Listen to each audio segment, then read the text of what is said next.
Okay, we'll reconvene to open session and report on any reportable action taken in closed session. Nothing to report, Mayor. Thank you. Thank you. Okay, at this time, I'll ask you all to stand for the Pledge of Allegiance and remain standing for an invocation. But before we do the Pledge of Allegiance, I'd like to take the time for a moment of silence.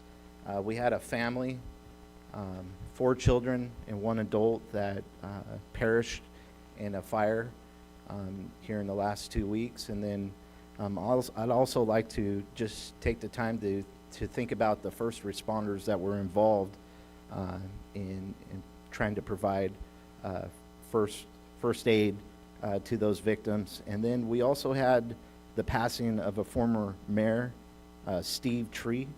He served as the mayor from 1983 to 1985, and on as a councilman from 81 to 85. He's also 6 years Army Reserve, and has done so much for our community and served in so many different ways. And very honorable man, honorable family. And so I'd like to just take a moment of silence to think of these individuals. And if you have someone heavy on your heart, take the time to think of that person as well, okay?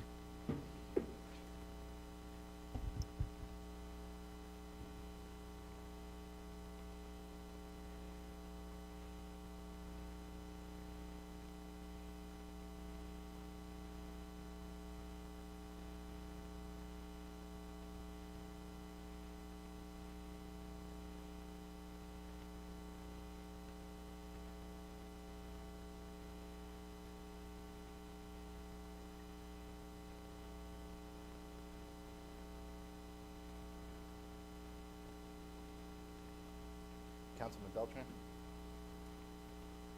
Salute, pledge.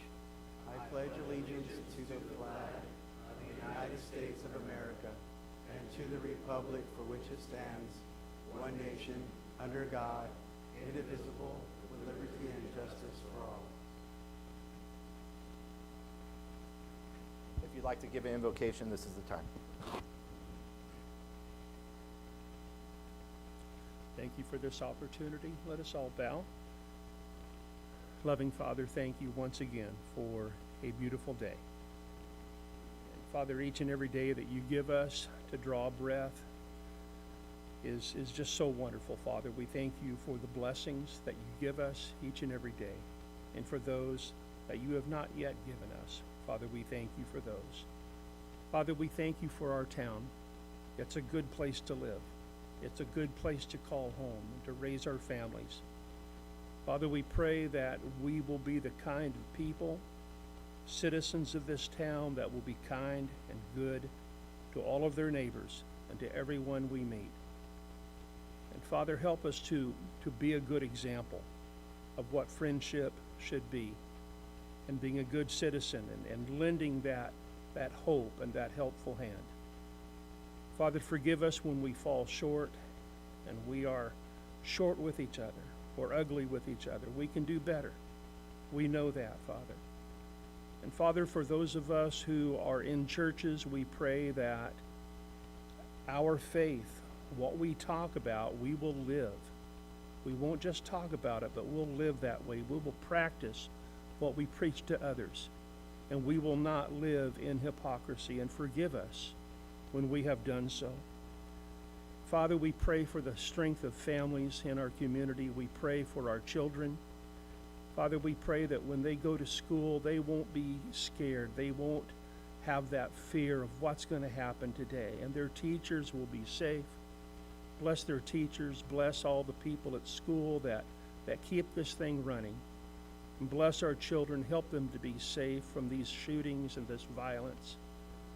Father, we're so sorry that our society has gotten to this point where we have to be so frightened of these things, but help us to have confidence and to teach that confidence, and to teach that hope and that faith for our children.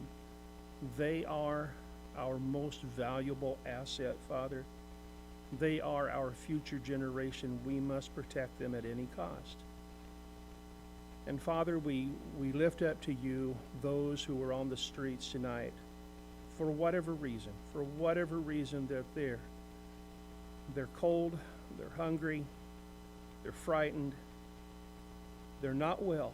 Father, and those of us who do our best to help that extra little bit with that warm blanket or that warm cup of coffee and just anything that we can do, that little bit of food, help us to make their life and their existence just a little bit more bearable.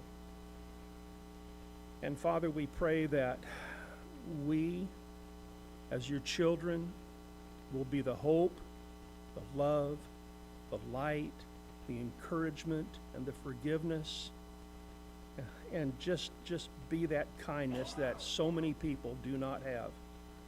Father, we thank you for loving us. Watch over our community. Help us to do what is right with each other.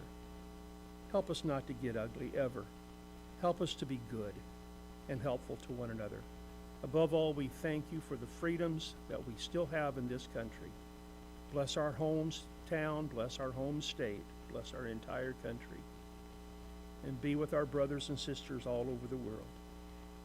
And above all, Father, we thank you for Jesus. In the holy, eternal name of Jesus, we pray to you. Amen. Is there anyone else? Please be seated.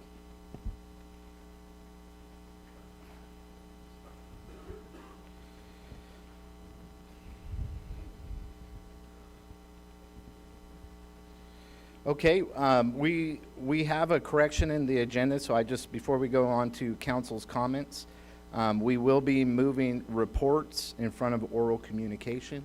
That was voted on in the past council, and so I'm just letting you know beforehand. With that, we'll move on to council comments. Councilman Beltran, do you have any comments? I'm not ready yet. Sorry. Oh, Councilman Rivas? No, not at this time. Okay. Councilman Green? No, Your Honor, not at this time. Thank you. Okay. Vice Mayor McCurvey? Thank you, Mayor. I do want to make a few comments tonight. I had the great pleasure of attending the badge pinning ceremony yesterday. It was just a great opportunity to see the new officers get their badge pinning. A lot of families there, a lot of good spirit there, and it was a full house, and it was it was an honor to be there, to be part of that. And the three of the officers that were pinned were from Porterville and grew up here. It's just really nice to see that folks are living here, growing up here, and staying here and serving the community. I wanted to say something good about that. I had the great pleasure of attending the State of the City, and I think that we definitely have a lot of opportunities with the city, but it's great to see at the State of the City all the things that we've actually been able to deliver. And this year has been a busy year, and we've been able to deliver quite a few things this year. And so it's a long list, and I'm hopeful that everyone had a chance to see that, and hopefully we can get that messaging out, because we've done a great many things this year. I was supposed to be down at Vandenberg Air Force tonight. I got an email from Space Force. My cousin is retiring from as an engineer. He's a rocket scientist, but I wasn't able to be there because I'm here tonight. But I wanted to say something on the record to my cousin Ray. Thank you, Ray. Wish I was there with you.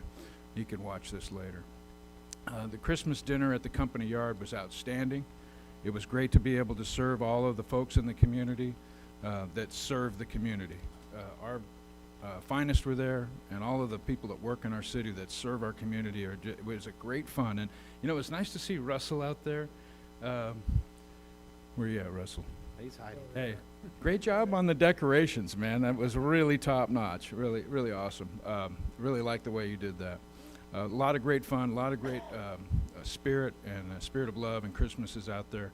The Christmas parade was just wonderful. And it's amazing how cold it's been, but that night of the Christmas parade, it wasn't as cold.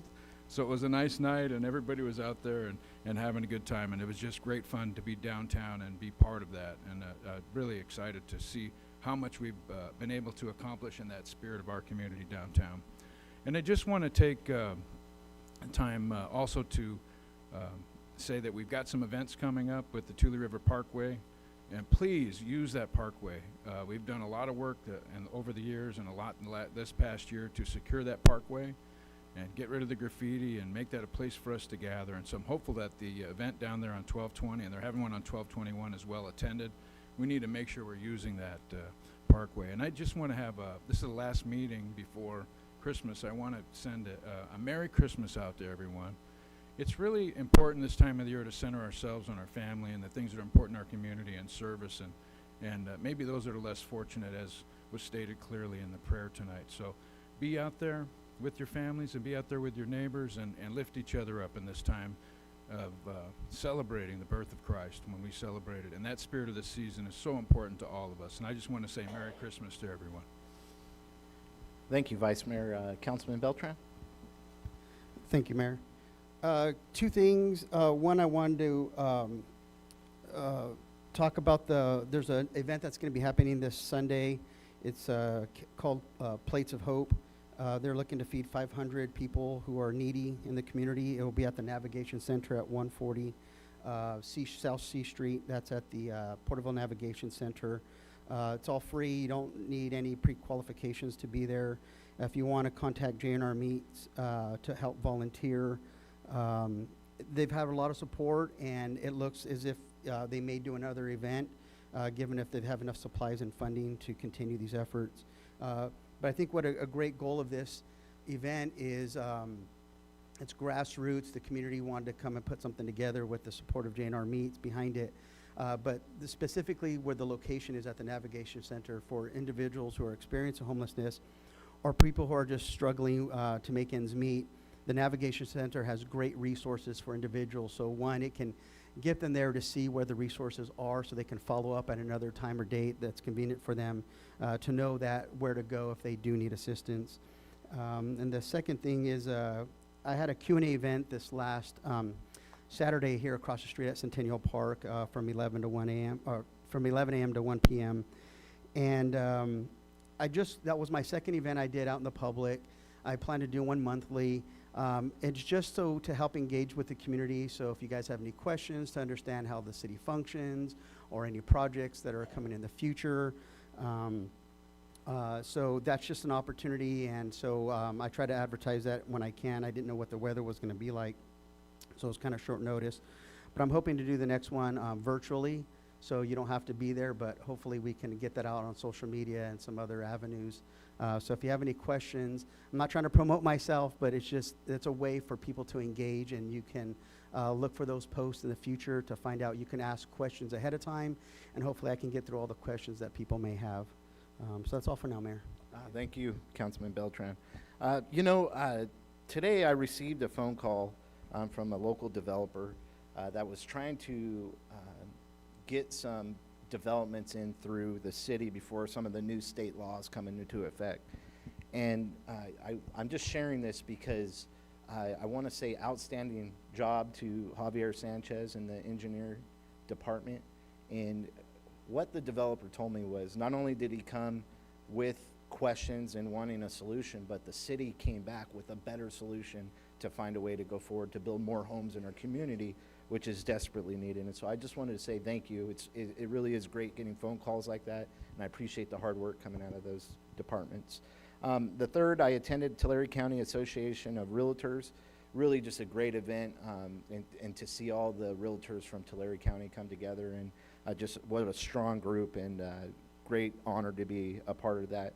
On the fourth, I actually had an interview with Ricky. I saw him in the room here tonight with Porterville College. Looking forward to seeing the essay he puts out.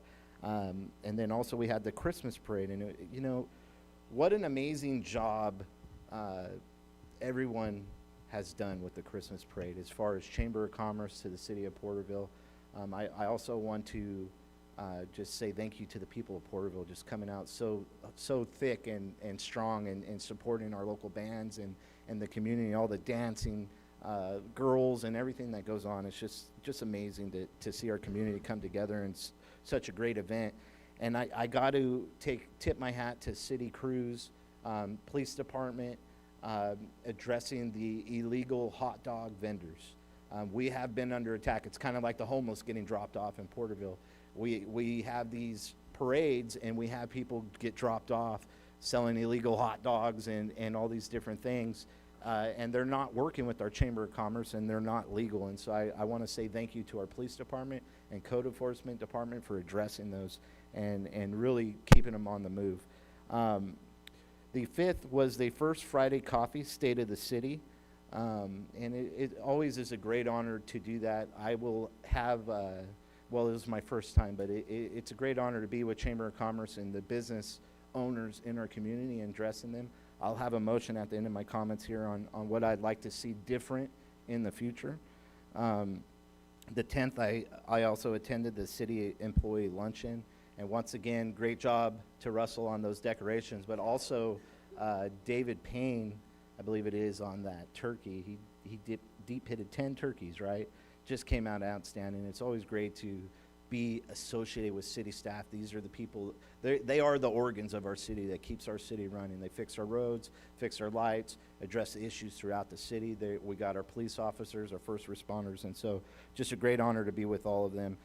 The 12th, I did a shop local with Santa Claus. It was a lot of fun. We visited 9 businesses downtown.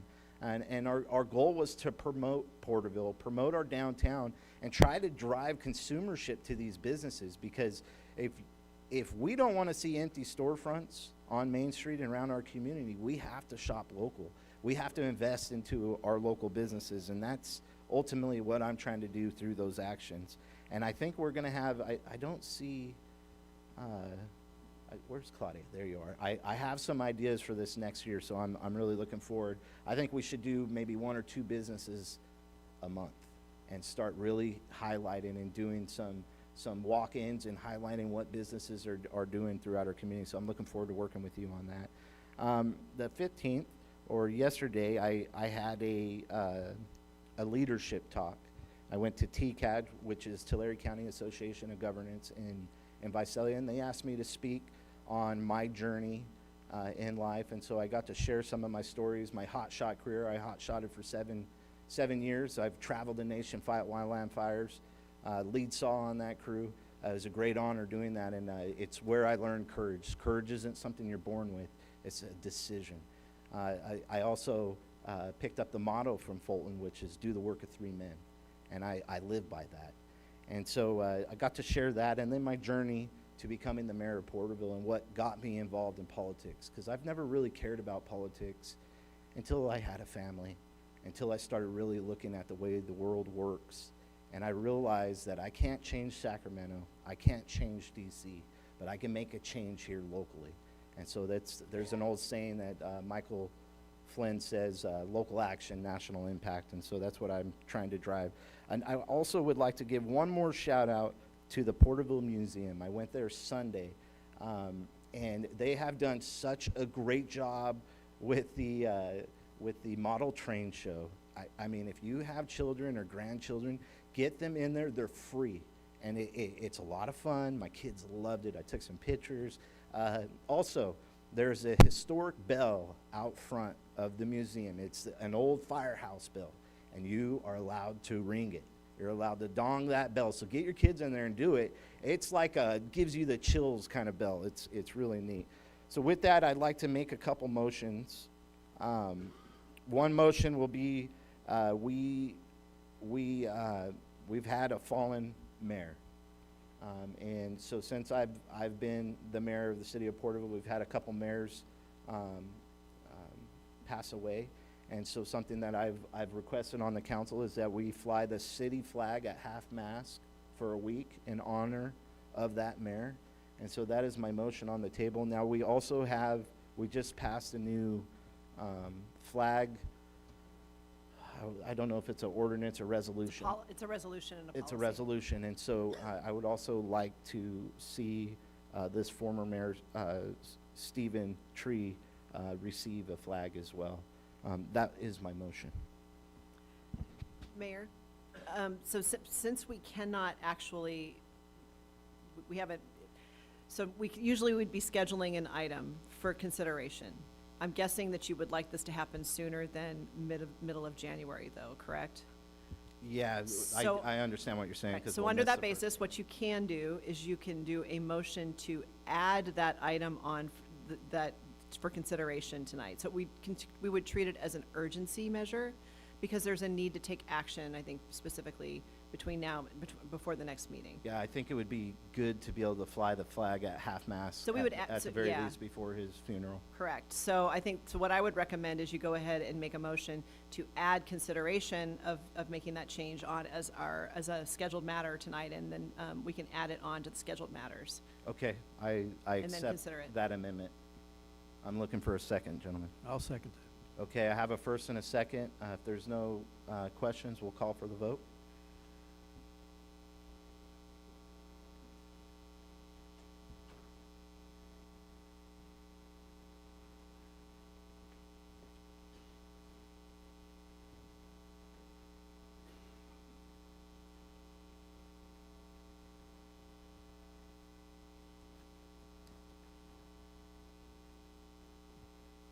Give me a moment, it's taking some time on my end. So you want to go digital? You gonna do over? No, it's actually this, it's on my end now. Give me one moment.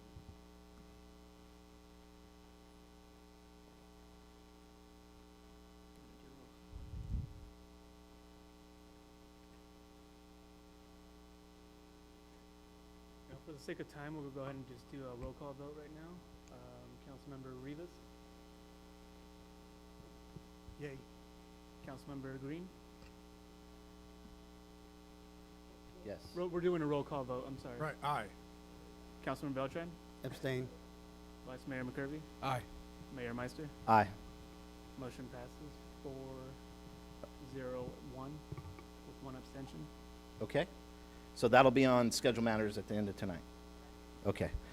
And then my second motion. So, state of the city. Once again, it's a great honor to be in front of the businesses in our community with Chamber of Commerce at the Galaxy Theaters. I think we need to continue down that path. But I think we need to expand on it. We live in 2026, and the town square is social media.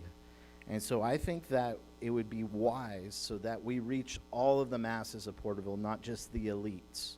And so my approach is that we need to do a social media, like go live or some kind of recording that we could post on social media pages, and ultimately giving a state of the city that everyone can see, not just the elites in Chamber of Commerce.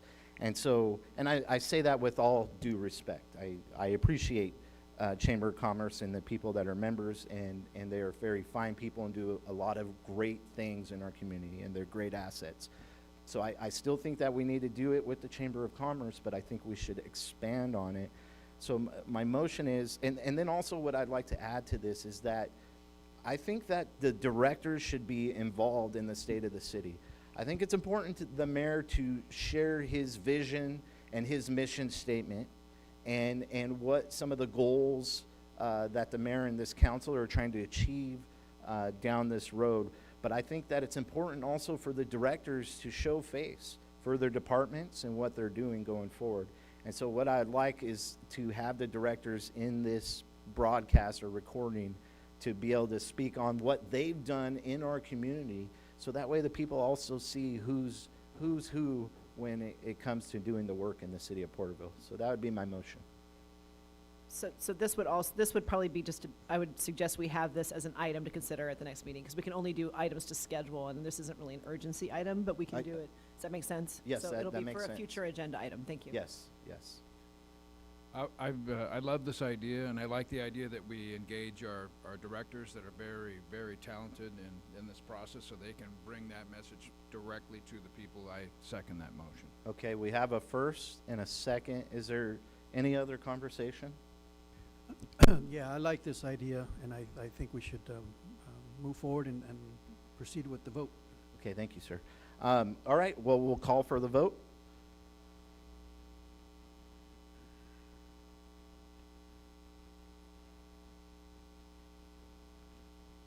Passes 5-0. Okay, with that, we will move on to our presentation, excuse me. And what we have next is the Holiday Cheermeister. And so I'll go ahead and take lead on this. Oh, thank you for that. Staff, you guys are so funny, huh? So that's good. So, Holiday Cheermeister. I am the first Meister in Mayor's history.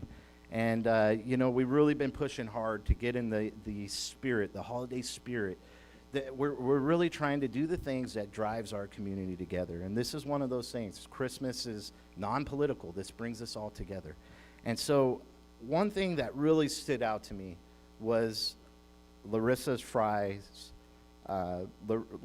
Home Furnishing. Her storefront is amazing on Main Street. If you haven't seen it, please drive by and look at it. She has sponsored Santa Claus in the front of her window for kids from around the community to come and see Santa Claus for free in her storefront.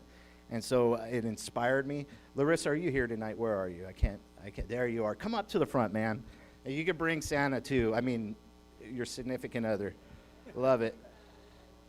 So with this, Larissa Fry, Larissa's Home Furnishing, in grateful recognition of your hard work, creativity, and dedication to promoting the downtown business community during the 2025 holiday season, your joyful spirit and commitment to supporting local businesses have brought energy and excitement to our downtown and have helped strengthen the sense of community that makes Porterville special.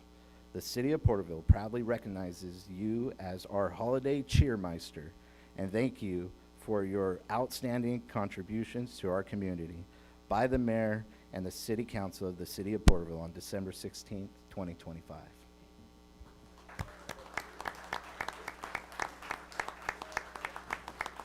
So we have the certificate, but I also got you a gift. Oh,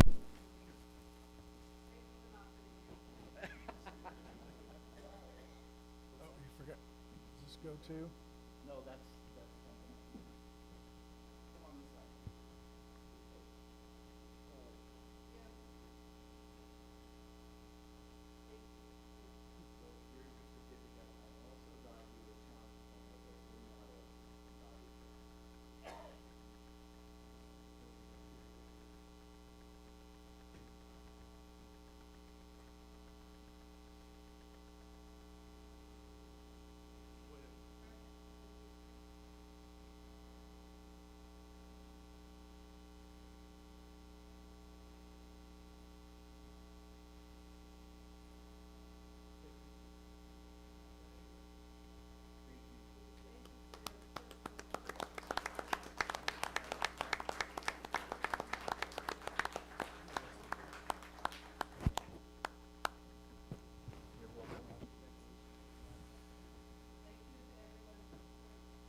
Mr. Tree, we're going to have to talk about this picture you put up today here.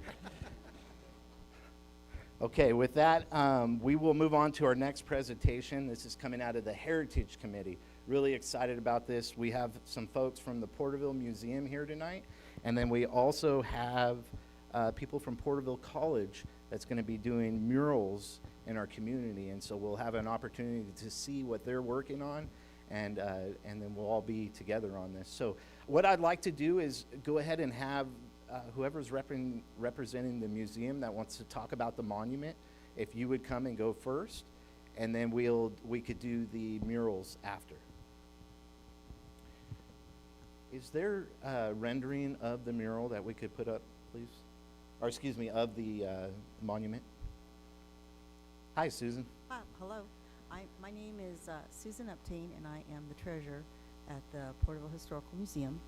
And thank you very much for the shout out about our train show. It's been very well attended. Yes. Zonta came through on the tour, and on that Saturday we had over 250 people attend. So it's been a really big success. I feel like we should clap for that, right? That's amazing. Awesome. Well, you should also clap for Zonta because they're huge supporters of ours. In fact, the museum doesn't receive any funding from the federal government, the California state government, or the city of Porterville. We are a completely privately funded entity, and as a result, I have become very good at fundraising because that's how we survive. So when I was approached by the council about what we can do about funding this monument, I said, I think there are some things that that we can do. I have requested the plans for the base. If you look at this rendering, you can see that the base is not fancy. So I suggested if we pour the base out of concrete instead of granite, I can possibly find a contractor that would donate that. Okay? And then I'm also in the Daughters of the American Revolution, and Catherine Arnold has been in on this too. And this was Catherine's idea, is to put lay bricks along the outside of it. And then as people want to contribute to help defer the cost, we put their name on one of the bricks. Okay? And then the bricks would be this direction versus flat. We have some bricks at the museum that you can actually walk on, but I thought this would be more appropriate to have them standing up, because this is such a public place and there's going to be so much more movement around it. I mean, the museum gets some traffic, but we're not going to get we don't get the traffic that this is going to get. So that was my suggestion. The museum has experience selling bricks, and we know all the ins and outs of how to do it. So we can help you with that if you want to move forward with that. The other thing I've been working on, I've only been working on this for about a week, and we're in the middle of trains, so you have to bear with me. But I'm thinking maybe we could have someone help with the donation, the cost of the what do you call that thing on the top? The obelisk. Thank you. But I'm still working on that. No promises. But I will say, my work at the museum, I have come in contact with some very, very, very generous people that live in Porterville that are really interested in history. And I would not be surprised if I can find some donors to help out with that. Can't promise. I don't have anybody lined up right now, but it's possible. The other thing I wanted to share about the museum is the Porter Theater was, as you know, was torn down. And we were not able to secure the letters from the Porter Theater because of the contractor, the independent contractor that tore it down didn't want to just give the letters away. Let's just put it to you that way. J4, our vice president, has worked tirelessly calling this man and talking to him. And yesterday I got a phone call from him, and he said in exchange for an in-kind donation letter, they are willing to give the Porter Theater letters to the museum so that they can stay in our community. And that is what we are planning to do. And I am just so grateful to J4 for all of his work on this. But I am the treasurer, so I will be responsible for writing the donation letter. So the good news is those letters are coming back to Porterville, and we're very excited about that. In the spring, we hope to have them displayed. Are there any other questions you have for me? If there's no other questions, I would just say, Susan, you have been amazing on the Heritage Committee, bringing such great ideas to the table. Sometimes it feels like you're running the meeting in some moments, but it's really been a great honor to work with you in the museum and what we're bringing forward and celebrating the heritage of Porterville in our country. So that would be my only statement. I could, Councilman Beltran, you have any comments? Green? No, sir. Thank you. I just want to say I finally get to meet you. Thank you very much for all the in-depth of you trying to help out on this monument. It's a blessing of what you're doing for the city and the community. And I just want to say thank you very much from the bottom of my heart. Thank you. Oh, well, you're very welcome. And it's not just me. There's a whole team at the There's a whole museum team. that stands Yeah. behind me. Of And course. Daughters of the American Revolution are also working on this too. Of course. Thank Yeah. you. So it's not just me. I would just like to say thanks, Susan, because I know it's hard for you to come tonight because you do so many things in this community, and I'm just so thankful for all those other things that we're not talking about tonight Well, that yeah. are so meaningful. I came racing in here late because I was at the Porterville Adult School graduation because I volunteer at the rescue mission. And we have a resident who was living on the streets and came in, has turned her life around, and she graduated as a pharmacy tech tonight. Awesome. And she's ready to be a pharmacy tech. And it's pretty exciting. Yeah. I say, now, the Porterville Rescue Mission, I primarily work in education because I'm a retired teacher, but there's a whole team of people that work there. I mean, it's a big operation. I'm just a little part of it. But I I will say, I'm excited about this pharmacy tech thing because they told me tonight they passed a new law in California that right now it's one tech to one pharmacy, to one pharmacist. That's the law. January 3rd, they're changing it. The law will now be 3 techs to one pharmacist, which means it's a great time to be a pharmacy tech. Well, and that class is very cheap there at Porterville College, or excuse me, Porterville Adult School. I went Oh, and it's did a very tour reasonable. there. It is. I mean, it's one of the more expensive ones, but it's very reasonable, very to reasonable. get a Yeah, career it's a going. great opportunity. So yeah, shout out to the Porterville Adult School. They're doing a fantastic job. Outstanding job, and thank you. Looking Oh. forward to continue to work with you. Oh, and just one more thing. See, this is what I'm talking about. You're taking over my I meetings. know, I am. Thank you so much for reinstating the bus route out to the college because my students are really utilizing it. So thank you so much for that. I know it was expensive, but I really appreciate it. You know, it wasn't. This goes to Councilman Rivas and reconfiguring some of the bus routes to make that happen. So We really hat off to appreciate it. that man. The mission really appreciates. I have a lot of students that have signed up to go to school in the spring, and that bus route is vital to getting them there. I just can't tell you how important it is. And I gotta say, staff worked really hard on that as well. It's No, not- I appreciate so, it. yeah. I appreciate it as a citizen. I appreciate it as a volunteer. So thank Yeah. you. Thank you, Susan. Thank you. All right. Yeah. Okay, and then we have tonight some students from Porterville College, and I see a professor in the room as well. So if you guys would come up and give your presentation, this is exciting.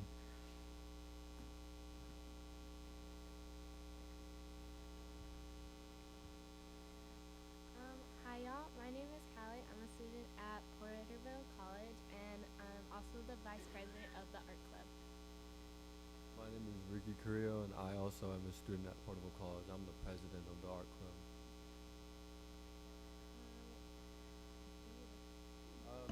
So basically, just to jump into things, this is the timeline that we sort of had for the mural. We start the semester in January, so that's kind of when we get to finalize designs, recruit more people, and get more hands-on to help us with the mural. And then hopefully we start painting by February. The budget we have up there is roughly around what it took us to do the mural at our college. We should have a picture to show you guys. It's very beautiful, but the mural at the college is a lot bigger and had a lot more in depth to the design itself and a lot more color. So that's kind of roughly what we spent on there. So, and then the students, we have around 10 students right now, maybe more already, that are willing to work on the design and are excited to work on a design for the town to get the town more beautiful and give it more color, which we think is very much deserved. I don't know how to pass the next slide. So these are the buildings that we have already. We actually have one building reach out to us, which was the Premium Blossom, and they were very willing and accepting to have us do a mural on the back of their building. We also have, or in mind, our top options for the potential ideas, which was the self-help building, and then the H&R Block and the Earth Angel dress store on Main Street. All of them are on Main Street. So that's kind of just the ideas, or where we have everything going so far. We pick these buildings specifically because of their view, the texture of the wall, and of course how much space it gives us to work with. So we chose this building. This is the self-help building. This wall, because of its shape, I think it'll be really unique to the ideas that we have, which is a stamp or post look for all our murals this year that we are excited to start. And then right behind it is Premium Blossom, which you spoke about.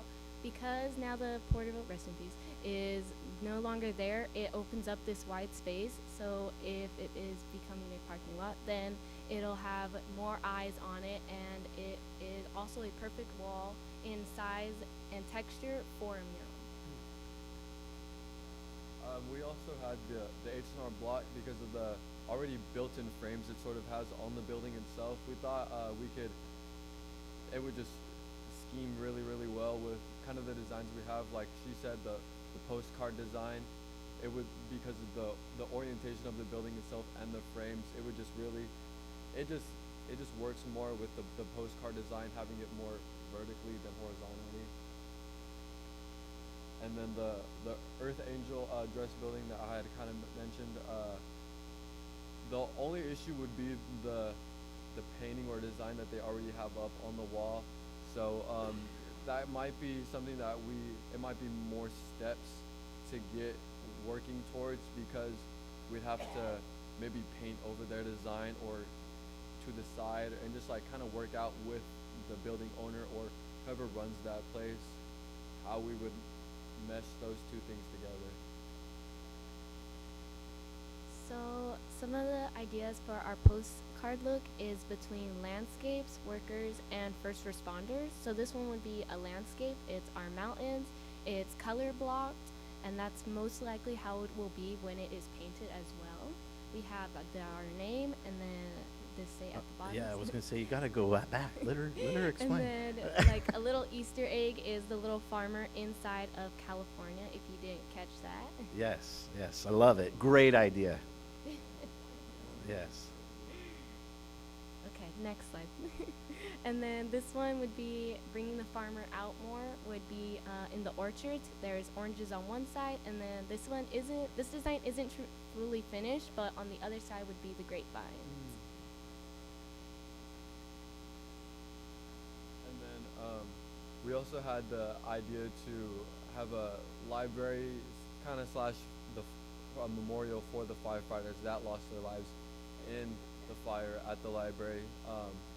We have some designs already, and we are sort of working on variations of that design to give more emphasis to the love and the respect for the first responders that we have, and we think should have more emphasis.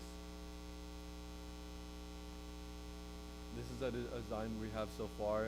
It has that stamp design to it, and like I said, it gives a lot of emphasis in honoring the first responders, the firefighters themselves, the law enforcement, and the EMTs, and everybody that comes out to risk their lives to provide help and care for us citizens.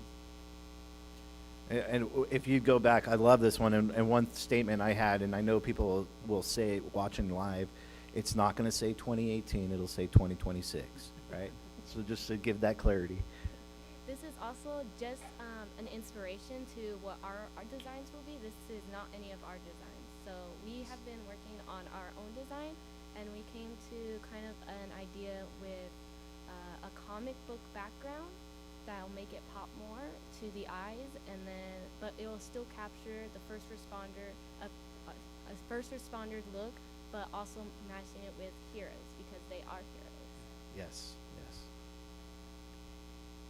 And then this is the seal that you guys have agreed on in the Heritage Committee, and we see that you guys really do like your seal, so we thought it would be a really good idea to have a mural of it here in town, which would be on the bus station, which is a city-owned property, and will be well seen by all who use it or go by as well. We will match the colors and design on this wall that is shown. This is just a prototype of what it will hopefully look like by the end. Yes. Well, once again, I got to say, it's been a great honor working with you guys. You two and the group that you bring to the table are future leaders of our community. You really are. You're already taking that local action and trying to make a difference and beautifying our community, right? And restoring our heritage. So once again, great honor working with you guys. Great job tonight. Pass it off. Councilman Beltran, you have any comments? Councilman Green? Yeah, I was really impressed. This is nice work. Keep up the good work. Your kids are doing a great thing. Thank you. Yes. Councilman Rivas? Thank you for that presentation. It was very well thought out and explained everything in detail. I can't wait to see the developments of what you guys are going to do in the future. Thank you for being who you are and engaging in the community, because like the mayor said, you guys are the future leaders of this town. So thank you very much for everything. Vice Mayor? I'd just like to say outstanding work. It's great to have you guys here to present to us, but to the community. and really share the things that are coming out of the Heritage Committee. I think we had 16 people in that, so let's give credit to all the folks that are in there, including you, for the inspiration for these ideas that are coming out. And you guys have been a force, and we love the stuff that you've already accomplished, and the recommendations for the farmer, and the things you're doing with the painting around the other areas of the city. We're looking forward to not only doing what you're presenting here tonight, but much more. So sky is the limit. Let's continue to meet regularly, and let's continue to empower our kids and our students to get involved in the community and continue to build this up. Thank you guys so much for being here tonight.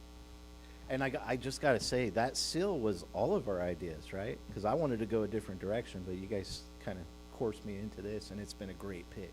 So great honor working with you guys. Great job.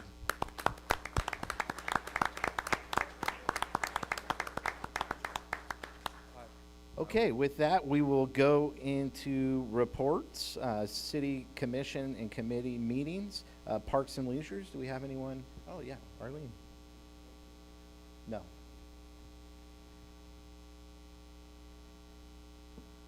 Okay, good evening, Mayor and members of the council. I am Parks and Leisure Service Commissioner Arlene Pena with our commission report. The adult flag football league is underway with 9 teams participating in Saturday's game going through February.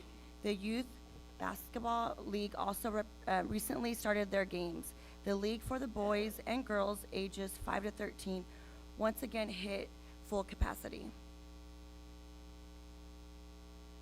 The Zalad House Old Fashioned Christmas Tour takes place again this weekend on Friday and Saturday. There are no reservations needed, and guests will enjoy festive decorations, piano music, and refreshments. The senior Christmas luncheon took place the past weekend and included catered meals, entertainment from Wenatchee High School Choir, many door prizes. We want to shout out Burton Middle School for participating with the city again to provide the facility and students to serve the meals. Judging takes place this week for the Christmas home decorating contest. A map of all participants may be found on the Parks and Leisure website, and the public may vote for People's Choice Award. The New Year's Gala Eve returns December 31st at the Veterans Building from 8 p.m. to midnight. Jerry Hall and Trick and Shot will be performing, and there will be meals served. The deadline to register for the Military Banner program is February 1st. Applications may be completed online at the Parks and Leisure Service website or in person at the Centennial Plaza office. And finally, virtual bingo takes place January 9th through February 6th at 6 p.m. There is no cost to play, and winners compete for prizes. I meant January 9th and February 6th. Sorry. And thank you. This concludes the report. Thank you for your time, and happy holidays to you all from Parks and Leisure Service Commission. Thank you, Arlene. Thank you.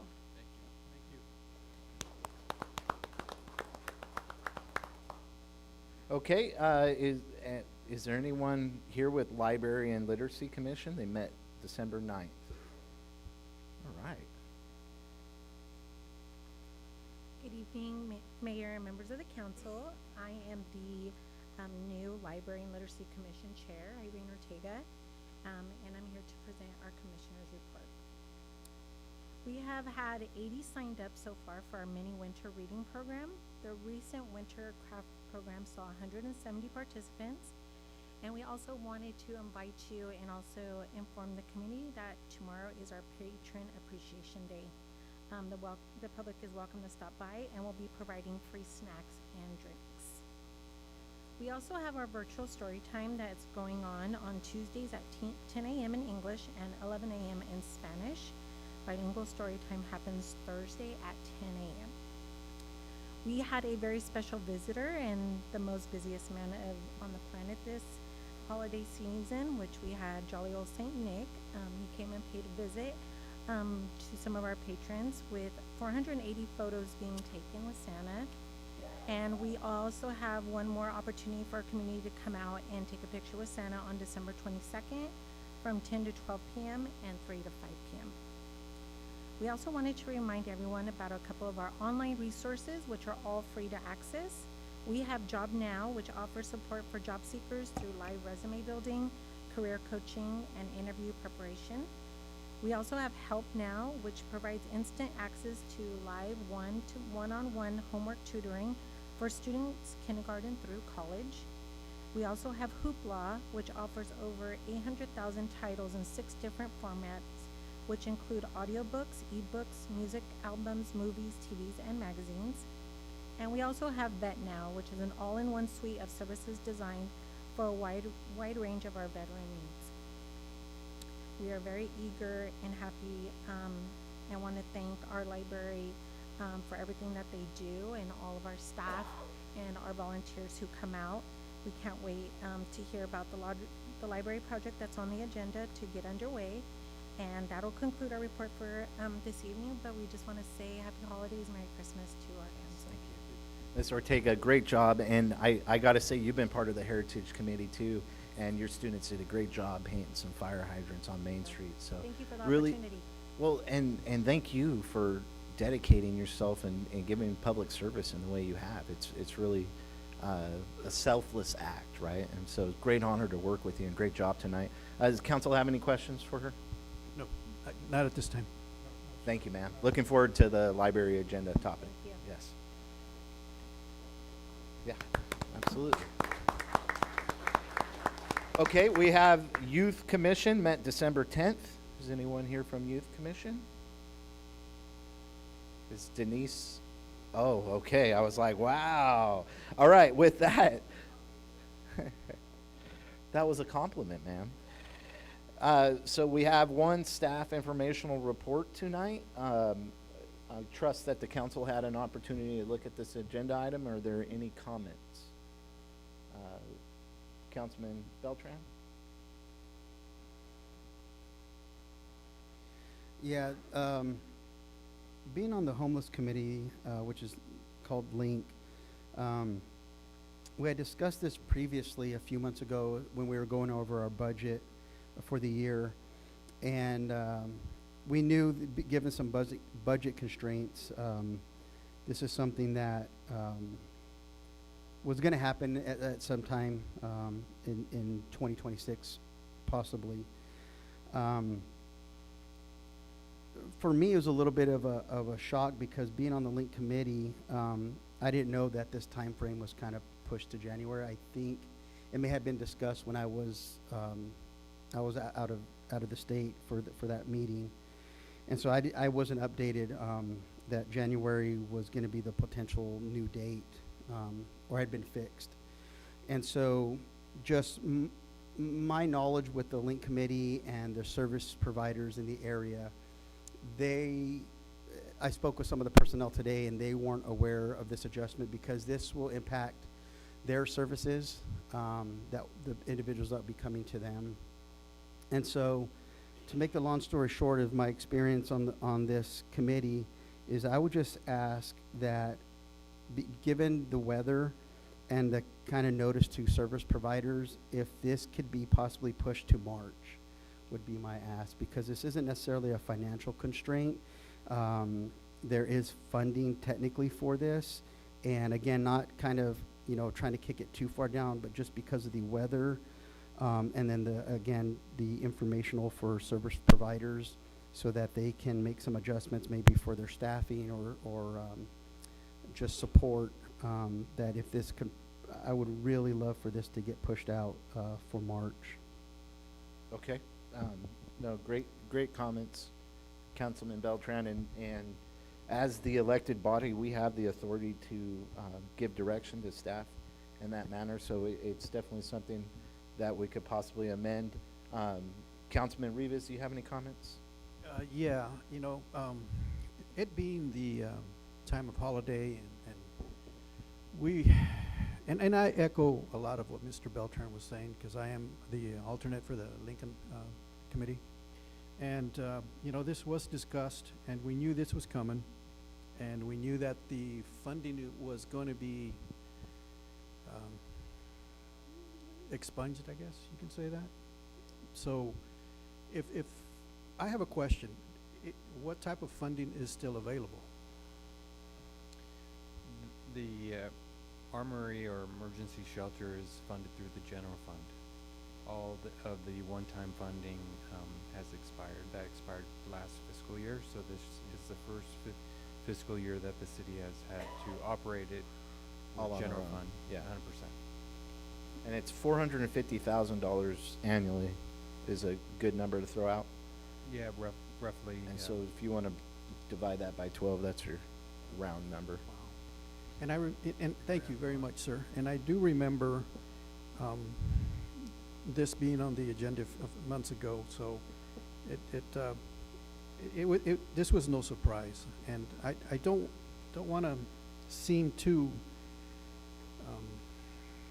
that we're just going to shut the doors, but you know, when there's no money and there's no funding, there's really nothing we can do. But we have the navigation, and if there's some way we can share, or they can share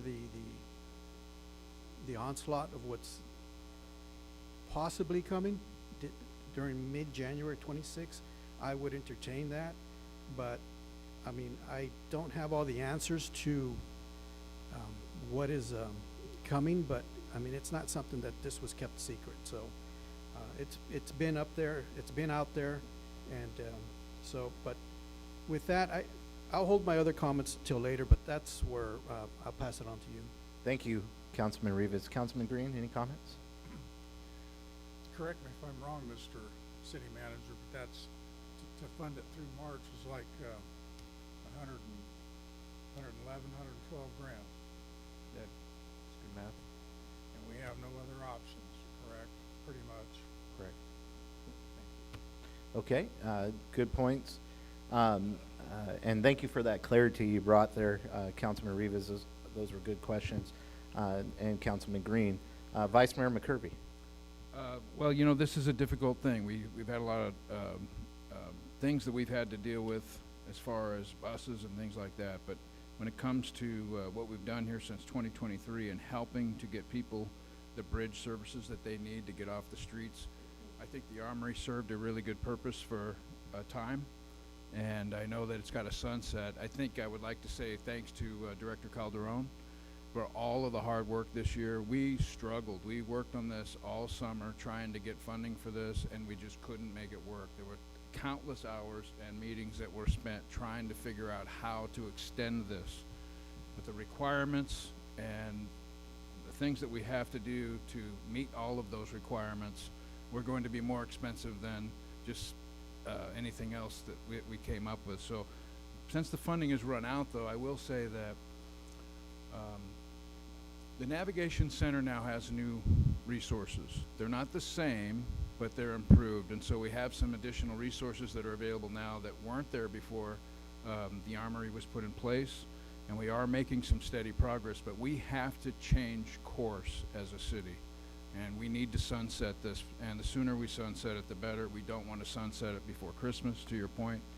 But even the consideration to go to March is expensive. I think that we continue forward with the plan as staff recommendations, but I just want to emphasize that we are getting really, really good performance from our faith-based organizations. From the Porterville Rescue Mission, we just had a testimony tonight. The bang for the buck, so to speak, they don't get any funding from us, and they're delivering great performance, and we're spending north of $2 million a year on the Navigation Center, and it doesn't get near that kind of performance. So we have to change course. We need to use the resources that are now available through the Navigation Center, and we need to engage the Navigation Center and that contract going forward to see what else we can do to modify it and make it better for the amount of money that we continue to spend on the Navigation Center that doesn't come out of the general fund because that's grant funded. I just want to make those statements for the public so you understand this is not a decision that we take lightly, but it is a very important decision that we need to make for the city. For everybody in the city, it's going to be a change for those that are in there, and it's coming. There's a little bit of warning. Let's call on our churches and our people to work together to find new direction for them, family reunification, and getting them the help that they need to get off the street if possible. Thank you, Vice Mayor McCurvey. And I got to just echo everyone here, and I understand what Councilman Beltran is saying as well. You know, the game has changed. Martin versus Boise was overturned. Martin versus Boise made it where we couldn't address someone that was homeless, that was sleeping in our sidewalks, in our rivers, in front of business fronts, unless we had a place to move them to. So the Armory served as a tool for our officers to have a place to move them. The problem is these individuals need institutionalized. They are destructive. They've broke the bathrooms in the Armory. They ripped out the shower heads. There's feces. I invite you to go and visit the Armory. It is not something that you would take your children to say the least. With that, the budget is strained in those ways. But another thing, there's a saying, if you build it, they'll come. And we have 100 beds showing on the Porterville's record for what we can do for homeless services. And so we know for a fact that we've had homeless dropped off from Oakland. We know for a fact that we've had homeless dropped off from LA. Porterville is under attack. And so we have to get out of this business and this way of doing business that California has really set forward. With that, the Vice Mayor made a really good point. We spend around $2 million at the Navigation Center. We have showers, we serve hot meals. We are providing services still. And we have incorporated the family reunification program here in the city of Porterville. And this is going to help unite individuals back with their families and hopefully get them the services that they need where they came from. With that, I do understand what Councilman Beltran is asking for here. And so what if we met in the middle and did maybe a couple more months? You know, what are you, where are you thinking? That gives our officers some time. I'm just kind of be lenient here and work together. So, just briefly again. Yes, sir. I wasn't prepared because I thought we were doing oral communication first because we have the chair for the link committee here. We have several volunteers from the link committee here that might speak a little bit more on this stuff. I didn't want to take away from that, but that's fine. I'll try to the address. reason why we didn't do oral communication first is because we changed the way business is done. And so it was just a air and reports is actually supposed to be in front of oral communication now. So I'll make it brief. One thing that we did talk about, because you're right, Councilman Rivas, I was aware that this would come. I just wasn't aware it was January. That's all. Yeah. So I don't want to make it sound like staff was keeping it a secret or anything. It's just the communication at the time had been, we'll have like a countdown clock so that we can let the service providers know so that they can start kind of hustling to get the information out there and ramp up their resources. And I spoke with the director of the Porterville Navigation Center this afternoon, and she was not aware that we were closing the Armory. And so that's part of my frustration is that they don't know this is coming, well, which is... It's this direction, it has to be given by the council, right? This is, and it's still a 30-day notice because Right. we have a contract with security agencies. Mayor, can I, so a couple things. This is on as a report, so it isn't actually, and that's, as you noted, it's before oral communications, so it makes it problematic to take action, treat it as an action item. However, it says mid-January. What was the plan, what was the potential date for the closure? 30 days from today. From today? So could maybe we could do this. Could we administratively keep it open till the end of January, which then gives us another meeting and we can put an item on for consideration, and then that way the council can take action at its January 20th meeting I to think decide what it wants to do moving forward? And in all fairness, I don't think March is that big of an ask. We're talking a month because we still have a month until it closes. So I just state that. So we can Okay, so we'll table bring it- this till the next meeting? Right, that would be my recommendations, especially since it's not even on as an action item tonight anyways. So it's either Okay. that, or if there's urgency to do it something before the next meeting, we would need to add it yet as another urgency item, but I know there's a lot on Well, already, so. being that it's a report and we don't have to take Yeah. action, but we are giving some direction, and I think there's consensus here from the dais on the direction we want to go. So we can bring an item back for an extension of. Yes, Okay, perfect. got you. Okay. Thank you. All right, with that, we'll move into oral communication. This is the opportunity to address the council on any matter of interest, whether on the agenda or not. Please address all items not scheduled for public hearing at this time. Unless additional time is authorized by the council, all commentary shall be limited to 3 minutes. I want to state for the record right now, if you are sitting and stonewalling, I will close oral communication and move forward. So if you want to speak, please get up and get in line.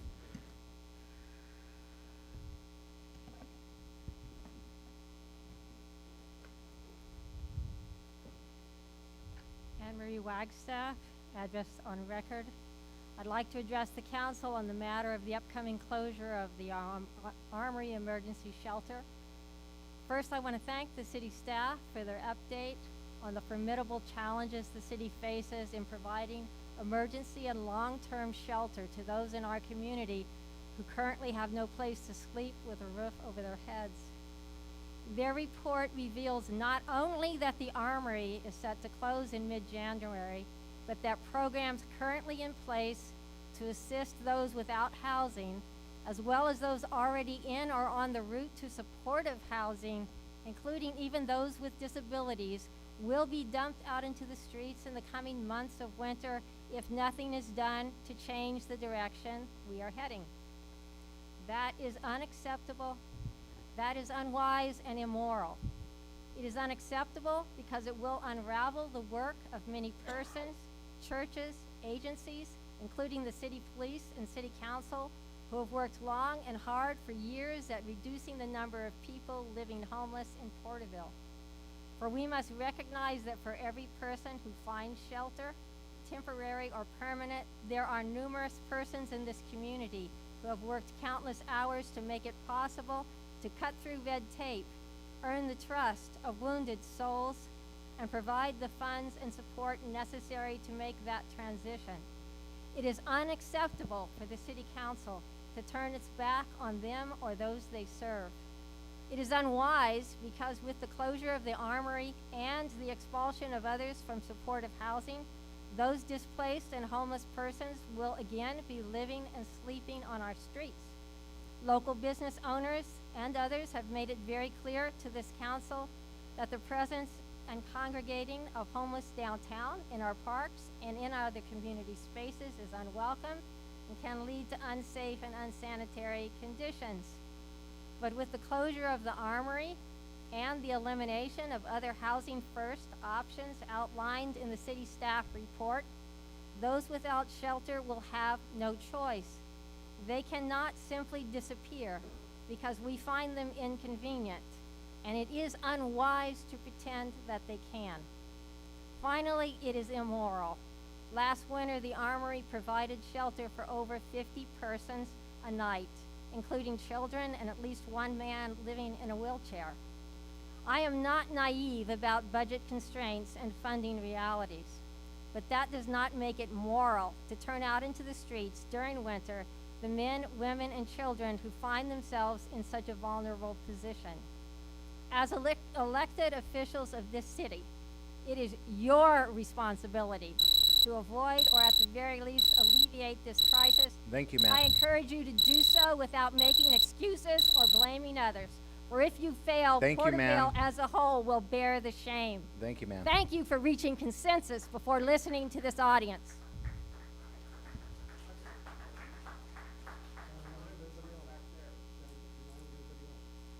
Please show respect. Please show respect.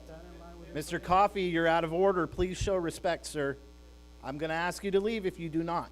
Show respect, sir. Council, thank It you. is not Thank your you time. for allowing me to come up here and say a few words. I have, my God, my day started off really good except for this evening. I don't know if you saw the altercation that happened here in the diocese, but anyway, that's another topic for another day. But I represent La Gente. My name is John Duran for the audience that don't know me. I know everybody of you, every one of you up there. I represent La Gente, which is known as CALCO, which is California American Latino Conservative Organization. Our focus stands for we the people, standing together. And what we do with La Gente is we encourage people, we like to encourage people to get involved in the political arena and get involved in the city council, get involved with running for city council, and that's what we do. That's all we do. Yes, we have events, we have parties, fundraisers, but our focus is to get people involved in the community to run for city council, run for office. And we encourage people out there, if they're running, to let us know. Let us interview them. Let us vet them. And if we think that they're capable, qualified to run for city council or any office, hey, they got our support. But with that said, I attended a rally that Mr. Beltran held last Saturday.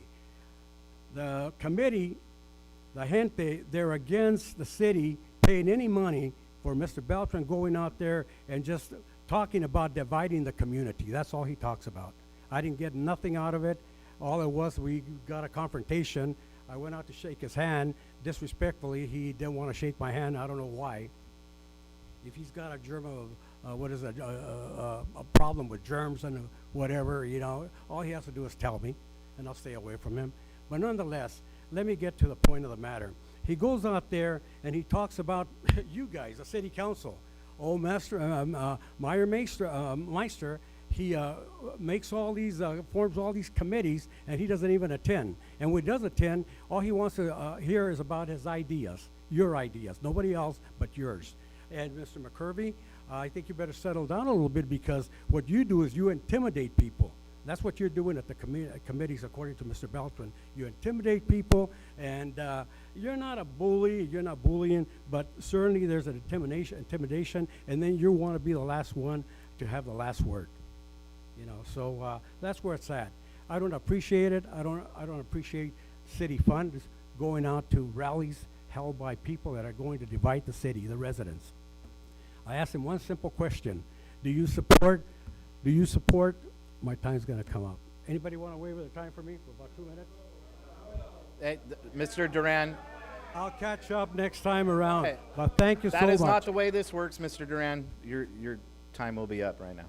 Thank you, sir. Thank you so much. Thank you for having me out here. Mr. Coffey. Please order in the chambers. Let's show respect for everyone, please. My name is John Coffey, and my contact information is on record. I hope that the council will remove item number 2 from the consent calendar for further discussion. The quote-unquote SWAT rifles are in essence a weapon of war. Would it not make better sense to use that same money to buy additional 9mm sidearms? The new sidearms would be used for when the police force is expanded, or when a sidearm has a problem and needs to be taken out of service. In my opinion, no matter how well trained our officers are, the last thing they need are additional quote-unquote weapons of war. These are quote-unquote assault rifles, just by a different name. Next is item number 20 on quote-unquote scheduled matters. When this dream was first brought to the council, as I remember, the estimated cost by the mayor was about $100,000. Now before you tonight is a proposal costing $164,000 with significant changes. How much more will it cost before all is said and done? I know you have multiple options before you. I also see the proposal would put this so-called monument in close proximity to the quote-unquote medevac chopper. This aircraft saved many lives in Vietnam. You can't even take proper care of it. When you have the area beneath where the chopper, where the roses are, and they are in desperate need of some proper care. The water system within the enclosure needs to be repaired or replaced, and the soil needs to have more dirt added to it. Now, you may view it as, quote-unquote, just a helicopter, but I see an air ambulance that worked to save lives in Vietnam. Again, in my opinion, you can't take proper care of what we have. Now, so you want to add a vanity project under the disguise of celebrating our 250th anniversary as a nation. As a taxpayer in the city of Porterville, I show some responsibility for what we now have, and then maybe, just maybe, we can talk about some other stuff. Thank you. Thank you, Mr. Coffey.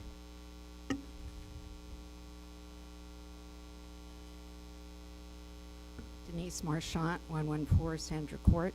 I was prepared to make these comments before the whole discussion took place because I didn't think that you were going to be discussing that in the detail that you did about the navigation center, or the armory. And I am the chairman of the Link Committee, which we put on the events, and that, well, we're under the umbrella of the Homeless Alliance, the King's Clearing Homeless Alliance. And we do put on the events every other week, every other Wednesday. And our committee, the main purpose is to coordinate those services, to bring together the agencies, the different types of services, goods to provide to the homeless community, and not just those at the Navigation Center, but in the whole community as a whole. And in doing so, every Wednesday, every other Wednesday, I have a lot of conversations with these folks. And I usually ask them where they are sleeping. And many of them, and I have to emphasize, many of them women and many of them elderly, are sleeping at the armory, and especially right now in this very cold weather. And I really not sure where you're getting the statistics about people being dropped out here, because almost everybody I talk to are from this area. Many that grew up here, many that went to school here, many, I had one right now that's staying in the Navigation Center that was a customer of mine when my family had a store on Main Street, 40 years ago, 40 plus years ago. And I knew her mother well. And so there are a lot of familiar faces there. And as you all know, the face of homelessness takes many, many different directions. And there are all sorts of reasons, but there are many local people there. I just want to tell you that. And I have to say, I've gone by several times recently at the time that the armory should be opening, and or it is about to open, and the people that are in line there, it's dark, it's cold, and they have to wait till 8 o'clock to get in there, but at least they're getting in when it's the coldest part of the night. And so I really wanted to make sure that you knew that we really want to see that extended for as long as we can during the winter months, and we're very thankful for any action that you may be taking. I had two quick other things not related to this at all. I ran out and talked to PC Mural, the students, about the murals, because I was on the original mural committee through the Art Association. I have a lot of information. I'm like one of the only remaining members of that committee. I have a lot of information. There are a lot of details in doing murals, especially working with property owners, and that I offered them that I could assist with that if need be. And we had a lot of ideas at the time about other buildings to do as well.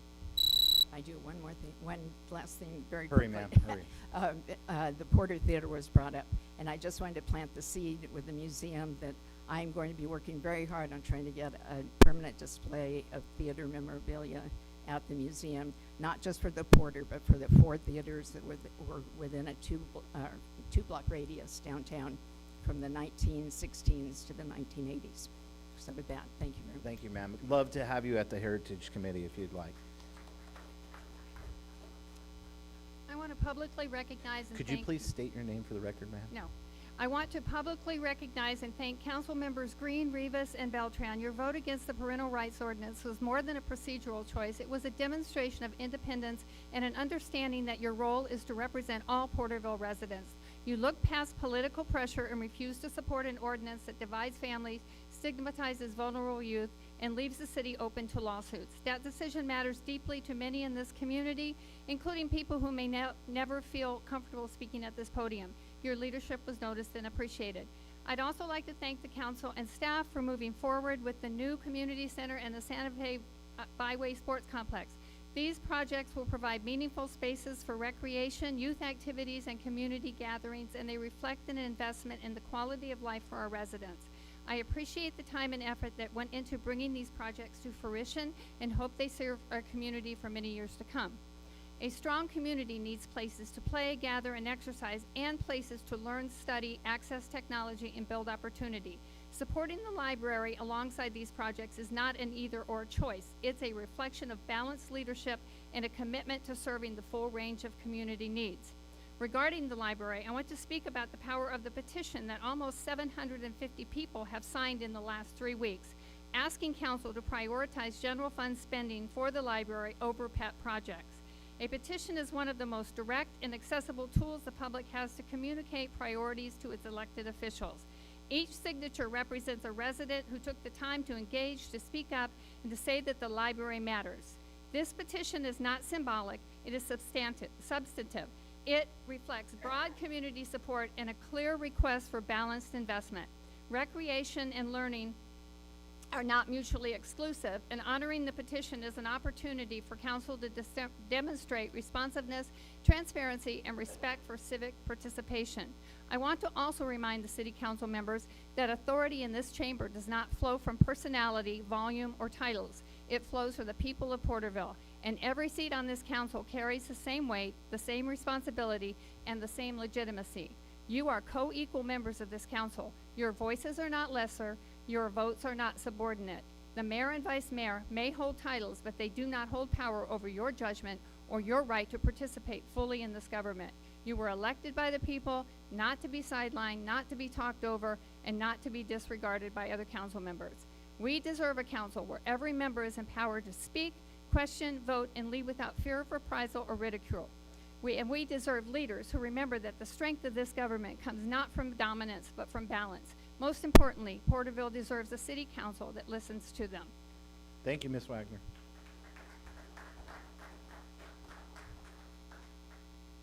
My name is Susan Janoko.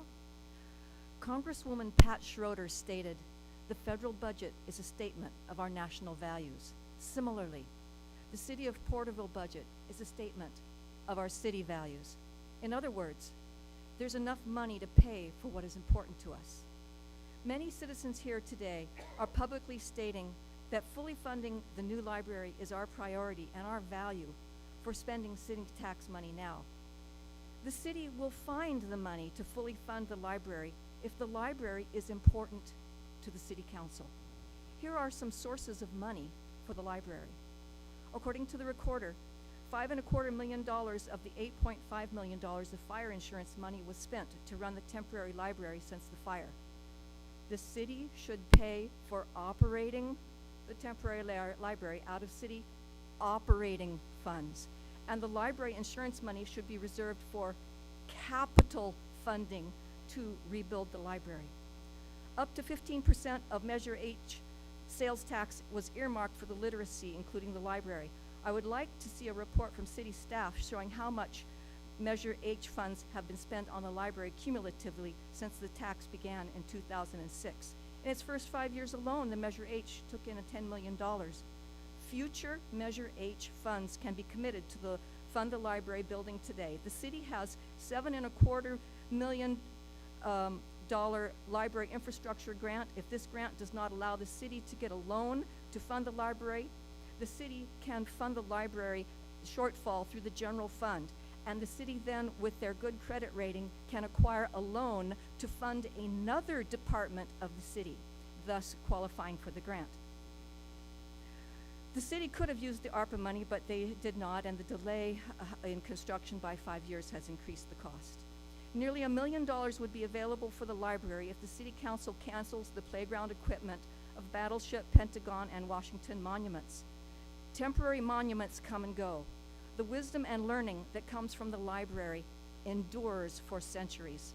Children will learn more about patriotism and American history from the library than they ever will learn from a paddleship park.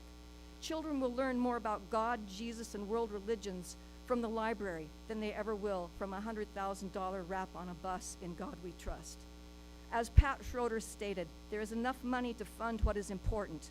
The Porterville citizens today are loudly proclaiming their values, and their priority is the full funded construction of the Porterville Library. I urge City Council members today to reaffirm and fully fund the $30 million Porterville Library that the City Council approved in 2024. Thank you for your consideration. Thank you, Susan.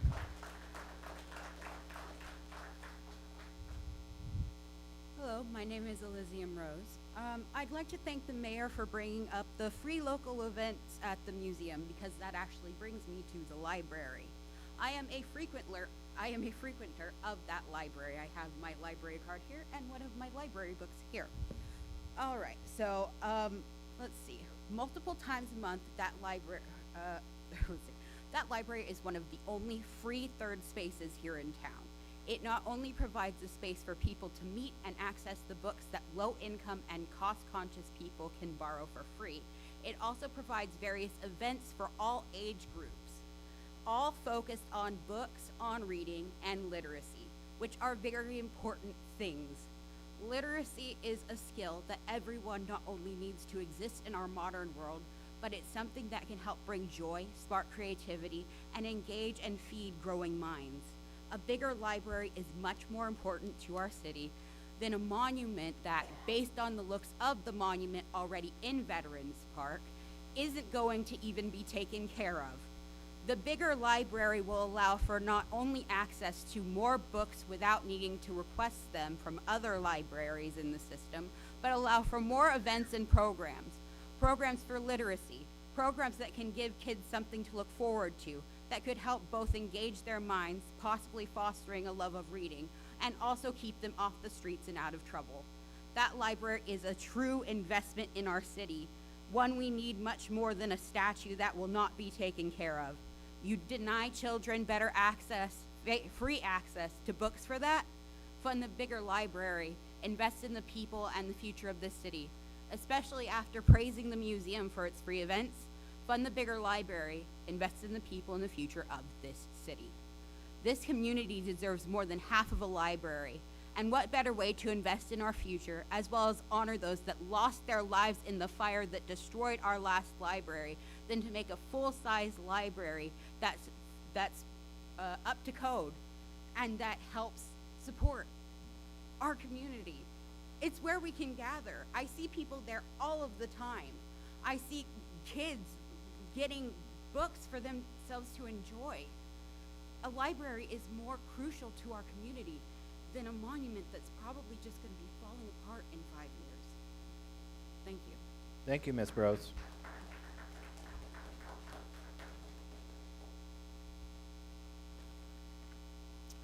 Good evening, Karen Anderson. I want to begin by acknowledging an important step forward. A Porterville library will be built. That is something our community has waited far too long to hear, and I appreciate that we are finally moving in that direction. May I suggest that the City of Porterville formally announce this new library construction to our citizens by creating a large sign at the new Olive Street property that reads, "Future Home of the Porterville Heroes Library."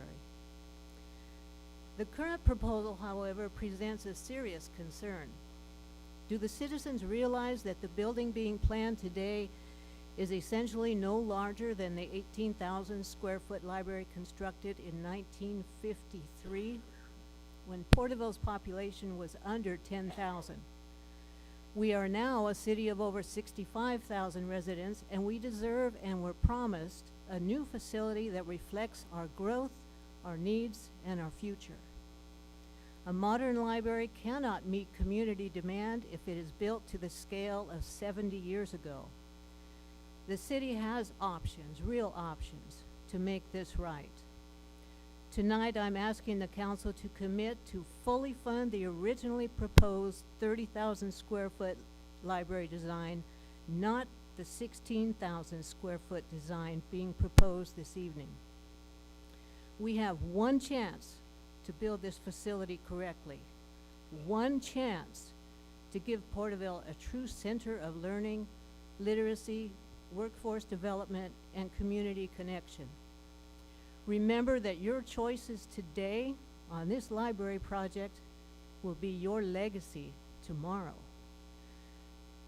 To do that, the city must reevaluate spending priorities, so I am urging the council to immediately redirect all non-essential project funding, allocate the library's fair share of general fund dollars, use Measure I funds for the purposes voters overwhelmingly supported, actively and aggressively pursue alternative funding sources, and lastly, consider issuing a bond.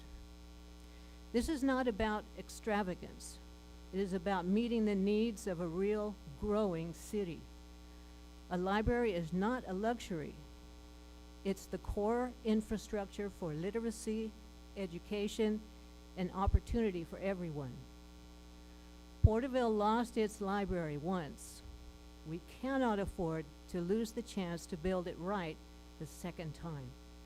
Thank you. Thank you, Susan. Or Miss Anderson, I apologize.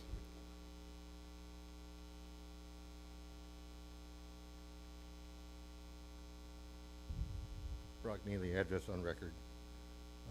What you're receiving is a packet of information. The top is the statement of vote for the Prop 50 election. If you look at page 2, you'll notice that the yes on 50 in the city of Porterville was 52%.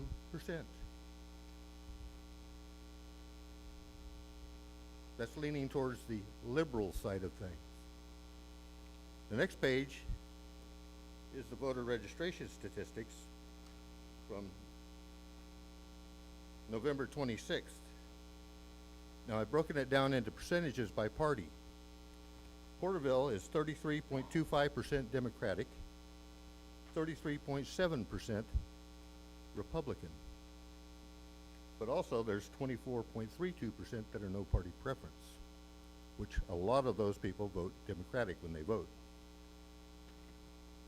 The third item is the actual specifications of the assault rifle that is proposed that you didn't get information on in your staff report. If you'll notice, the lower receiver is Super Duty lower receiver is mil-spec. Mil-spec means that the military buys those. So it is a military weapon. Any statement to the contrary is a lie. Then, Mr. Rivas, you got a special packet. That's a Form 700 packet. You are required on your Schedule B to list your property on Santa Lucia. It's not listed. Your advisor, Corey Wells, led you astray. I'm giving you 15 days to amend that. In 15 days, if I don't see an amended one posted, I'm filing a complaint with the FPPC. It's probably going to cost you about $5,000, possibly your seat. Take the advice strongly. Everything's there that you need to know to fill it out properly. Thank you, Mr. Neely. Good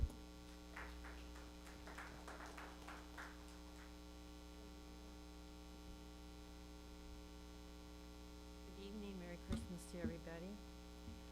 My name is on record, I'm Jean Vafiatis. Words used like, it is more efficient, cost-effective, and practical.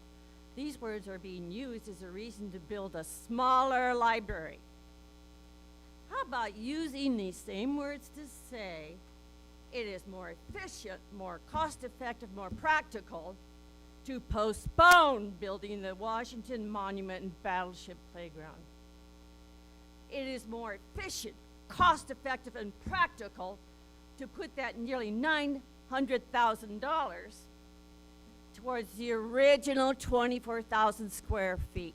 As the lady pointed out, you're going to build a building that was built smaller than 70 years ago? That's a laugh. That's a joke. That's a bad mark on our town. That would benefit all of Porterville, especially our children. City Council, you're already building the wonderful Overland Park and Recreation Center, 4th and Henderson. That's a playground. It's everything. If you really care about Porterville children, it is a no-brainer to build a new 24,000 square foot library, not another playground at this time. Besides, George Washington was a narcissistic person. It's a no-brainer wouldn't care if another monument in his name was not built right now, but built at another time. George Washington was more efficient, cost-effective, and practical, and cared more about what is best for all Americans. I urge everyone in Porterville to contact the city council as ASAP to cancel the Washington Monument and Battleship Playground. Who was on the committee to come up with these two ideas, and why was it decided upon by only a few people? That is not transparency.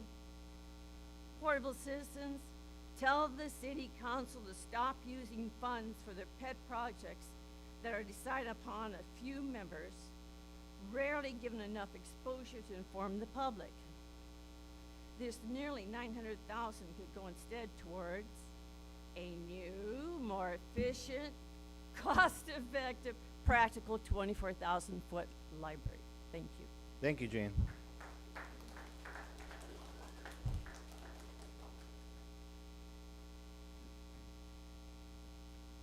My name is Wade Southwick. I'm a 30-plus year Porterville resident. Here we go again, the Washington Monument. Another expenditure costing the Porterville taxpayers $164,000. Where were the donations or fundraising by other groups interested in this project? No one stepped up to help. Maybe because no one was interested enough. It's all in the taxpayers. Concerned citizens have repeatedly presented their objections to such frivolous spending, by city council and vanity projects versus rebuilding the city library. Once again, no one was listening. When a responsible family or household is saving for special project, frivolous spending is suspended until the project, be it a car, vacation, whatever, is purchased. What is the purpose of this miniature monument? It will be hidden by the Huey Helicopter Vietnam War Memorial. It is just odd. What is the educational value here? Its meaning will be lost to most people who will see it. Will the plaques at least be bilingual so that many of our visitors at Veterans Park can hopefully appreciate our American history? Did the DAR provide any funding for this project for the privilege of placing their own plaque? What does this or any other plaque say? I think it will be just a graffiti magnet. Speaking of, can you imagine how tempting that pinnacle would be to some tagger or graffiti artist, and then to the danger for the maintenance people who have to go up there to clean it off? You people need to rethink this. Either cancel the project or postpone it immediately. Thank you. Thank you, Mr. Southwick.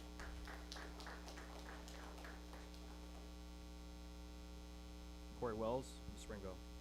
Well, if it does get tagged, I would know who to look at first.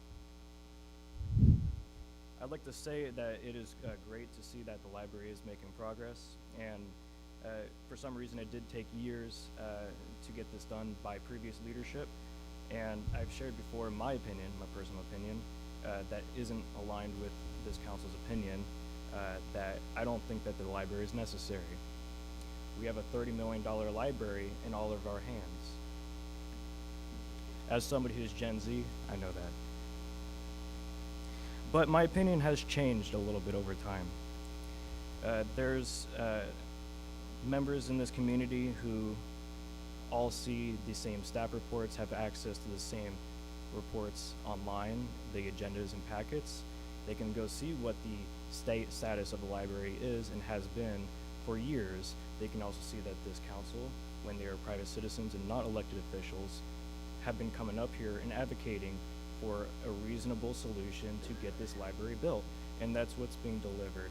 And so I do think now, over the past few meetings, that my view has changed on the need to look at the illiteracy rates in this area, because even Mr. Neely can't seem to read the instructions on the Form 700.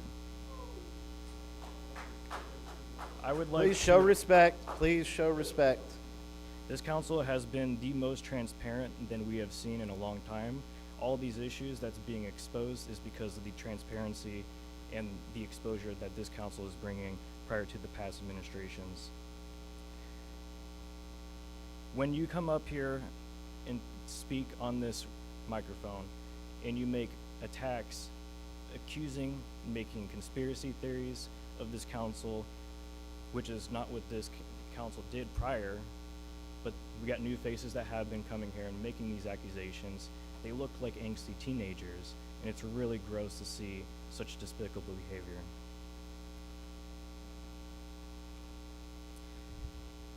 And to my friend, Mr. Brock, I believe that he needs to check which source he received his information on partisan statistics from, because he is mistaken. At least not with Prop 50. Please show respect. He has come up here over the many years and you know, openly claimed and said, hey, and he invited a previous council saying, hey, I'm going to the the California State Democrat Convention, inviting them to share his opinions that he can relay there. And then he's come up here in the many meetings this year saying that this council needs to leave partisan politics out of this, when he's been the most partisan in this entire council, in this chamber. Thank you, Mr. Wells.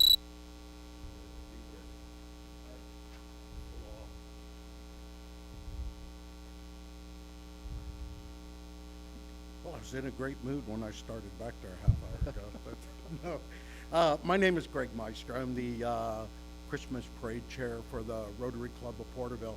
And I just a lot of what I want to do is kind of echo what's already been said 10 times this evening. The parade was just absolutely wonderful. I didn't get the count this year. I know last year we had over 25,000 in the parade, and I'll bet we had more this year. But I would like to give a shout out to a couple of the unsung heroes of this parade. One is the Porterville Adult School under the directorship of Dr. Larry Ann Torres. She has brought students under the instructors, Mr. Uribre, my Spanish sucks really bad, and Mr. Magana. They bring those students out there. They are so organized. I mean, they've reduced my job to handing them a flashlight, a vest, a clipboard, a sandwich, some hot chocolate, and they operate the north end of the parade from Morton North. That parade just flows so smoothly, everything in order.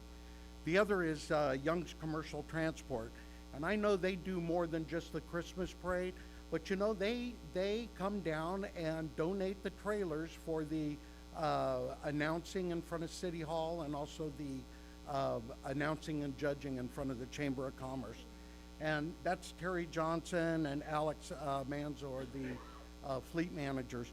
Also, the great videographer, Rosanna, and I don't know her last name, but I do the lease agreement with her out there at Young's. But she does the video of the parades, does a great job. You want to follow her. Her handle on YouTube is Rosanna from Texarkana. Also, we've got a parade conductor, 5 years running, Mr. Talon Latour. He's that 6 foot 2 inch tall cowboy standing at the center of Morton and Maine. That young man gives each entry the final instruction. Also, I'd like to really give a shout out to our police department. I understand they were working with code enforcement this year. When it came again to those, what I call the hot dog gypsies, I only saw 2 of them, and they were not selling hot dogs. They went by me they were doing a clip of somewhere between 5 and 10 miles an hour getting away from something. So I'm really happy to see that. Again, Merry Christmas to the council and everybody here. Thank you. Thank you, Mr. Meister.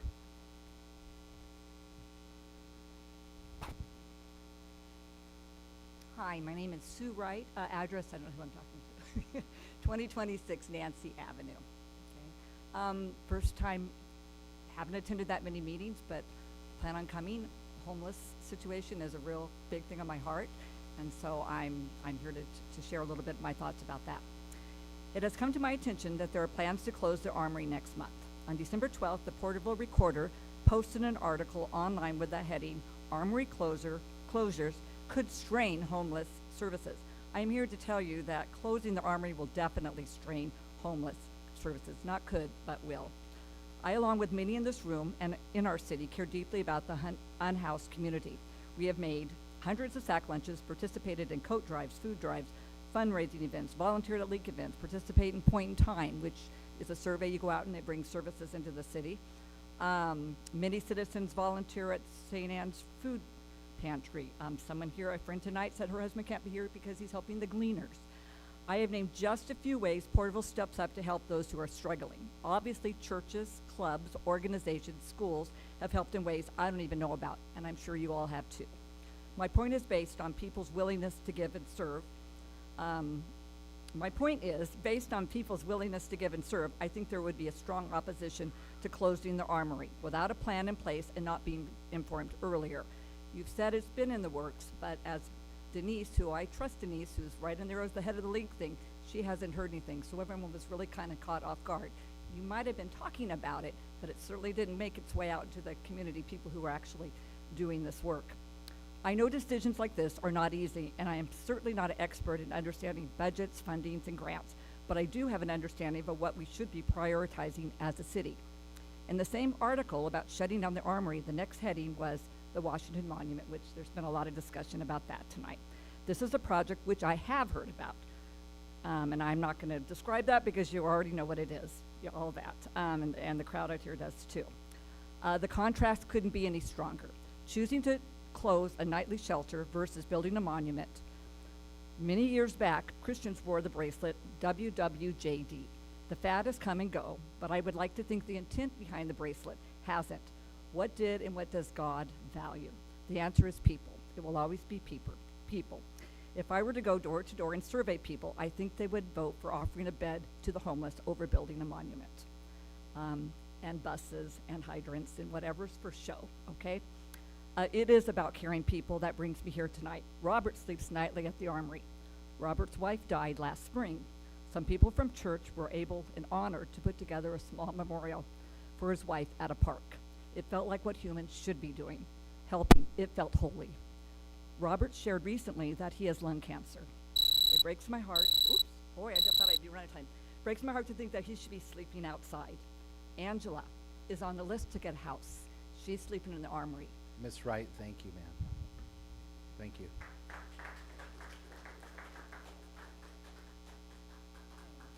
My name is Susan Uptain, and I live in Porterville, and that's all I'm going to say about that.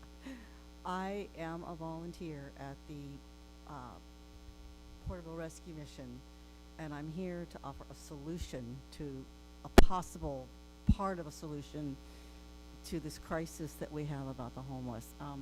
Bobby Lackey is over here. He volunteers at the mission and is currently a resident. And this is Fetty Beltran, who has been a very long-term supporter. Okay, many years ago, we had porta potties at the mission. And the mission maintained the porta potties because they were for the homeless. And it wasn't you guys, it was a different council, and I don't know what the rationale was, but we had to take them out. We had to remove the porta potties. We also used to have tents there because it was a crisis situation, and we had tents there that helped bring this need, but again, it wasn't this council. A different council decided that that had to go, and we couldn't do the tents anymore. So Bobby is going to speak for just briefly and tell you his story. All right. I'm not very used to speaking in front of people, so bear with me, I guess, a little bit. So I'm a recovered alcoholic through the rescue mission, and I'm also a staff member there. I do all the maintenance, and I also help with the operations in the office and everything. I came to the mission about 5 years ago, and they had tents there, if they didn't have tents there, they wouldn't have had a bed for me or place to stay, so I wouldn't even be where I'm at today if they didn't have that room available for me. So I fell in love with the rescue mission because of the help that we do for the people on the streets, and you know, feeding people, and you know, people who are ready and they want to, they have a place to come and recover and get off of drugs and alcohol. Me and my wife now are now together as a married couple, a year sober together at the rescue mission. And my kids, and I mean, that place is a wonder for me in my life. And so I really enjoy giving back to rescue mission and that place. So if we can have some tents, if we're going to get the approval from the city that put some tents up there as a contingency plan for the armory shutting down, if that's a possibility, we could work something out. But yeah, God has done a lot in my life, and I want to give him all the glory. And without God, I was in my truck, I was about to commit suicide, and I prayed to God, Lord, help me. And then in less than 24 hours, he got me to the rescue mission somehow. And my life was saved after that. He took it. So. Our time is up, but I just want to say, if you will allow us, we can reset up the porta potties, and we could put up emergency tents if it will help you to alleviate this crisis. Susan, thank you. Thank you. We heard you loud and clear. Yeah, if you can just work, if you can work with us on that, that would be appreciated. Thank you, Mr. Beltran.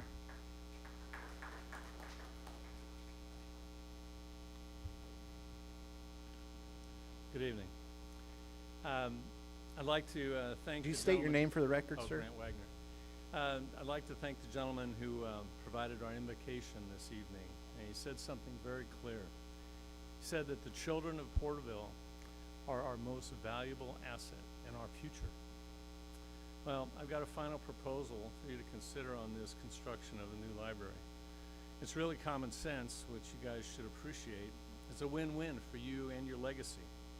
This council is going to be remembered for building only half of a library, ignoring all expert recommendations, ignoring promises of previous city councils to the voters, knowing that your proposed construction will meet the vision of Porterville in 1953. Let's just issue a bond. I understand the concern about issuing bonds when the city already carries bonds for many other projects.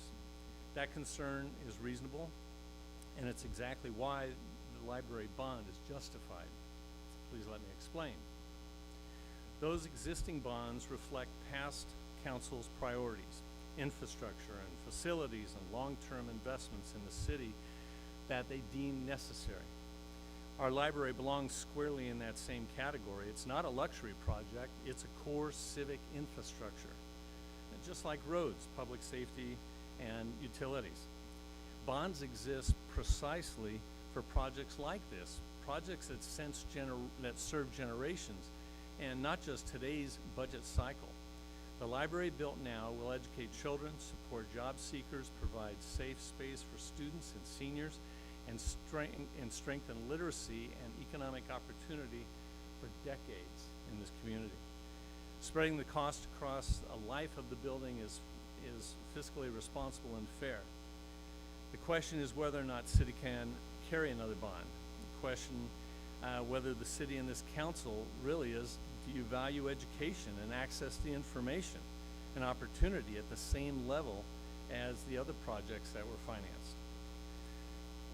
Issuing a bond for the library is not a risk. It's correcting an imbalance. It ensures our long-term investment reflects the full needs of our community, not just concrete and steel, but knowledge, opportunity, and hope. Please don't take the easy way out on this project, guys. As one of our councilmen wrote, we need to be creative and innovative. Well, I take this to mean also that we need to be future thinkers, and that this project, and not be minimalists and focus on the past. Please issue a bond in May or November covering the remaining balance. This is how democracy works. Let the people choose. Let the people vote. Thank you, Mr. Wagner.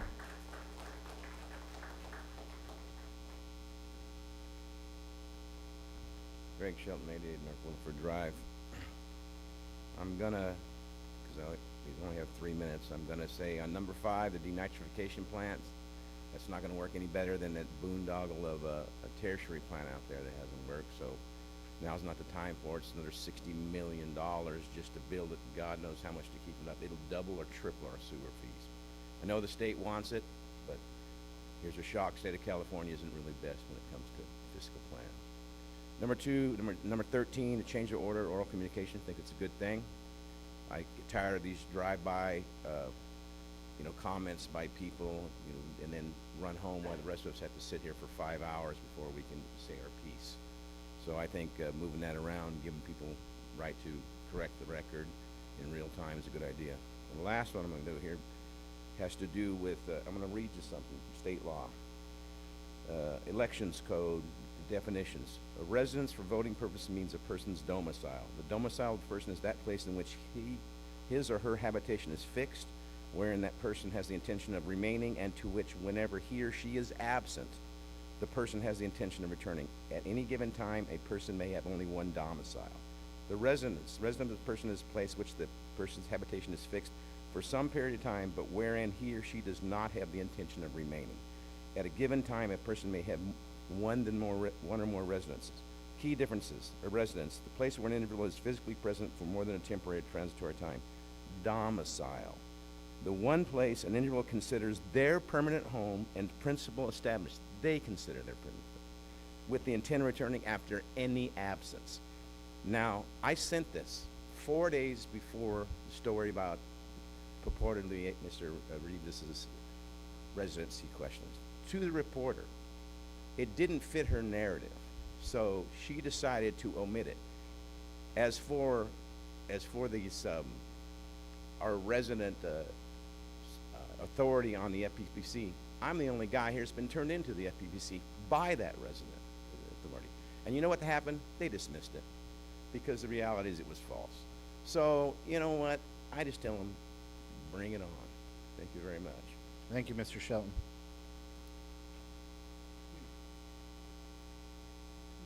Good evening, gentlemen. Taha Saleh, 1206 West Westfield Avenue, Porterville. Thank you for the opportunity to speak in front of you.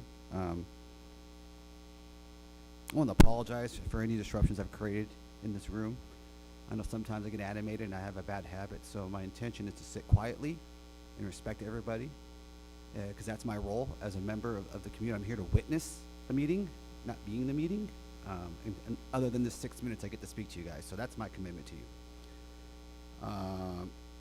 I humbly ask you again, I'm going to be a broken record, could you please bring back the online oral communication? I enjoy being at these meetings, I enjoy seeing people, but I have a lot of work to do, and I'd love to be at work and listen and participate. I love to do two things at the same time, so please consider that. The parade was great. Hot dog vendors, man, it's still a problem. It is. And the city's done everything it can. I don't think there's anything the city can do with the laws, so it sounds like we have to partner with the health department. What else? Okay. So I've heard some talk about the library. I'm really excited it's happening. Thank you for making that happen. I've heard comments about size, and I think what's not being talked about is how space is used and the context of where we're at now. I heard a couple of different sides of a story, but there exists middle usually, and the middle is, yeah, there is technology now that wasn't there in the 50s, right? So not everything needs to happen in a library. At the same time, I believe it's a one-level library versus a multi-level library. So maybe there was some dead space in the old library that we weren't being used that now will be used better. And I hear that it's a type of building that's going to be expandable. So, and I'm somebody who's more of a let's watch the pennies and the dimes and the nickels and all that. So I really appreciate that part. And in talking about being fiscally responsible, I thank God, and I keep looking up in God we trust. I trust God that this item came back over budget to give you guys an opportunity to rethink and maybe not move forward with this. And there was a nice young lady who came in from the museum who demonstrated how she can raise money. So that's awesome. We have people that can raise money. So maybe it's an opportunity to let the community take over and fund it, which I think might happen. And lastly, again, there's always two sides and there's a middle with this armory. I understand when the armory closes, we might not be able to force people off the street. So you lose an opportunity to do that. But at the same time, that's expensive, and it's not a solution. It's a Band-Aid, and people might not like that, but I like looking for solutions. And if the idea of it closing creates energy to be here, then maybe it creates energy to create a solution. So I appreciate that. I appreciate the energy. And lastly, with 8 seconds, 7 seconds, 6 seconds, you know, the whole residency thing, if we just went back to it wouldn't be a problem, right? Thanks for your time. Thank you, Ta. Paul Flores. First, I'd like to say to Steve or to Richard Tree, I'm sorry about hearing about your father. You know, as much as I, you know, don't agree with a lot, you know, I know that your father was a very important person here in this town, and I think that Porterville Shelter Workshop is the gold standard of what this town is really about. So I'd just like to say that. Maestro, I'd also like to say to you that, you know, the state of the city, I think, is a great idea. You know, you did great, the 40 minutes that you did, and it's a great idea to make that available to everyone. Yesterday, I had my oil changed over at Walmart, and I took a walk actually all the way around Veterans Park, and one thing I noticed was in this area right where the dumpsters are and the cats, and you know, you kind of go from Target into the actual walkway, I noticed there's a lot of just goose kind of droppings everywhere. And so, you know, it's kind of one of these issues where, you know, I guess kind of echoing what Mr. Coffee is saying about maybe we should be really trying to be taking care of the parks first, right? Like, same thing with the, you know, issues I've heard people talk about the pond and how green it is, or animals that are deceased around it that may not be getting picked up or whatever. Another thing that I'd like to mention is also the homeless shelter. I was under the impression that it was being rented out for $1 a year and that there's only 2 security guards there. I think it'd be nice to know, for the public to know, like, how much money is going into that, really. Because I heard that all that's provided is, yeah, some water, electricity for a little bit, and a cot. Like, no blankets, no pillows, no anything. So I'm kind of curious on why that costs so much, I guess. Another thing, too, with the library that I thought of, I did some research on the library, and I noticed that up in Clovis, they were trying to put do like a partnership and have someone maybe put like a logo on there. So instead of just maybe bonds, maybe there could be some kind of partnership. One idea I had was maybe like a company like Wonderful Company. I know that, you know, people might have issues with them, but I think that they could possibly be a very good partner when it comes to the library. And lastly, this morning I went to another meeting for the Kern County Community College District, and I went there to talk about the Central California Food Bank and how we get about once a month there's a drop-off at Porterville College, and these 2 months they aren't having it. I know that over the summertime they haven't had it also, so I'm trying to work with Central California Food Bank and also the college to make sure that more food can get secured into town. And if there's anyone that I can talk to with the city about that, I know that that's the one anchor point because of how good that parking lot is, but if the PC can't do it, I would like to maybe figure out if there's something else that the city could do to possibly become an anchor point with Central California Food Bank. Thank you. Thank you, Mr. Flores. Howdy, Donnie Zimmerman. I didn't come prepared with a speech, but I gotta, you know, my mouth gets in my way, but a couple issues there. Homeless. I worked on the highway for 26 years. I dealt with the homeless. I don't know what happened, probably COVID. There used to be one guy out there and you'd ask him to leave, pick up his 40-ounce beers, and he'd be on his way. Now, maybe we can blame it on the regime in Sacramento. It has to be go back to the governor, but now they want to live there. The entitlement is off the charts, and they don't just sit there. They make a mess and they destroy the taxpayers' property. It's disgusting, and you know, it's sad that the homeless are homeless. It's terrible, but that doesn't give them a right to destroy stuff. It's disgusting. And I remember I was reading the Bible the other day, and it just clicked today, and I got to my handheld library just right now in the meeting. This beats the Dewey Decimal System all the heck, by the way. But it talked about the master and his, he gave his servants some talents. Long story short, it's Matthew 25, and then it goes to 29. And it talks about homelessness, and the life of a homeless person it's not a good one. And the reason I'm quoting the Bible is to show you that it's since the beginning of time. We're not going to solve the problem. We're managing it. And I don't have the answers, but I know that we don't have an endless stream of money. So there is a day of reckoning to this. And to be honest, and I'm not a medical person, but most of those people have a mental illness or a drug addiction or both. So thank you for considering the taxpayer in your resolution. The other thing is the library. As Corey Wells said, and I don't mean to be harsh, but this holds more than the Porterville Library did. I never got the impression that the council was not going back with the library. So we seem to be arguing over millions of dollars here, and I don't know, that was a 2-story building. I never really saw it full. To me, I didn't really see it used that much. My buddy's mom owned Judy's Book Fair on Main Street in the 90s. I asked her, Judy, why are you selling it? She goes, people read less. My mother was an English teacher. I have a stack of books at home. I encourage reading. It's the best thing you can do for a young child is to read to them. There again, there's a limited amount of money that the taxpayer has to, foot the bill.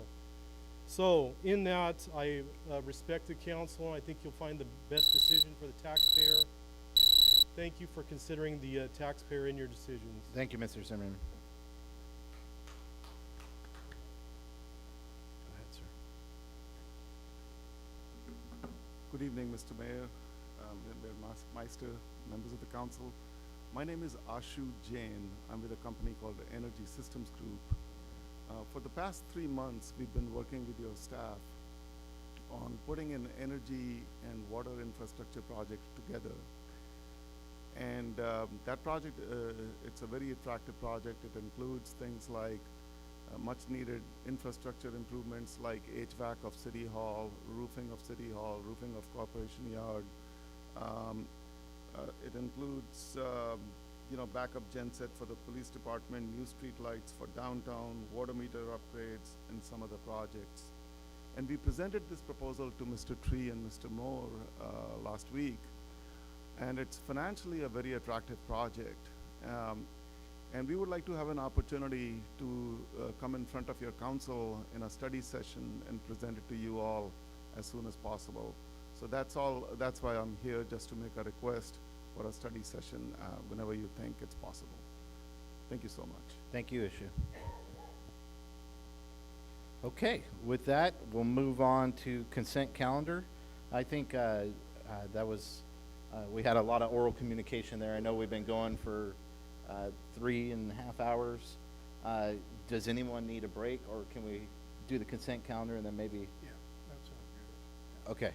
All right, so all consent calendar items are considered routine and will be enacted in one motion. There'll be no separate discussion of these matters unless a request is made, in which event the item will be removed from the consent calendar. All items removed from the consent calendar for further discussion will be heard at the end of scheduled matters. How would council like to go forward? Your Honor, before we get into the consent calendar, I just wanted to make a note related to item number 11. The Exhibit A to the draft resolution needs to be updated, as the student intern position rate was inadvertently not updated along with the other listed positions. So staff's just requesting that the motion tonight for the consent calendar also include an amendment to reflect the correct student intern pay range of $16.90 through $18.40 per hour. Thank you, Fernando.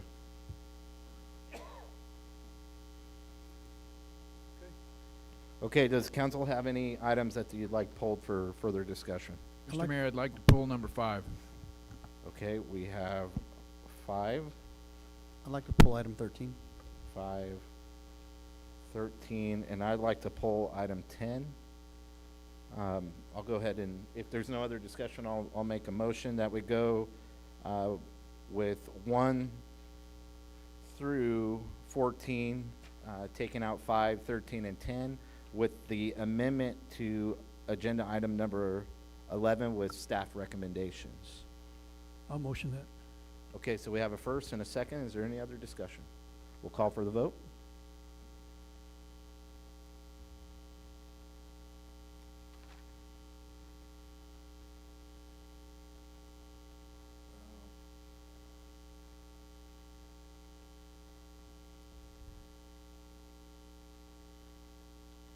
one of us or you?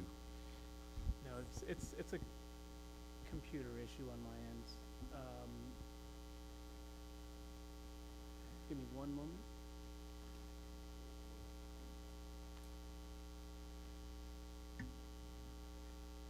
Yeah, for the sake of time, we'll just go ahead and do a roll call vote Yes, again. sir. I apologize. Yeah. Councilmember Rivas. Approve. Aye. Councilmember Green. Aye. Councilmember Beltran. Aye. Vice Mayor McCurvey. Aye. Mayor Meister. Aye, passes 5-0. Okay, moving on to the public hearing, or first public hearing of the night. City Manager. Thank you, Mayor. We have 2 public hearings tonight. The first item is in regards to River Springs Plan Development, and I've asked Director Calderon to provide the staff report. Thank you, Mr. Tree. I've actually asked our city planner, Mr. O'Neill, to give the staff report. Thank you, Director Calderon, City Manager Tree, Honorable Mayor, Vice Mayor, City Council, Jeff O'Neill, City Planner. The project before you tonight is the River Springs Development Project, which would subdivide a parcel on the north side of the Tule River between Newcomb and South Beverly into 82 lots for single-family residential development. The lots within the subdivision are proposed from 2,500 to about 8,100 square feet and would be developed in 3 phases as currently envisioned. To facilitate this project, because the zoning of the site is PD, a planned development plan is required, which the applicant has provided. The proposed map itself and the PD plan are consistent with the Porterville Development Code, as well as with the land use densities described within the Porterville General Plan EIR. A portion of the subdivision, which contains approximately 8 lots that are south of the River Springs Drive alignment, are actually within the regulatory floodway, and the applicant has provided has been corresponding with the Engineering and Project Management Department to request that the Federal Emergency Management Agency revise its designated area. The map does contain conditions of approval identifying what would occur either if or if not that area is removed from the floodway. The project would be responsible for constructing improvements, water, sewer, storm drain. It is surrounded predominantly to the north, east, and west by existing single-family development, as well as the City of Porterville storm basin, and then of course to the south is the Tule River, across which is vacant land. The part of the circulation of the site would contain public or private streets. Other than that, the abutting major street rights-of-way would be improved consistent with city standards. The project actually slightly exceeds the permissible density identified in the general plan, and the reason for that is that the map proposes 8 lots that would be deed restricted to moderate or below income households, and as a result of that, it qualifies for the state density bonus, under the state density bonus law, which means that it is allowed to exceed the maximum permissible density in the general plan. Additionally, it qualifies for what is known as a concession under density bonus law. The requested concession, which staff finds amenable, is that the 8 affordable units, rather than being required to provide covered parking, would rather provide uncovered parking. The map and the plan development meet the required findings, both under the Porterville Development Ordinance as it relates to plan developments and as it relates to the subdivision of real property.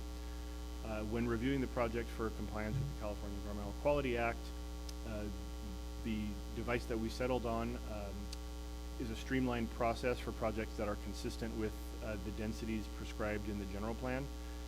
CEQA Guidelines Section 15183 allows this streamlined environmental review, in which case we simply review the potential impacts of the project to see if there is anything peculiar to this project that would not have been identified in the general plan environmental impact report.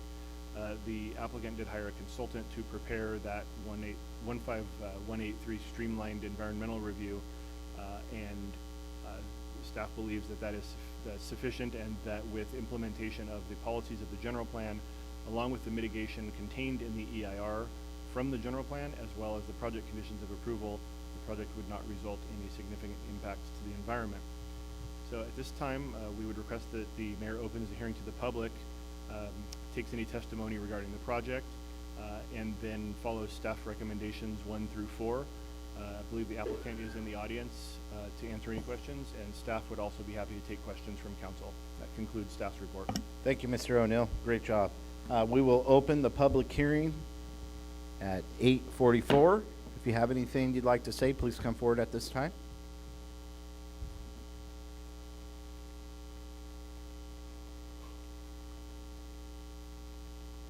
I just like coming up here and talking to you guys. Tajas LA, address on file. I didn't do much research on it, so I appreciate it. I'm just looking at the map. I'm really concerned about this flooding situation. I mean, when I look on this map right here, there's water there. So I don't know if there's a plan. I hope there is. I'd hate to see people 2 years ago. We had a flood out and that area kind of got hit. I know somebody on here lives in that area and knows a little bit about that. The other thing is you guys are a very active council. I love that. You guys are very hands-on. So just because something passes doesn't mean it has to happen. And so I know you guys have a plan for this community. What kind of housing do we want to have? What kind of affordable housing do we want to have? What's the quality of life we want to create here? And some of these developments sometimes are so compact that people just don't have quality of life when they're fighting over parking spots and stuff. So I'm sure you guys are looking at this, but I also know you're a very development-friendly community. So, but that's my concern for the record is flooding and quality of homes and the quality of living. Thanks for your time. Thank you, Taha. Is there anyone else?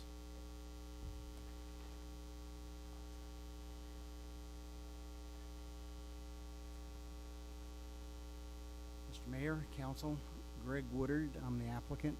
I'm just wanted, after several years of attempts and trying and some back and forth and cooperation with the city staff, I appreciate Mr. O'Neill and I appreciate Claudia Calderon, your Public Works Director, for working with us on this and helping us get it past the finish line. Thank you. And thank you for allowing us to be able to have our choices on consultants to do environmental and so forth. I appreciate that. After this long a time, I guess you can probably figure that I'm for this project. And so I'm here if there's any questions or any concerns that I can answer. Thank you, Mr. Woodward. Is there anyone else? Okay, I'll be closing the public hearing at 8:47, bringing it back to the council. How do you guys want to open this up? Do you have any questions? Councilman Beltran. I understand that this project has been years in the making, so thank you for continuing to push through and working with staff. What I would highlight with a project like this that's taken many iterations is, you know, the city will take a look at it, engineering, planning department. I'm sure Mr. O'Neill may have looked at it at a time. So it's gone through many different hands. But some of the concerns is, you know, I don't know if this is maybe 10 years past or what have you as a general number is we'll make concessions on one item, a year or two later it comes back and then there's a concession on another item. What I'm getting to is at the end of it, like what we see here, is that there's so many concessions being made that when it's all put together in a package, there's just a lot of concerns for me. And I'll address a couple of them briefly. I don't know if Mr. Woodward, is that okay that he comes up and I can ask some questions for him? Yeah, I think that's fair. Or your designer, I'm not sure who can answer the question, so I'm sure you're well in knowledge about this. My first question is, because these are going to be considered private roads, I think that's your request, will they be gated? No. They won't be gated. Okay, thank you. The second question is, typically the minimum requirement or the city has is 6,000 square feet, and some of these are 2,500. That is very, very small. Now, what I do appreciate is I know that there are individuals that don't want a large lot, so this is affordable for people who aren't fixed incomes or only need one, you know, bedroom, what have you. Will there be garages on these units, these smaller 2,500 square foot? Will they have garages? Yes. Councilman Beltran, the lots that were spoken of you know, the 8 lots that were affordable lots for low or moderate income set aside, we requested not doing garages because not necessarily, we probably should have said that they have the option to do a garage or a carport or something. But the designs that we're looking at for those particular lots and working with some of the nonprofits in the area would be to create parking spaces that are behind the house and not in front. So Could you describe what units those are on the map? What lot numbers those would be? I can't see the lot numbers and don't remember them exactly, but Would they're you see generally, would they be the ones to cul-de-sac the there. west? Yeah, Oh, on the very cul-de-sac? top, yes. Oh, on the cul-de-sac area, okay. yes, those 8 lots. Okay. But yes, they are, the remaining lots are planned to be garages. Okay. So thank you for that. Was a concern for me, as one of the comments was about parking. I think for me, it was more on the smaller units. I think it's like number 15 to 26, something like that, to the left of the map there. Those ones, Yeah, that was a little bit of my concern because there's a difference between the actual lot size and then the actual structure size. And so I just wanted to make sure that we weren't causing too much congestion if there wasn't a driveway. I believe this would be like a rolled driveway where they can kind of pull up there. But just knowing lot sizes, I'm kind of familiar with development. I was just concerned that there wouldn't be enough parking on that resident.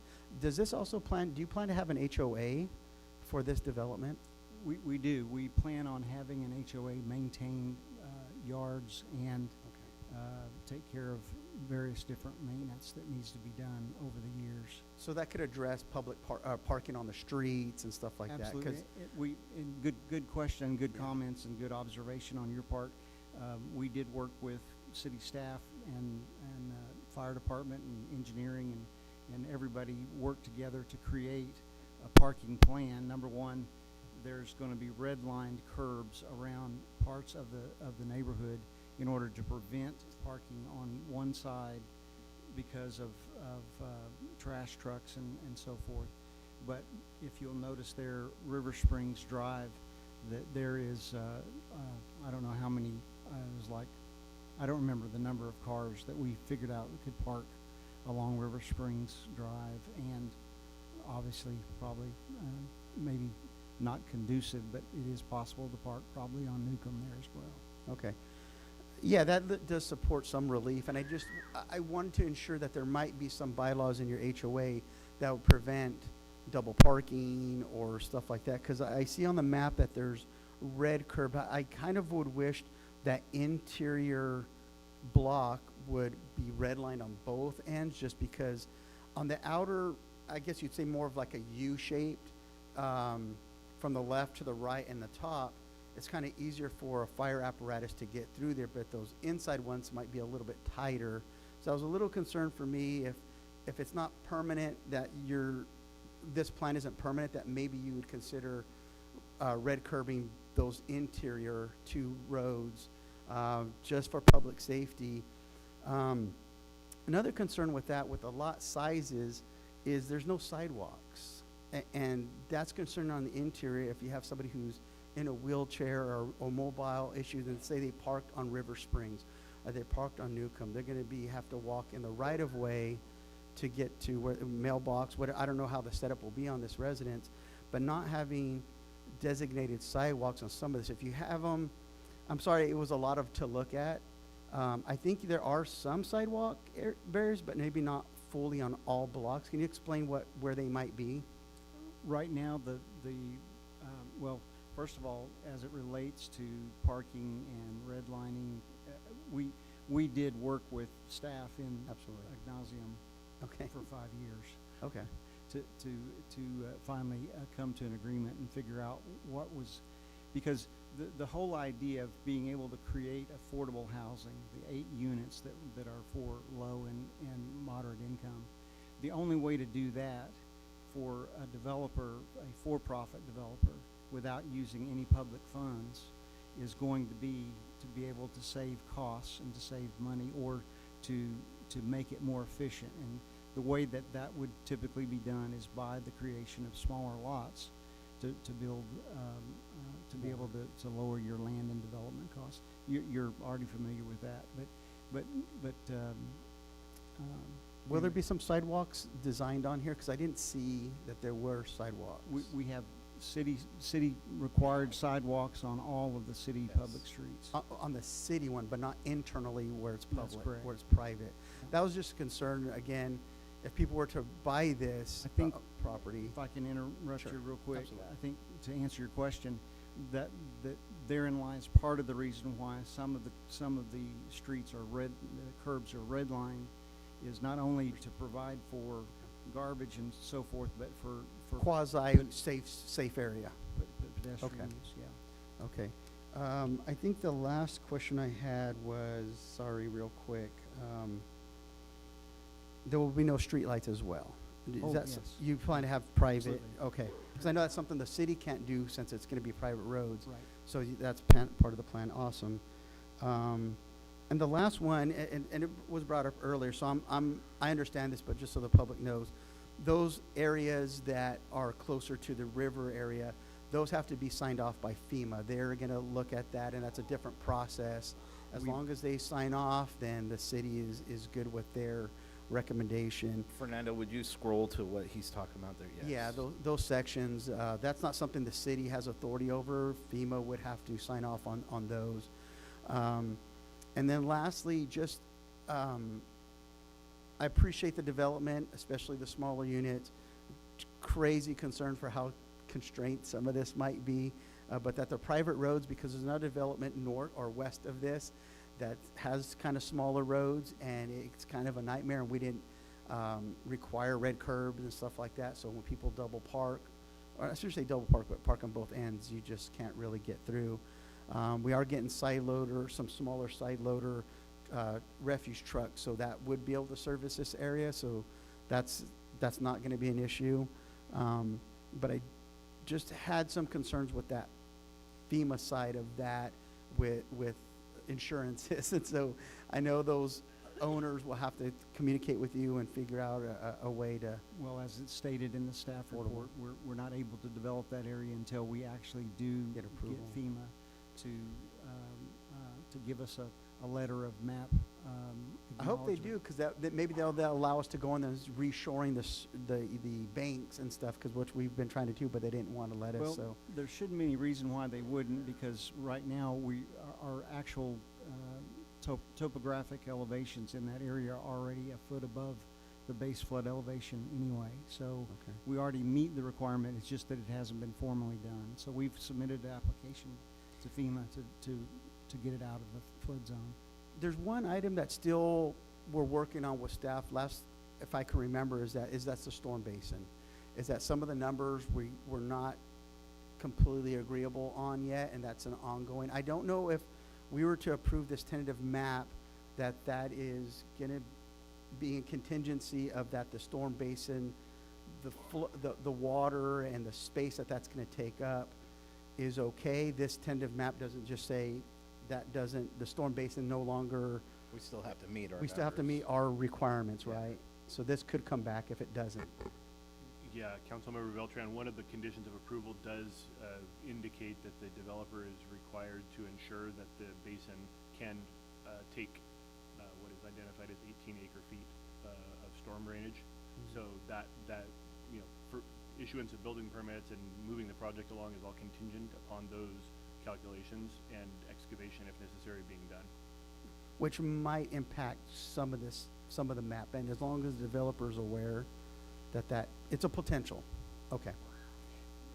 Absolutely, yeah, and Mr. Sanchez and I have, over the years, have discussed the idea of whether or not, for instance, whether or not the storm drainage master plan that was done many years ago was as applicable today.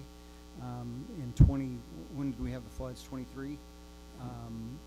The storm drainage basin that is currently there as a temporary basin, to my knowledge, never held more than a couple inches of water. It just percolates right on through. So maybe there's some opportunities there that could bring to us if we pursue that. Yeah, again, thank you. I don't want to take up much time. I know my colleagues have some more questions. I did had some concerns with some of the overall layout, going back to, again, what is the look and feel of the community, and just as long as those residents know, there may be some issues with it, but I appreciate that you're bringing affordable housing, because not everybody can afford a $400,000 property, so thank you. That's what we're shooting for. Thank you. Yeah, great job, Councilman Beltran, and Greg, you probably just want to stay right there for a little bit. Councilman Green, do you have any comments? No, I don't. I think Mr. Beltran pretty much covered it. Yeah. Thank you. Councilman Rivas? Yeah, thank you, Mr. Woodard. Mr. Beltran, you took it to the hill. You answered a lot of my questions, so I appreciate that. But I do have one major concern. Is this a flood zone? Because I would hate to, let's just say we pass this and it all goes through. And I was there at the 23 floods, and I was there when those evacuation orders were being ordered and stuff like that. And I slept on the floor ready to leave that area because it just crest, you know, a few inches. That river was high, and it broke the banks a few times, and we had to sandbag all those houses out there. So that is a big concern of mine. And along with this, I see that this phase, I believe phase 1, on the opposite end, on the south end of River Springs, I don't, floods happen every so often. I was here in the 67, and I was here in the 23rd, 2023. So, I would hate to those houses be, developed, and then a flood happens and people are asleep and they get, that's just my biggest concern, because I'm going to sign off on this if I decide to. But I just want to know, is it a flood zone, or are we doing anything to level it up higher, or what are we doing? Councilman Rivas, thank you for the question. The short answer is no. Okay. It's not in a flood zone. There won't be any houses built in a flood zone. Okay.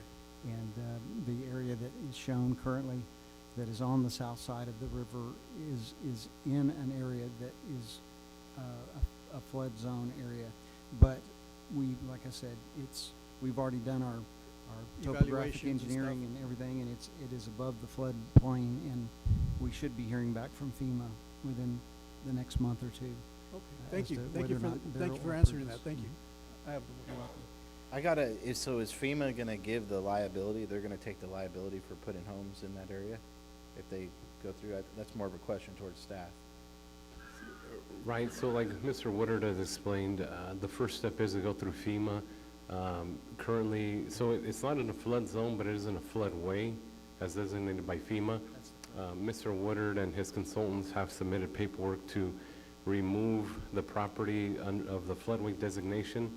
And like he had hinted at earlier, there's two methods to do that: letter of map revision with fill. That's if it would be below the base flood elevation, which is not the case here. Mr. Woodard provided a topographic survey of that area, and as he stated, it's approximately 1 foot. Existing elevations are 1 foot above the base flood elevation, so it's more of an ask of FEMA to state that, hey, there was an overreach, that this isn't really going to be underwater.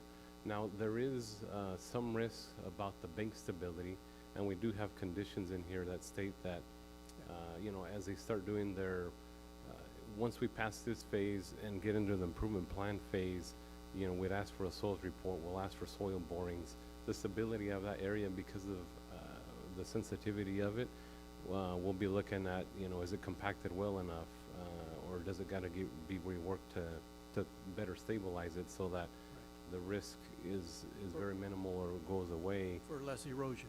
Correct, and there might be a need to put some like riprap on that bank to better stabilize it, but it all start with that soils analysis. Thank you, Director Sanchez. Mayor, just since we're on this specific subject, I was gonna hold this comment, but I'm go ahead and make it and tag on to Javier's comments here.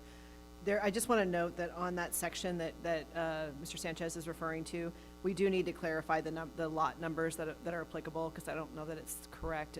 I thought it was 75 to 82. It says 65 to 74 for the lot. So we'll get that. I just wanted to note that for the record, that we'll put the correct one in. But then the other thing I was going to suggest is that under section 40C, which talks about the fact that this is, that we have potentially property that is in the designated floodway, is to add to the very end of that subsection, really a clearer statement about this issue, which is simply just to say that the city cannot approve the development of those particular lots unless and until FEMA approves a letter of map amendment regarding this floodway. In So I my think it's really mind, I important think to put that's that gonna be in. very difficult to achieve, but I could be wrong. Greg, you might have better connections than me. With that, Vice Mayor McCurvey. Well, I think you guys have done an excellent job. Thank you, Councilman Beltran, for digging deep into that. I have a couple of questions.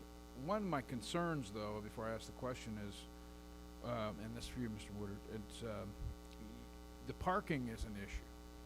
This is very creative what you're trying to do here with the density, but you're already stating that people are going to be parking out there on River Springs and even on Newcomb and having to walk back to this private area. Not stating that they will do that, but they have the opportunity to do that. Right, but based on the demand, it's likely, I would say, and that's a problem for, that I want to my concern that I want to bring out, because this is a future parkway area.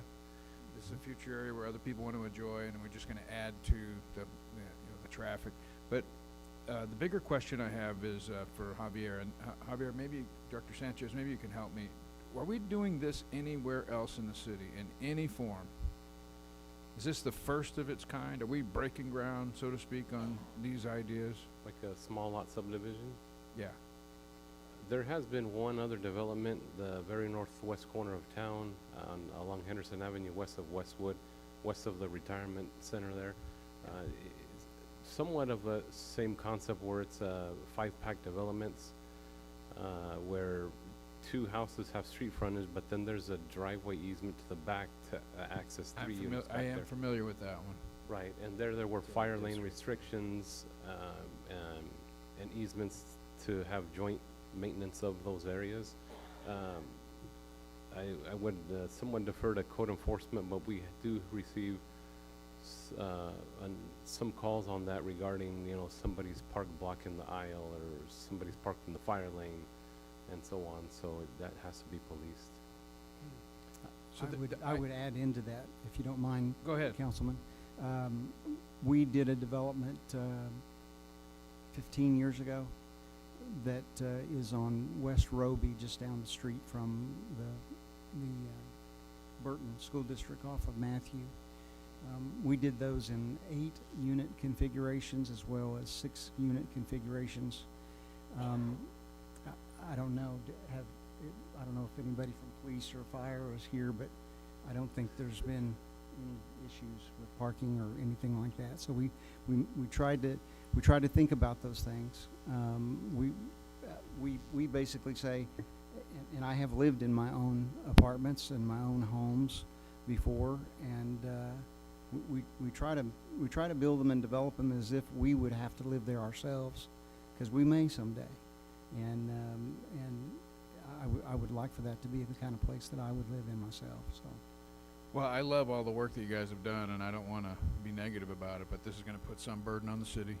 And this area with the flood is a major concern for me, in addition to the parking and the other congestion issues that we'll have to overcome. The HOA can go a long way on that, I'm sure, in setting expectations, but I have many concerns, as do my colleagues on this. We have an HOA over on Roby there. Garden Court Villas is the name of the development. Okay, well, I guess it's my turn, right? This is a tough one. I especially with the floods being more recent, right? The 2023 floods and what we saw. It's good to hear that you're on higher ground. And I've gone and looked at the area, and I would agree that it is higher ground than stuff further out to the west, where we really had those frightening moments that AJ or Councilman Rivas, lived through. But I do agree with the fact that this is higher ground. Something else that I see potential for is people that are trying to start the American dream, right? Being able to buy your first home, doesn't always start out at that $400,000 home or even $300,000 home. But what kind of price is some of these smaller lots that's up against the storm drain basin going for? We haven't established that. I mean, it's difficult to do that until you've actually, but our price target is in the low 300s. We would love to get it to where we could get some down into the 200s on those small lots. Yeah. But I'm not sure it's going to be possible. Got you. And as far as, and I may be beating a dead horse here, but there is no driveway in those lots in that house, those houses that are up against the storm drain basin? Oh no, absolutely. There'll be a two-car garage. Some cities have successfully used a tandem two-car garage as well. So there's room for the people to park their vehicles Absolutely. in those areas? Absolutely. Okay. As far as what you're talking about is parking on Newcomb, are you saying people are going to park on Newcomb and go in through the back of their house? I'm not even certain whether or not anyone will ever utilize that. One of the opportunities that we thought that may be available or that we should have pursued is whether or not we would have along those lots along Newcomb, instead of having the entrances on the private street side, have them on the Newcomb side. Yes. With some Yeah. porches and some things like that along there to make it very attractive, and people could actually even park right out there in front of their unit if they wanted to, or a guest could come. Well, and But- that would help open up that one road there. Yeah. All these homes have driveways. Yes. Okay, so I Garages. think there was a narrative going that they're forced to park on the street, No. and so that's not necessarily true. Now, what the size of these homes? 3-bedroom, 2-bath, or smaller? Probably, we may go down as low as 2-bedroom, 2-bath, but, you know, I mean, I don't know if you've looked in the websites here lately, but 2-bedroom, 2-baths in Terabella are going for $250,000. Yeah, yeah. 2-bedroom, 1-baths. Well, and So- what I'm getting at is, you know, how many vehicles are in one household? You know, my house, I have a teenage daughter, we have 3 vehicles, right? And so I could see how, as families grow, vehicles do add up, and I'm just trying to admit some of the concerns with my colleagues.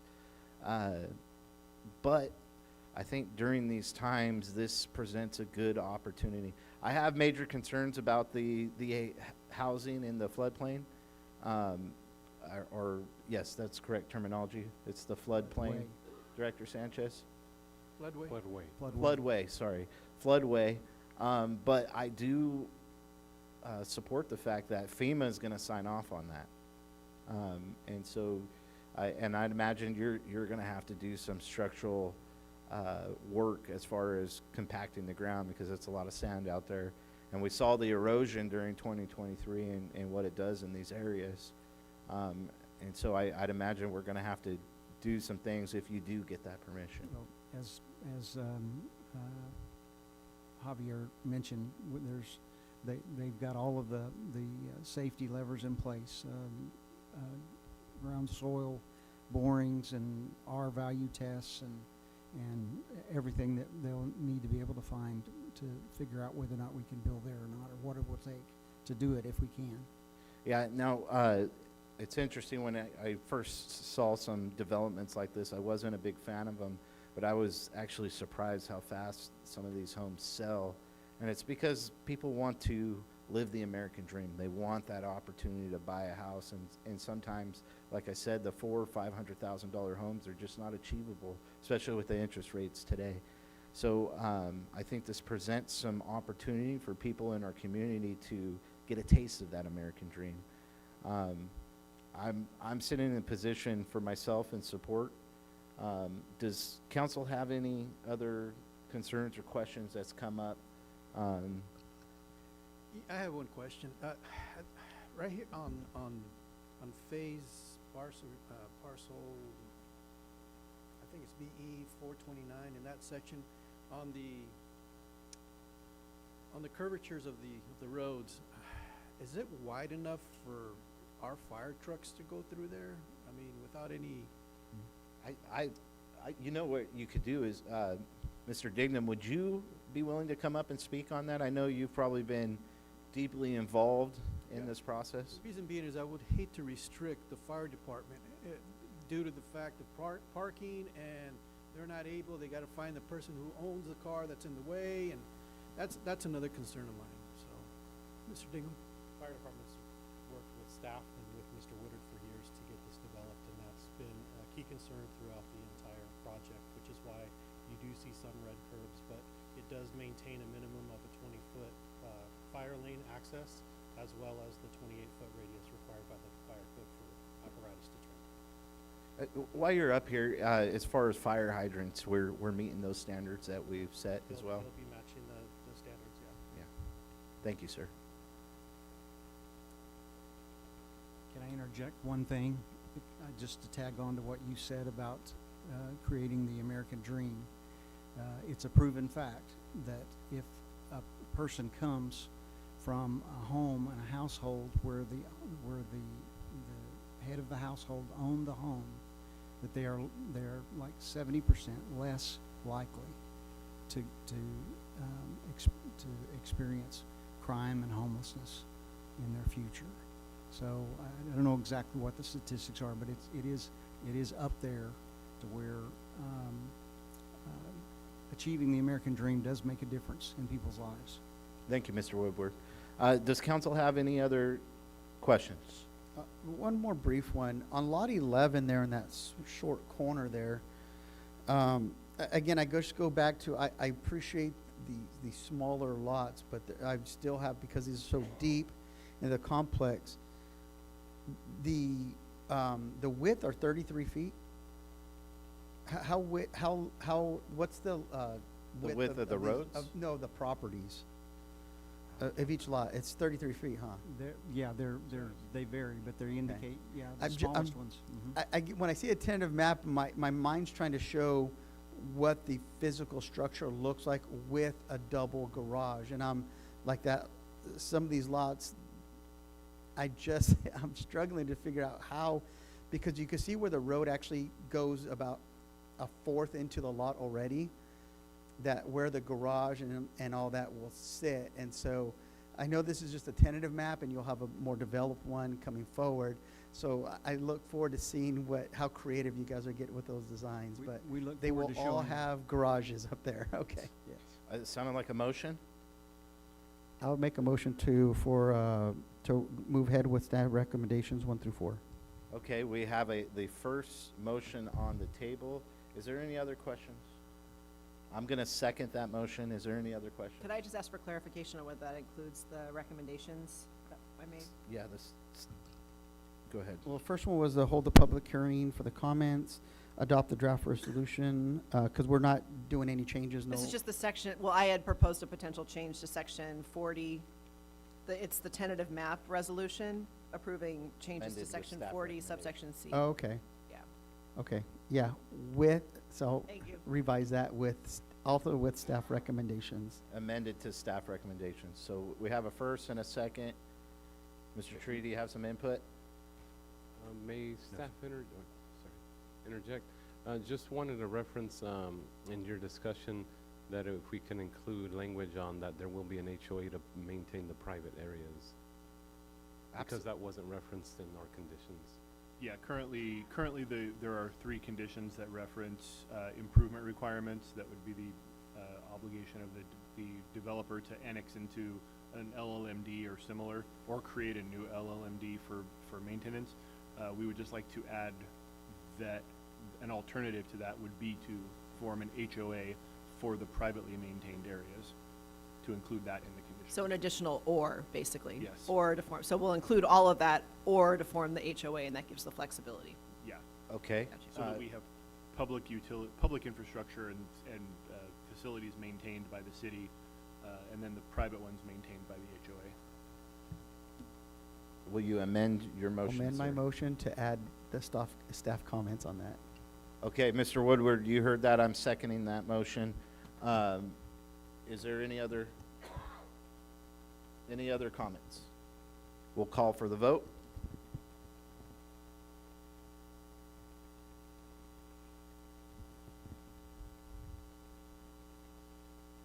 Passes 5-0.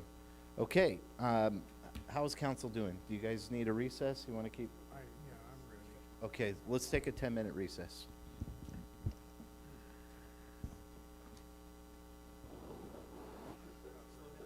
The tonsils are starting.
We'll call this meeting back to order and go into our next public hearing. City Manager?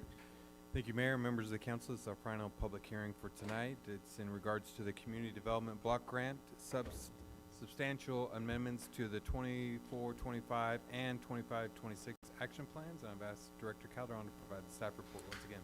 Thank you, Mr. Tree. As an entitlement community, the City of Porterville receives Community Development Block Grant funds annually from the U.S. Department of Housing and Urban Development. These funds support decent, affordable housing, a suitable living environment, and expanded economic opportunities for low to moderate income households. HUD requires entitlement jurisdictions to adopt a consolidated plan and annual action plans that identify how these funds will be allocated each program year. A substantial amendment to an action plan is required when there is a change in allocation priorities or funding methods, a 25% increase or decrease in funding category, the introduction of a new activity not identified in the consolidated plan, or any change that alters the intended beneficiaries of a previously approved activity. So a substantial amendment is being proposed for the 24-25 action plan to reallocate a total of $339,144.55 in CDBG funds towards the first-time home buyer the first-time home buyer, low-income home buyer program. These reallocations are needed to meet program demand and to ensure that the city remains in compliance with HUD expenditure deadlines. So the amendment proposes the following adjustments. About $74,000 from the Business Assistance Program, $14,000 from the Multi-Sports Field Improvement Program, $15,000 from the Owner-Occupied Rehab Program for years 21 and 22, and about $100,000 from the Owner-Occupied Rehab for the 2024 year. So a substantial amendment is also proposed to the 25-26 action plan to add contingency language specifying where unspent funds will be reallocated at the end of the fiscal year if such reallocation is necessary to meet the expenditure requirements. The contingency language identifies where carryover and entitlement funds would move within each eligible program or category. Consistent with the city's adopted citizens participation plan, a meeting for the community was held on November 1st at the Porterville Library, followed by a public hearing before the CDBG Advisory and Housing Opportunity Committee, and that was on November 6th. The proposed amendments were made available to the public and on the city's website in a hard copy here at City Hall for a 30-day public comment period beginning November 14th and concluding with tonight. As of the preparation of this report, no public comments have been received, and staff recommends approval of the substantial amendments to both the action plans and authorization to submit the amended documents to HUD. So the recommendation before City Council is to adopt the draft resolutions for both plans and direct staff to submit the both plans to HUD. And they're attached for your review. And that concludes my report. Thank you, Sorry, I'm having a Director hard time Calderon. With that, we will open the public hearing at 9:38. If you have any comments, please come forward at this time. I'm not seeing any, so I will close the public hearing at 9:38. Bring it back to the council. Does council have any questions? This is pretty straightforward. If there's no questions, I would go with staff recommendations 1 and 3. Okay, we have a motion. Is there? I'll second that. Okay, we have a first and a second. If there's no other comments, I'll call for the vote.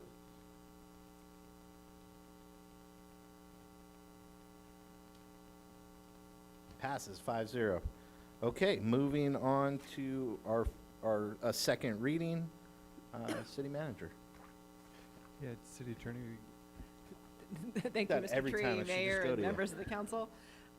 Tonight before you is the second reading concerning the ordinance that approves the development agreement between the City of Porterville and Cannabis Express, Inc. As you all know, that came to the council at the prior meeting with a public hearing, and you guys approved first reading. So I'd respectfully ask that you go ahead and give second reading to this ordinance. It's number 926, waive further reading and adopt said ordinance. Thank you. Okay, bringing it back to the council. Does council have any questions? None. I'm looking for a motion. Oh, go ahead. If there's no questions, or I'll go ahead and go with the staff recommendations. Okay, we have a first. I'll second that. If there's no other comments, we'll call for the vote.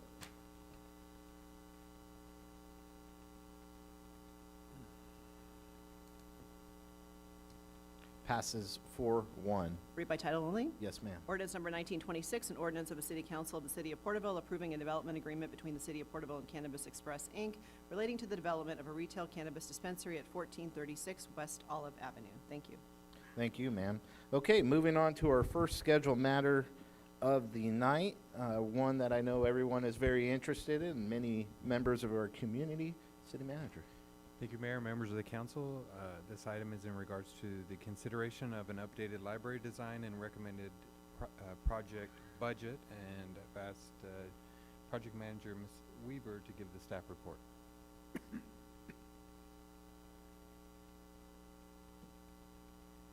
Thank you, Mr. Tree. Thank you, Mayor, Vice Mayor, and members of City Council. As you can see, with the staff report contains a lot of history and information regarding the library project, funding, and why we are here tonight. But I'm going to just jump in the middle of everything and get to the heart of the matter. So, since August of 2023, staff has been working with Paul Halajian Architects, which we'll refer to as PHA, and the Library Facility Planning Committee to develop preliminary design concepts. In September of 2024, the City Council reviewed multiple scoping options and budgets for the project and selected option 2 at that time, which proposed a 24,600 square foot library at a total project cost of $30 million. The council directed staff and PHA to proceed with refining this reduced design. In February of this year, the City Council directed staff to reevaluate the design approach as the $30 million project exceeded the funding currently available. PHA provided updated schematic plans and also shared comparative cost information from a similar but smaller project in Fairmead, California. Based on this analysis, PHA recommended a construction budget of $20 million for an approximate 16,765 square foot library. When including construction management and inspection services, the overall recommended project budget is $22 million. Many will ask, what does that really mean? When we look at Exhibit A,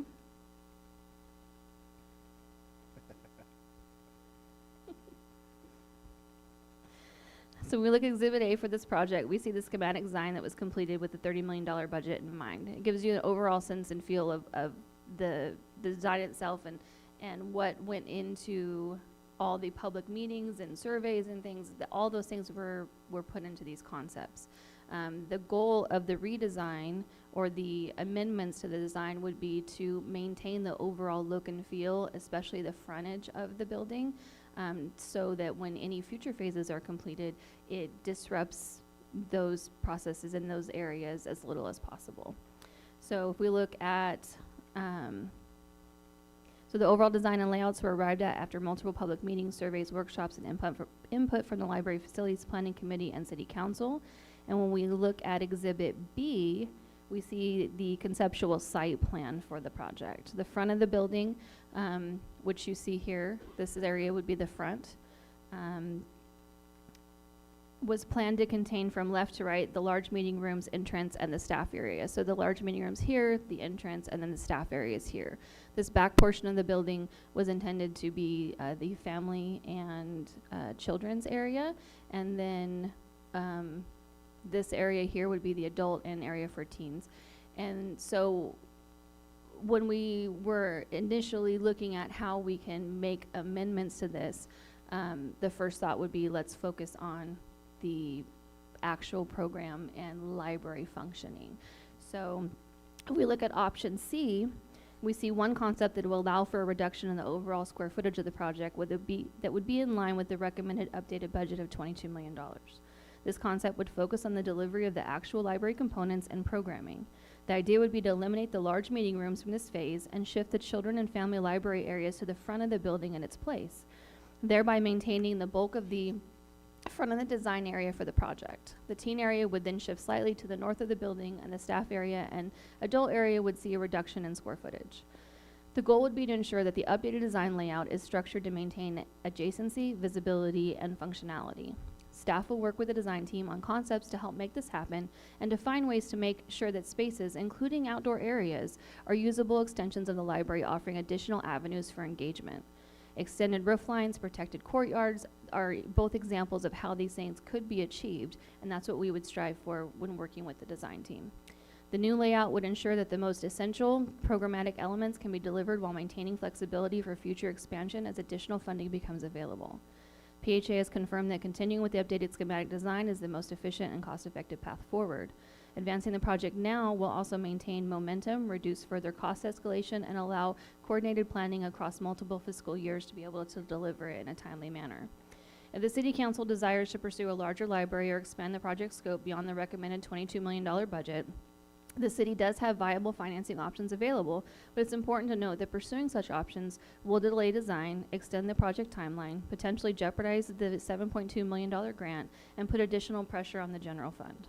So at this time, staff would like to recommend that City Council establish a project budget of $22 million, approve a library design that falls within the newly established budget, which is approximately 16,700 square feet, and direct staff to proceed with project development based on the approved budget and concept, or direct staff to explore financing options and return with information at a future meeting.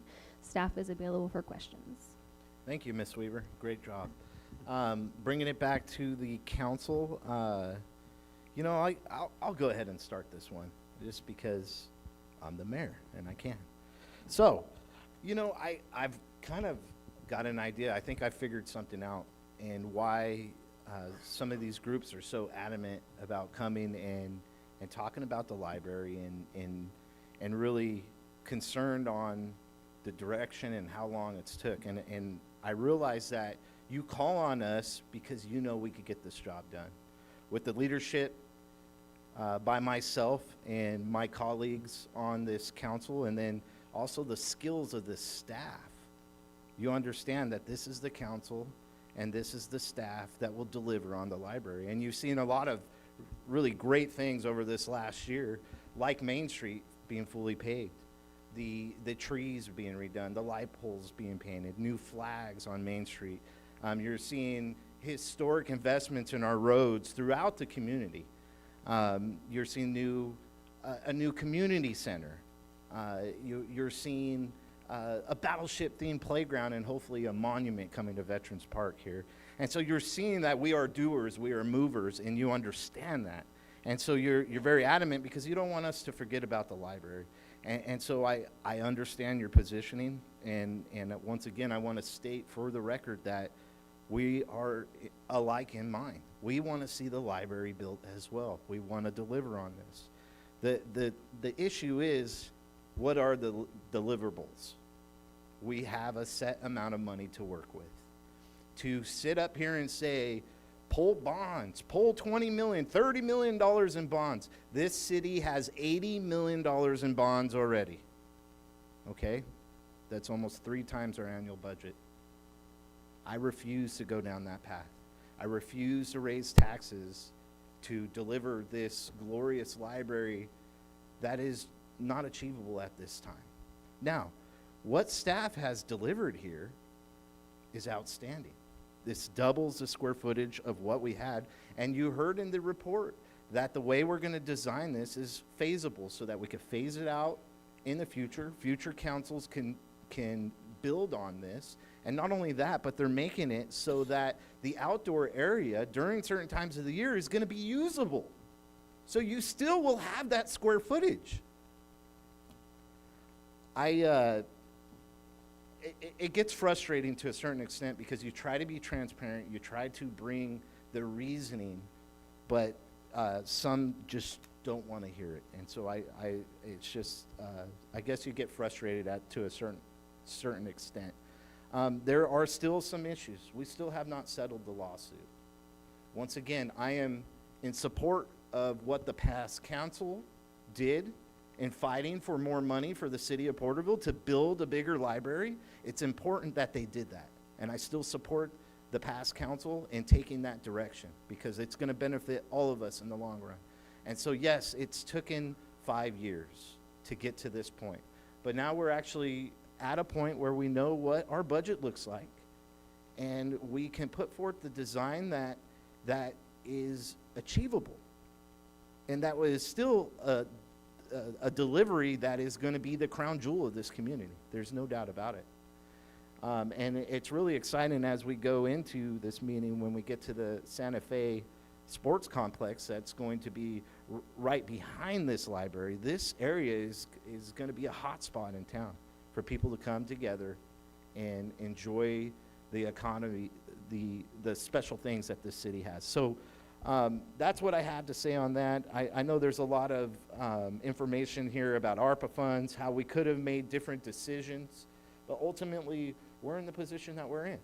And you can look at the past and say, oh, they should have did this or they should have did that, but it doesn't matter. We're here today.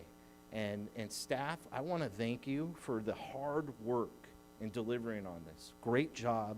Thank you for what you do for our community and the people of Porterville. Vice Mayor McCurvey, go ahead, sir. Well, you know, those are great comments, Mr. Mayor, and I just want to add that, you know, the continuity from the past to the present and the future is still there. This is something that we can deliver and replace the library, and it still has the potential to grow, and we still have the potential to fund future phases of this. And I just want to remind the community because, you know, growing up here in Porterville and attending the library all throughout my childhood as a bookworm myself and learning karate and all that, the upstairs part of the library was meeting rooms. And there was karate, and we did all this stuff. And it was the community center back in the day when I grew up. But I remember this. The book part of the library was downstairs. And so it was half. And so we can argue about square footage and millions of dollars, this or that. But at this point, I think what the mayor's saying practically is, this is the hand we're dealt. This is where we are. This is the one that we can deliver. But remember, we took $8.5 million in Measure I funds and $4.5 million of ARPA funds and applied it to the community center. And that community center is being built. The Overland Community Center is there, and that's the meeting room part. That's the community part of what our old library was in a different perspective, if you will. So we are delivering. If we didn't spend the money on the community center, we could have built a bigger library. But now we're going to have a community center and we're going to have a library, and they're going to be a little bit different. Both of them had to be downsized because of the inflation. And everybody's suffering from that. And the city has to go through that process too. I mean, I guess statistically over the last 5 years, everybody's 20% poor, right? We've lost more than $3,000 a person in real revenue. And so the cost of things has gone up. And I think this is the way that we deliver it. But remember, we are delivering a community center. And now we're going to deliver a library. And it's not exactly what everybody wanted, but let's level set expectations too. You can't always get what you want, but we get what we need. And I think we're getting what we need with the community center, and we're getting what we need with this. I really love what the staff has done with this. It's very creative in a very challenging environment and many, many years of changes. And so I can understand the frustration with the public too, but I think this is a good product. I just want to keep it in perspective as a community center and the library and the technology. We heard from the library commission tonight, and they were talking about the innovative ways that they're reaching people that are electronic. And so the library is going to have to be reimagined to a point, but technology allows us to do that. And it would be nice if we can expand this and add some ITV rooms and ways that we can do satellite learning and other things for the community. There's a whole underserved part of the community that's a homeschool community that we haven't even addressed. Yes. And so there's a lot of opportunity here. I hope that people can find a way to accept this without being too upset. But I really think this is the way forward for our city, and I just wanted to make those comments. I just would add to your comments, just because you talked some numbers, but the size of this facility would be 16,700 square feet. I don't know if you stated that. And then the library that burned down, unfortunately, the downstairs was 11,684 square feet, and the temporary library is approximately 6,022 square feet because of staff space that takes up some of those areas. So we're talking more than double the space what we're presenting here, and also we have the outdoor area that is going to be usable. So with that, Councilman Rivas, if you have any comments. Yes. Like the mayor said, and the vice mayor said, this is the hand that we dealt with. We couldn't talk about the financial strain because we were still in litigation. So over the years, we've been planning this out, and this is the best at this moment of what we can come through. We never said that we would not build a library. We just needed to know where our financial stability was gonna be. 16,720 square feet is pretty big. I have an uncle who has a 10,000 square foot home, and that is humongous. This is what we can really call Porterville's library at this time, because I am not going to entertain a bond measure, because we have 9 bond measures out there outstanding for $80 million. And I don't know if you guys knew about that, but 27,600,000 and 900,000 went to the sewer. Another 900, almost a million, another million went to the sewer. Another almost 4,100,000 went to the sewer again. It's almost 45 million and the others total in just sewer. That's why our taxes went up. That's why your sewer rate went up. So if we get another bond measure, this is going to delay it another 3 to 6 years. And I'm not going to put a tax on the residents that I serve or the city. I think this is the best that we can come up with what the litigation and the lawyer has fought so hard to get. And you know, if we can get grants, that's great. If we can get donations, that's even better. But for right now, this is the best we can get for the buck. So I hope you understand that we're going to come through. And if I may, Mrs. Weaver, can I show the amphitheater along with this? Yes, Fernando has the exhibit that he can bring up, but what the full overview of the site would be upon completion. Yes, this is what, upon the completion of what this is going to be. You have an amphitheater, you have... The amphitheater is the purple. The purple, yes. That whole area is going to be the destination spot. This is what this staff has done for you, for the city of Porterville. Yes. They have created this. This is what you're going to be seeing and visiting, and hopefully the schools, the children, will use this as a tour, like we used to when I was a kid at the previous library. And I do remember the bottom end was children and the mineral rocks and stuff, and yeah, it was pretty big, but the upstairs, half of it was the map of Inyo County. So it wasn't really being used for anything other than a big map and a couple of conference rooms. So I think what I'm trying to say is I support this, and I thank the staff that have gone out of their way, along with the lawyer who has fought feverishly to get us where we're at today. A lot of people don't understand what they go through, but unless you're up here, you understand where the numbers and the dimes and the change comes from. So I support this, and if I have any other questions, I'll ask for more time. But for right now, this is a great job, Mr. Tree, Mr. Donnie Moore, and Mrs. Weaver. You did an outstanding job. I appreciate everything, but I wanted the public to see exactly what they're getting for their buck. If I can just interject for a Yes, second, ma'am. I just want for clarity, everyone understand that the amphitheater and the sportsplex portion are a separate grant that went through a separate process to allow those amenities to be possible. Correct. So that way there's not any No.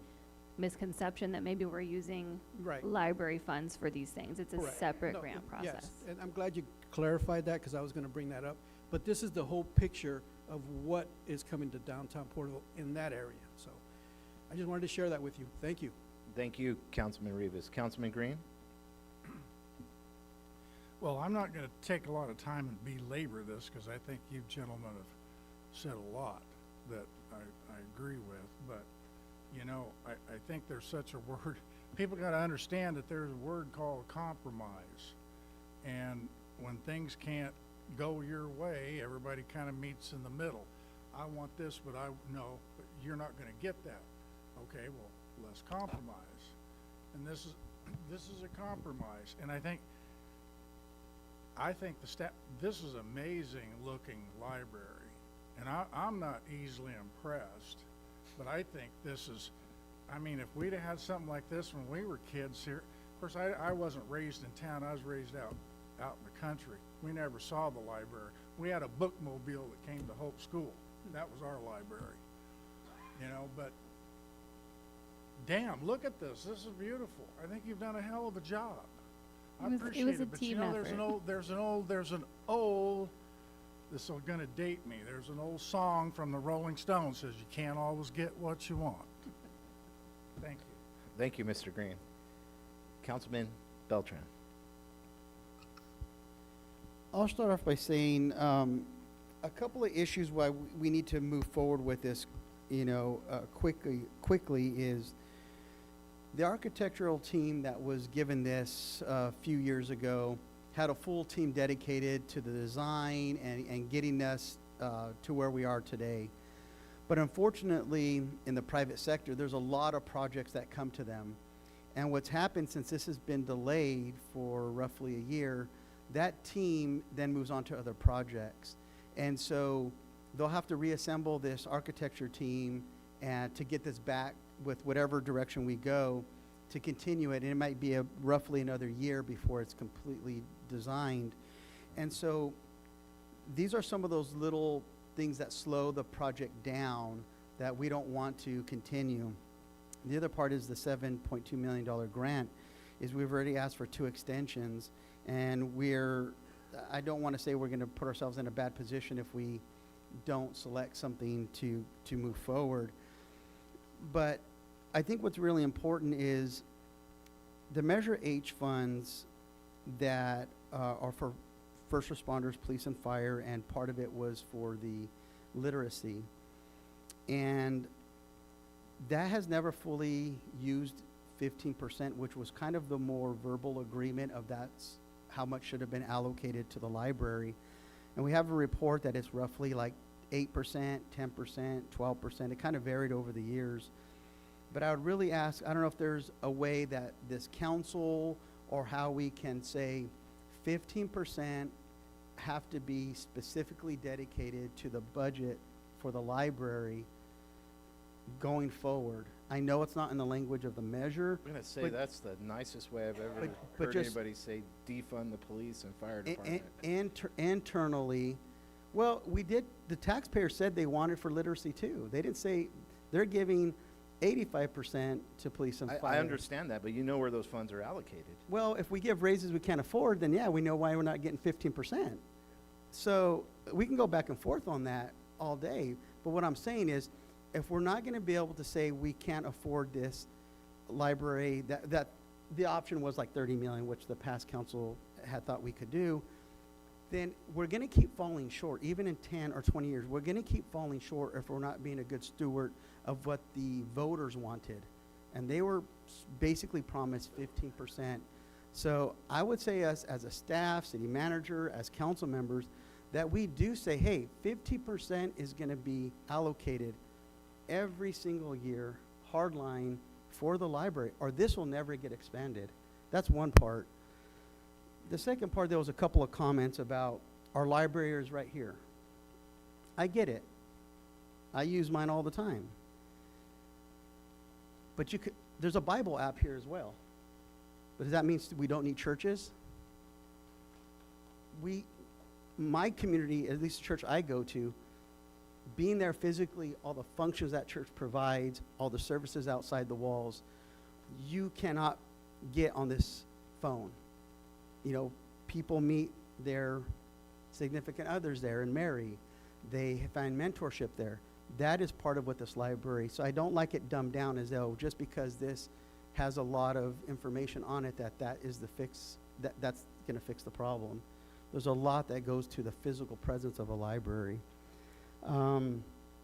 Lastly, I think some of the frustration, and I think we're just going to move forward regardless, the frustration I think from the community is when we say that this was a priority, however, there was never any general funds allocated to it. So when we saw that $600,000 was allocated to a playground, there was $100,000 allocated to a monument, there's $150,000 for community promotions, that an increase of $150,000 for community promotions and different things for the Heritage Committee and Downtown Committee and all these different functions. I think this is where being transparent is they feel that maybe some of those funds could be utilized for the library. Now, obviously, that's not gonna be $10 million worth, but I think as a lot of these projects came before us and before the public, and this didn't, I think it just kind of left a bad taste in the mouth we said it was a priority, but our actions may have shown some other things. And so I love that Susan Upton gave that presentation about the monument, that maybe there are some general funds that can be used to that, but I love that it's going to be probably a heavy lift from the private sector. And I think those are easier pill to swallow from the community. And so that's why I said I'm not against those projects, but there's a different way, especially when we're saying this may not be feasible, especially with the pushback if we're not going to allocate 15% going forward from Measure H.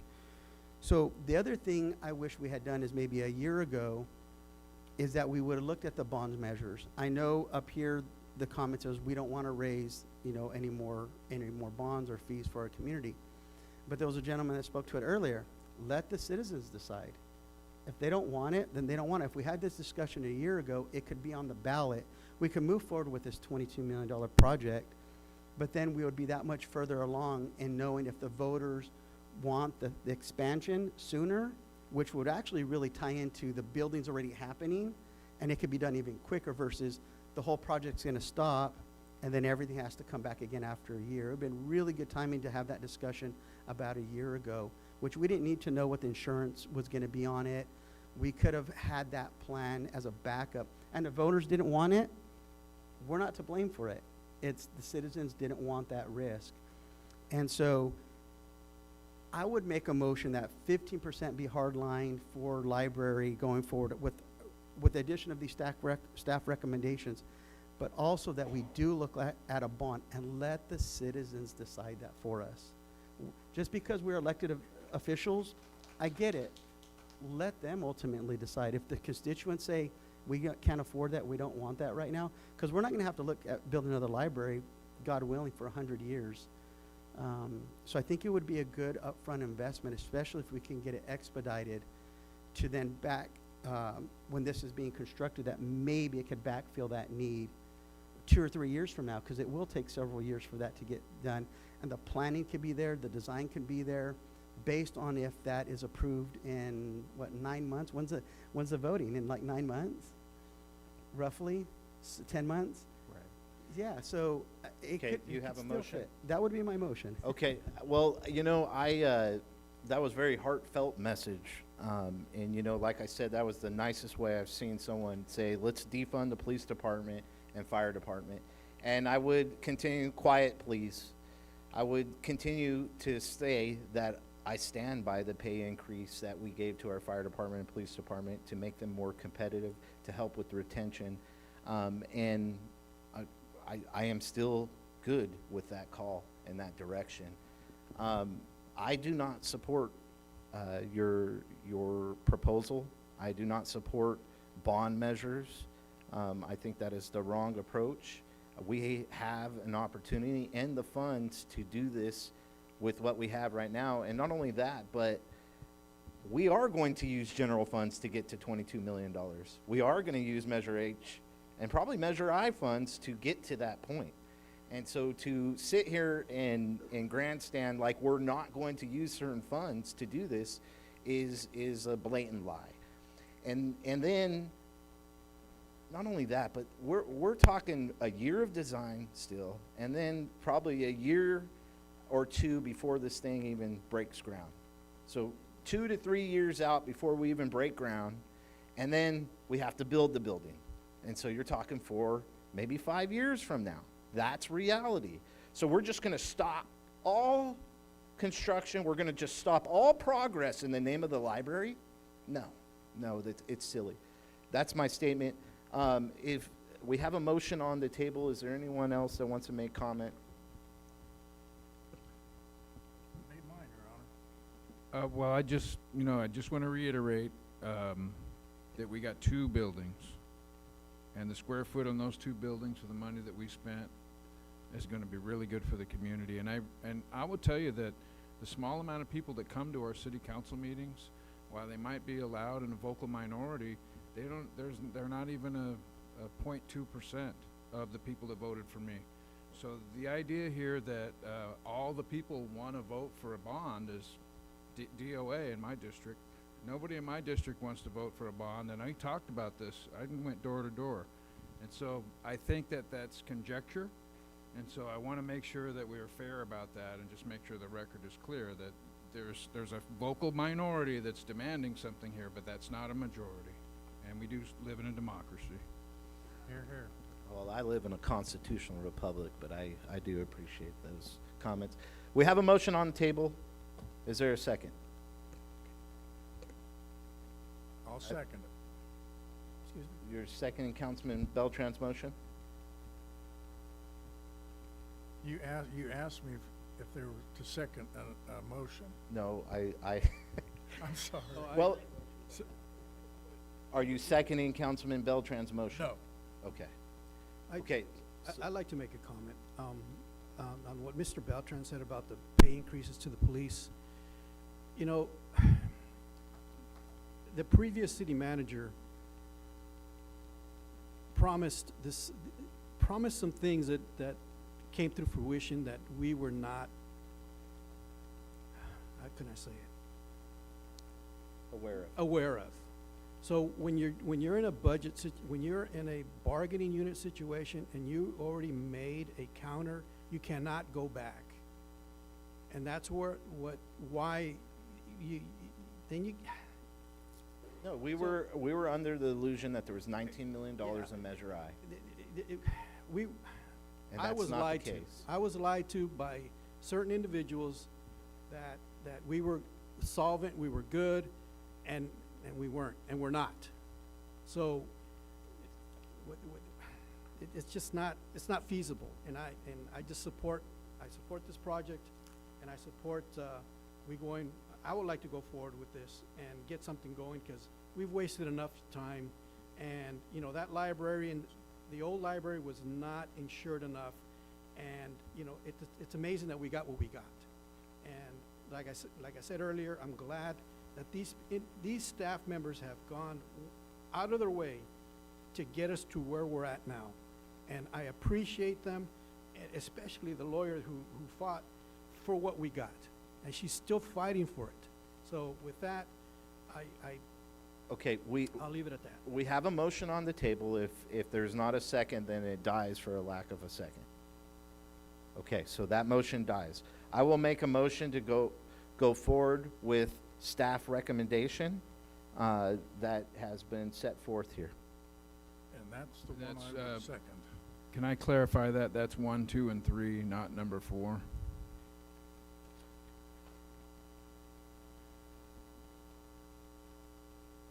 Yes. Yes. Did Stan second that?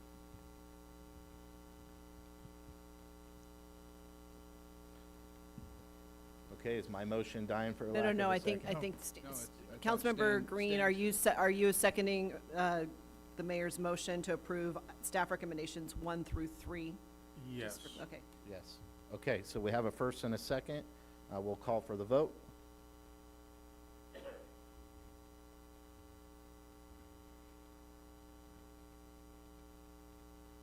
Passes 4-1. My screen went out, Fernando. Uh-oh. I don't think I need it. We could just get through with, I'll look at the other guys. Okay, with that, we'll go on to schedule matter number 19, city manager. Thank you, Mayor, members of the council. This item is in regards to request to reallocate Measure I funding and the authorization to purchase radio encryption upgrades for the Porterville Police Department. In 2020, the California Department of Justice issued an operational directive requiring law enforcement agencies to secure criminal justice information and personal identifiable information transmitted over radio and digital networks. The city's current radio fleet is capable of digital operation, but encryption functionality has not yet been activated across all units. Implementation of full encryption along with firmware upgrades and multi-key capability will bring the department into compliance with evolving CGIS requirements and ensure security between secure interagency interoperability. I'm gonna skip down to the reallocation. So funding for this project is available through the Measure I in this year's fiscal budget. The funds are currently budgeted for the Emergency Operations Center upgrades, essentially some technology upgrades in our EOC, which is located at the police department. However, to meet the encryption deadline, which the sheriff's department is essentially flipping their switch to encrypt their radios in 90 days, we want to avoid disruptions between interagency communication. Staff is recommending to reallocate a portion of the EOC funding to support the police department's encryption upgrade. The remaining EOC funds will continue to support EOC upgrades as staff continues to evaluate what the need is. So those funds will remain there. If the interim chief wants to recommend something different, we'll bring that before you, but we're just asking for a portion of the funds that were budgeted to be reallocated so we could get started on the encryption. There are 3 vendor quotes attached to the staff report. The county IT radio team submitted a quote.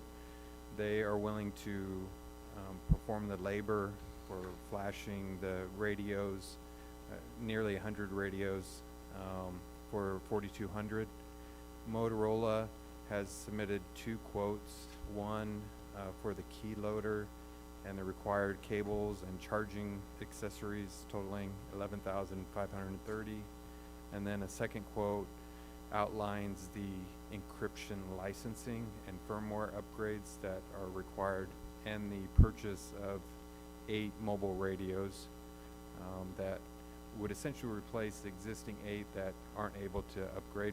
This is the lion's share of this phase of the project. So the second quote from Motorola for the licensing and firmware upgrades and the radios is $172,478 and change. The total project cost is $188,209.44, fully funded through Measure I that's budgeted this fiscal year. Staff is recommending that the City Council, number 1, approve the reallocation of Measure I funding currently programmed for the Emergency Operations Center upgrades within this fiscal year's capital improvement program to the Police Department radio encryption project. Second, authorize the purchase and implementation of the radio encryption upgrades, the licensing and key loader, etc.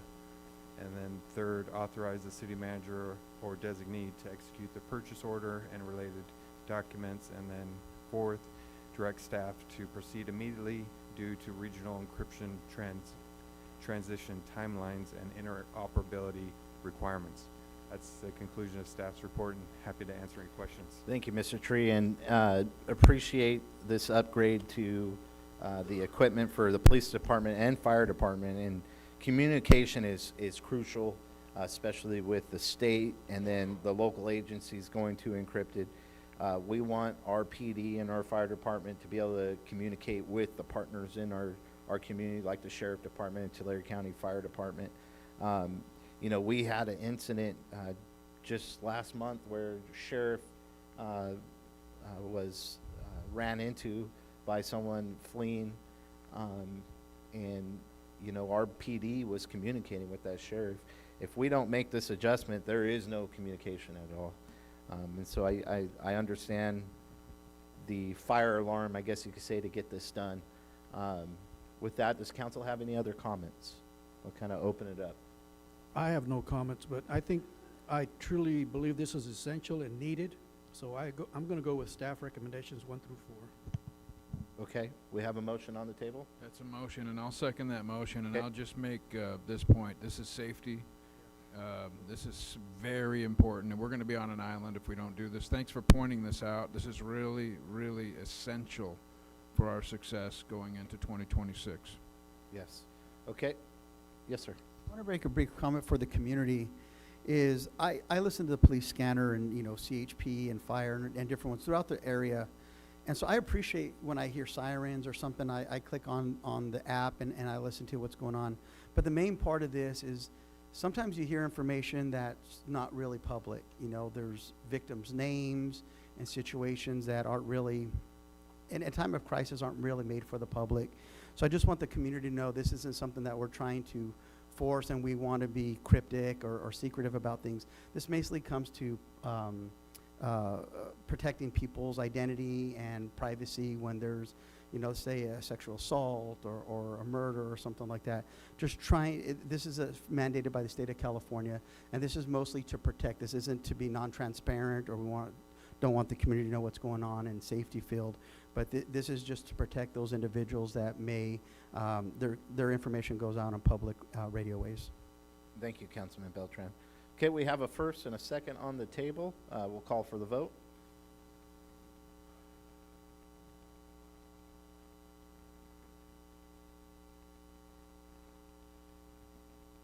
Passes 5-0.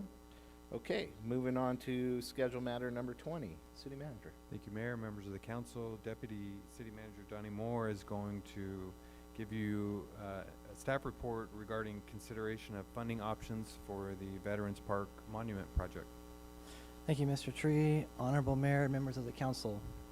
In conjunction with the city's upcoming celebration of America's 250-year anniversary and the city's 100-year anniversary as a charter city, the City Council directed staff to develop a new monument for installation at Veterans Park. The monument is intended to serve as a lasting tribute to George Washington and act as a primary visual anchor for the city's 2026 commemorative events. The proposed monument consists of a 16-foot tall granite replica of the Washington Monument mounted on a pentagon-shaped illuminated foundation. 4 bronze plaques depicting American history, along with 1 plaque provided by the Daughters of the American Revolution, would be placed around the perimeter. On October 7th, 2025, City Council authorized staff to distribute a request for proposals for the fabrication and delivery of the monument. 1 proposal was received from Monument Warehouse of Georgia in the amount of $164,000. The project budget established in the fiscal year 2025-26 general fund is $100,000, creating a funding shortfall of $64,000. To proceed, the City Council may consider one of the following actions: reject the bid and postpone or revise the project, approve the bid and authorize an additional $64,000 from Measure I, or authorize to renegotiate the bid and direct staff to seek local vendors, community donations, and or sponsorships to complete the project in an amount not to exceed $164,000, with no more than $100,000 coming from the general fund. Staff's recommendations that the City Council reject the bid from the Monument Warehouse as it exceeds the established project budget, or number 2, approve awarding the project to Monument Warehouse in the amount of $164,000 and authorize an additional $64,000 in funding from Measure I, or 3, authorize staff to negotiate a contract with Monument Warehouse and direct staff to pursue local vendors and community donations or sponsorships to complete the project for a total cost not to exceed $164,000. That concludes the staff report. Be happy to answer any questions. Thank you, Assistant City Manager Moore. I wanted to call you Director. I'm a director. That's okay. You wear many hats, huh? Yes. So, is there a way we could get a picture of the rendering again up? I know I'm asking a lot. Didn't you get a new one established? It was a AI rendering. Gotcha. So I don't, this isn't Vern- the same one, but it's Vern similar. might have it available too, the one that's. I was thinking the one where it has the I like the one where it's Vietnam. by the helicopter. Yeah. Yeah. Well, and I'll continue on while you search, Fernando, or if you just put up the one, that's fine as well. You know, when Vice Mayor brought this to the Heritage Committee, right away it just stuck out to me. I thought, man, this is a great idea. We're celebrating 250 years of American history, and it is my belief that George Washington is the greatest American who has ever lived. And how neat to bring that to the city of Porterville. In as far as a marker of that 250th celebration. Vice Mayor, you have led on this. You have really taken charge, and it's one thing that I'm in support of, and something that you've really dedicated That's the one. yourself to. That's the one. And so it's been a great honor through this process, and would love for you to lead on this. Thank you, Mayor. I think this is a great project, and you know, there's a lot of emotion on this. I heard a lot tonight too, and I just appreciate Ms. Vafiata's passion tonight. She's pounding on the podium, and I love the passion. We have different perspectives. We may disagree on some things, but I love that passion. And the passion there was to honor George Washington. And, you know, if you look back through history, we went through the Civil War, and it was 600,000 men died to end slavery and change the course of our country. And they both, the North and the South, tried to claim George Washington. George Washington is a figure in our history that is not just iconic, but he's a veteran. It's not just iconic, but he was our first non-king. He was the first president. It's not just something that he did to secure our freedom, but he led in a way that was maybe few have ever led in the history of the world. And I would just say this. When you look back at setting the community, right? We talk about a library. Let's talk about the library for a second. The library is a symbol of our community's commitment to learning and the future and education. And it's not just a place to read, it's also a community center, but it's also a symbol. The farmer, which we all celebrate the farmer, and we love the farmer. The farmer was donated for 1976 when I was a kid when that was donated, and it was a wonderful thing, and I still remember that from my childhood. Now, the way it was done is different.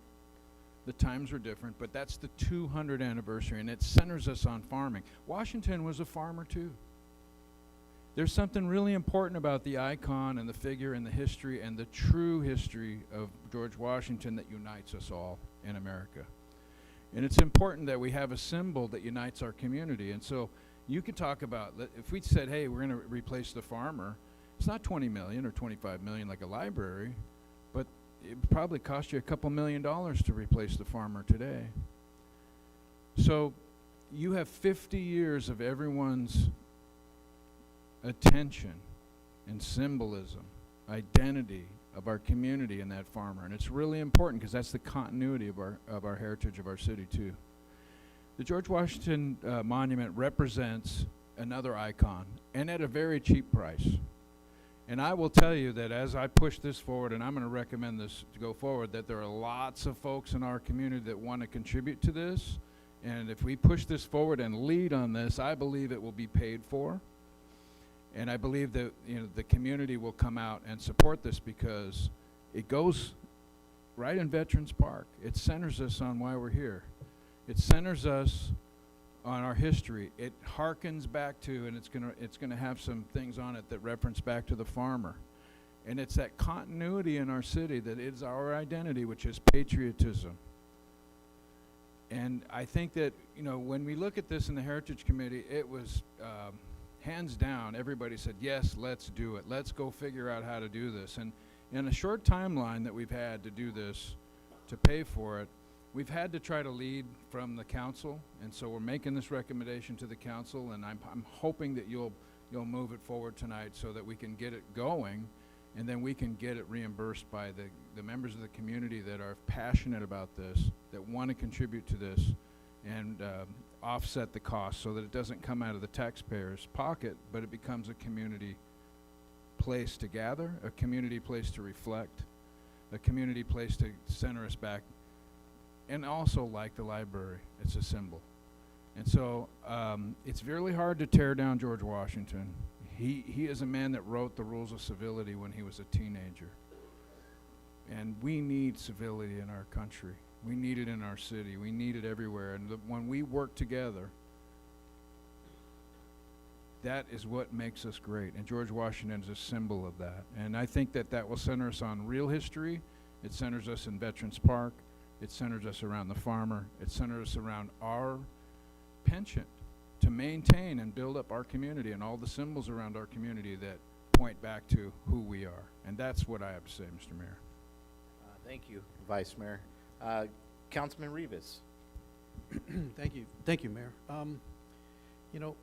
Thank you for, I'm just going to read something that I wrote down, and that way I don't forget what I want to say.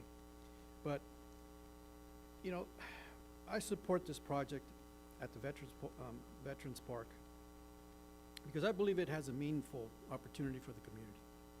This project is more than just an initiative. It's a lasting investment in our community's future and our kids, whether through, you know, enhanced public safety and creating, it will create a vibrant public space and honoring valued veterans. But we still have to be mindful of how we need to fund this. Instead of relying solely on city funds, hopefully we can create some type of community donations campaign, like a city website for platforms like GoFundMe, etc.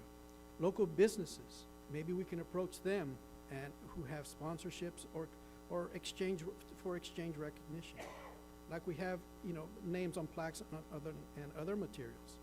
Crowdfunding on social medias. I think we can pay for this, but I think we need to go. I like to see this move forward, and I believe that in generations to come, like I remember the farmer, almost 50 years ago when I stood there and it was dedicated, and I was in a band.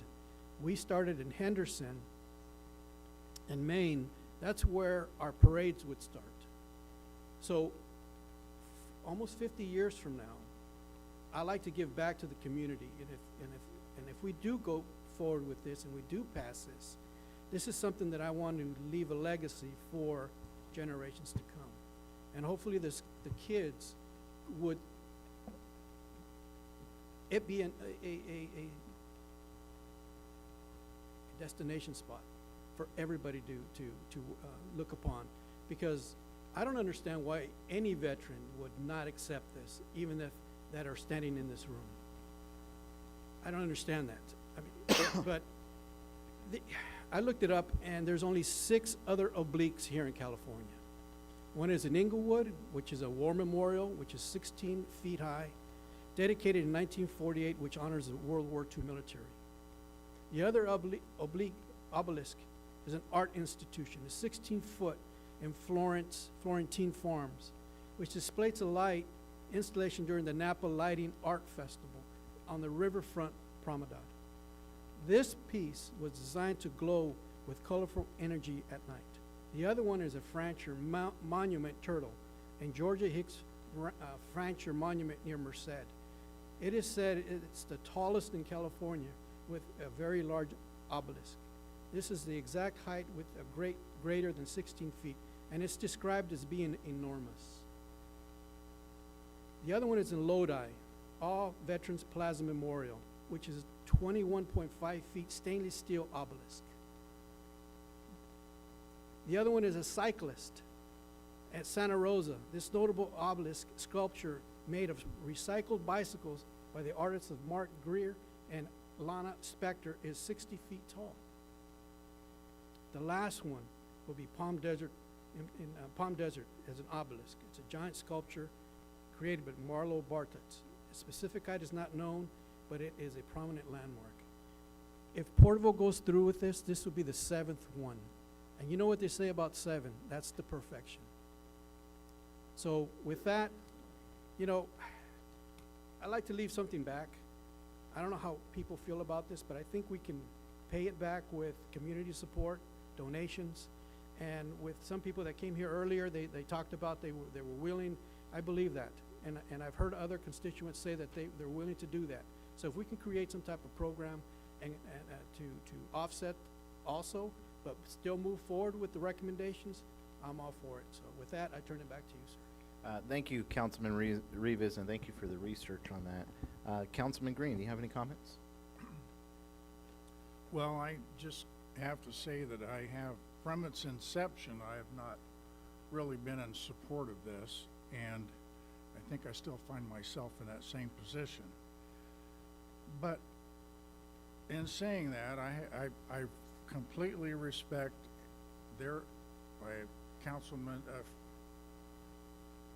other councilmen's point of view and their opinions on it and their personal beliefs, and with that, that's basically all I have to say. I respect you guys, your opinions on it, but right now, I just can't support it.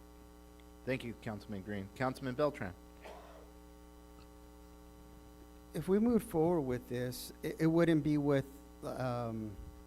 Uptain's recommendation of maybe bring the cost down as far as having maybe a cement foundation, stuff like that, to maybe bring down that cost, maybe even by half would be really, would be interesting. But as it is, it would be moving forward with this. Yeah. That's true. I think this is just a rendering, though, because it wouldn't be exactly like this. Okay. I think the original bid, Donnie, if I'm not mistaken, was something similar to what Susan had suggested. The 164. With the granite? That's, actually, it's for the concrete foundation. Just that the you look concrete there. foundation, so no, Yeah. it gets rid of the granite. Okay. But what's cool about it is that because it was so high and it's not a local, my recommendation is going to be that we make it local and renegotiate, and then we have a proviso that we will try to raise the funds to pay for it, leveraging and working closely with other members of the community, namely the museum, who had come forward and said they really, really like this project. So you're saying? Yeah, I loved her comments about the bricks, even laying on the face, not so much the horizontal, more the vertical. I love that concept, and additionally, whether it's in a year or over time, that it could be supported. As is, I don't like that it possibly could be reimbursed. I have all my faith in Mrs. Uptain. She's a great advocate for raising money and awareness. So I believe that it will mitigate the cost. I don't like saying let's pay for it now and figure that out later. I'm not a proponent of that. But if I could entertain a motion, that would be to reject the bid and go back and look at some of those other ideas. Vice Mayor, if you want to take lead on that conception, that maybe this can come back maybe in January. And if it is done with cement and what have you, the other issue I have is it says the 4 plaques and possibly a 5th, I think, for the Daughters of the Revolution. I would love an idea of at least what's going to be on there, because there's, I know you say historical. It would really be nice to know exactly what those would be. But if you have a motion that's in that narrative, I would be supportive of it. But as is, I'm hesitant to also support that. But that's my feedback on it. Thank you, Councilman Beltran. And I kind of echo that idea there of coming up with some kind of hybrid motion between the staff recommendations. I'm at the,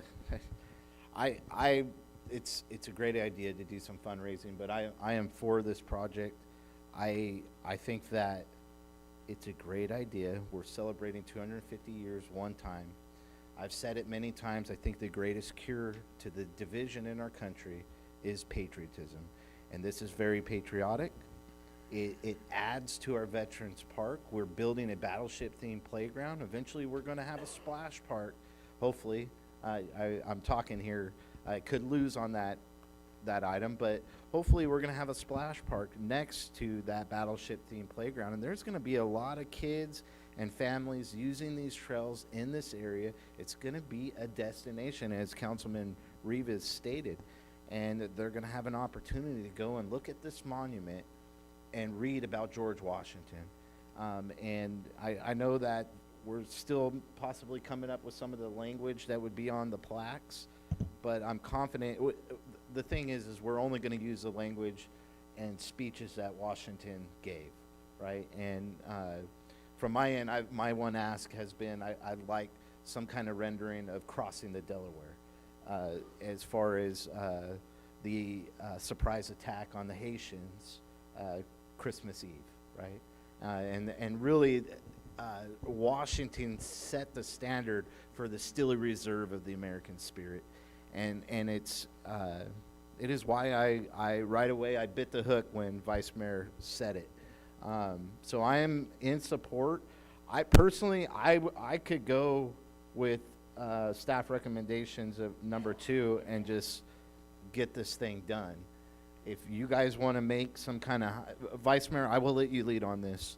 If you would like to do some kind of hybrid motion, I'm open to your guys' ideas. I know you've been working very closely with the Daughters of American Revolution and the museum. You really have led on this and opened some doors. Staff, Mr. Moore, great work on this. Mr. Tree, did you have some input?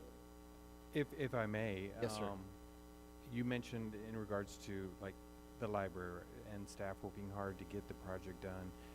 In regards to fundraising and reaching out to the community to help with support, most of the time it just leads to delays. And I know the desire is to get this project done. And so I just want to keep that in mind. I think Councilman Rivas was mentioning that any donations and fundraising that's made would pay back any additional funds. I would, from a staff's perspective, it will complicate if we're getting local vendors. Now, I do support trying to work with local folks, but then we gotta share designs and footings and hope that, and make sure that they get it done right, and then we gotta work with the company that's gonna build the money to make sure they're willing to proceed in this format. So it's worth exploring, and we do it all the time. It usually ends up delays, and then we come back with, hey, do you want to move forward and get this project done now? Because we tried and we got halfway there. Well, you know, I think that's a great point, because when you look at how these things have come together in the past, this is kind of rushed because of the timeline.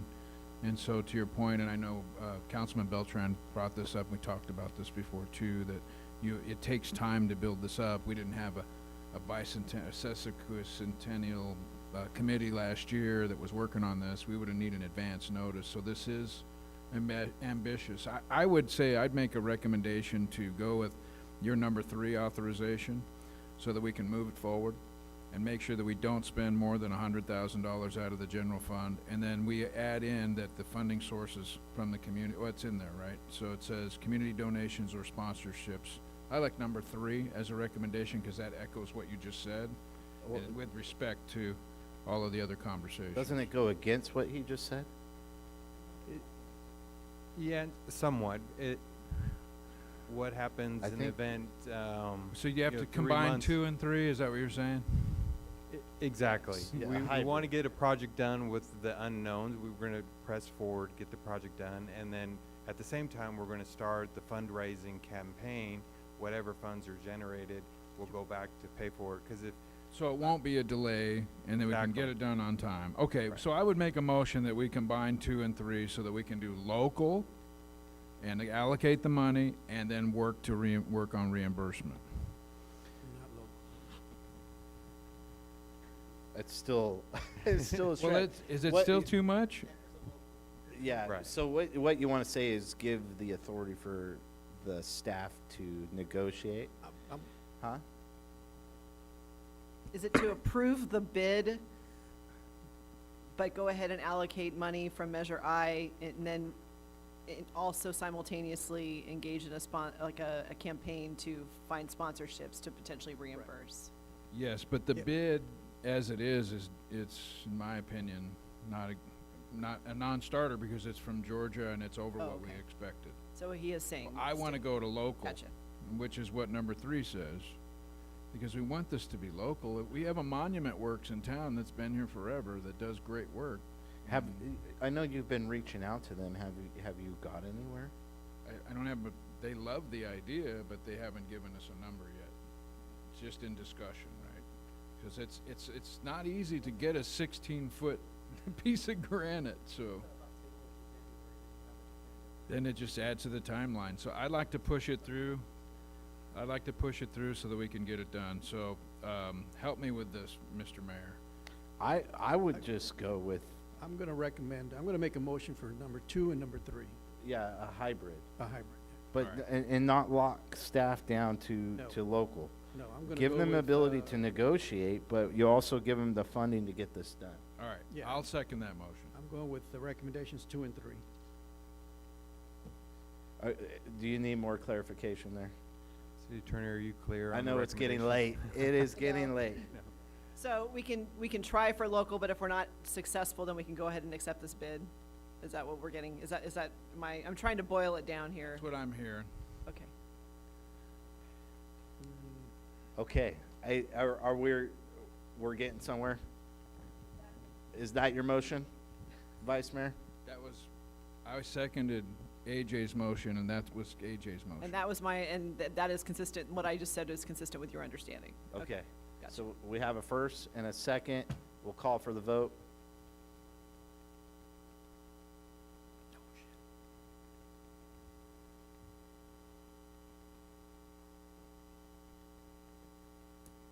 Passes 3-2. Okay.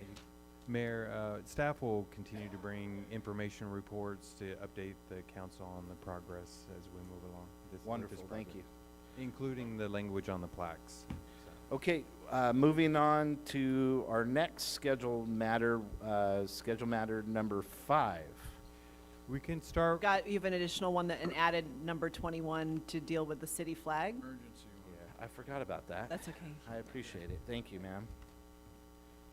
Okay, so I made a motion for the staff to fly the flag at half-mast, and that would be the city flag. And then I would like to present, we just started a flag program that Councilman Beltran initiated. I think that this is an opportunity to give our first city flag to the Tree family. Stephen Tree served as the mayor of Porterville before I was born. And I know I'm a lot younger than the rest of y'all, but I think it's the honorable thing to do and the respectful thing to do for the family. Well, I think that's a no-brainer. I'll second that motion. Okay? Do we need to define dates? I think we can define that administratively as long as we have the authority from you to do it. So Okay. So we have a first and a second. If there's no other discussion, we'll call for the vote.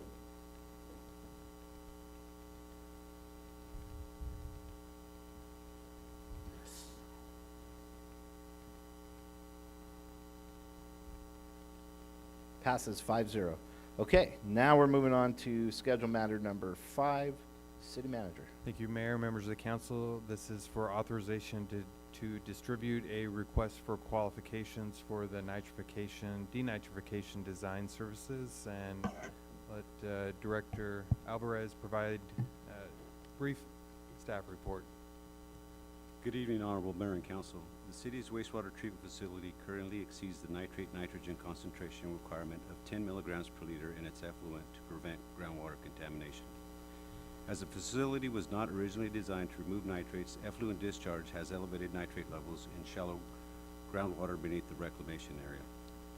Reducing nitrate concentrations at the facility is important and necessary to align with SGMA's requirement of preventing undesirable results, including groundwater degradation.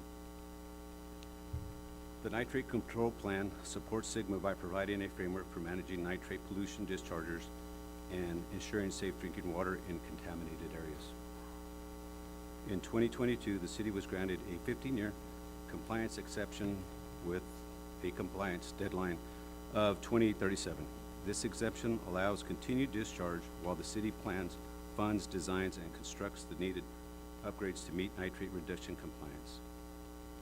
After the improvements are completed, the city must conduct a 5 to 7 years of groundwater monitoring to show that nitrate levels beneath the reclamation area are decreasing.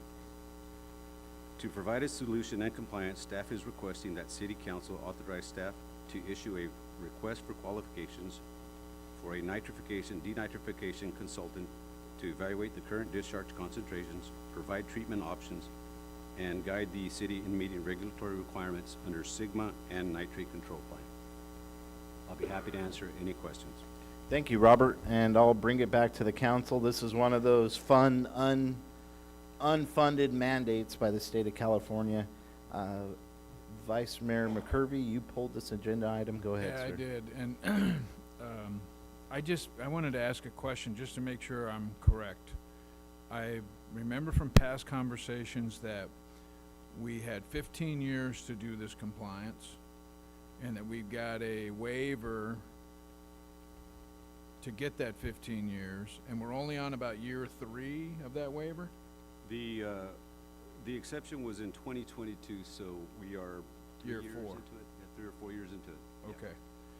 I pulled this item because I'm still learning a lot about water, but from what I understand about this item, the best way to deal with these things is probably the way we're dealing with them now. And the issue that we face is that if we try to create a solution here, it's going to be very expensive with the current technology. And we've got a tertiary treatment plant, for example, that we still haven't paid for, that we're going to be paying for the next 30 years, that hasn't shown that it can produce the right results yet. And my concern is that if we start moving forward on this, that we're going to get on a path where we have to start raising rates for everybody.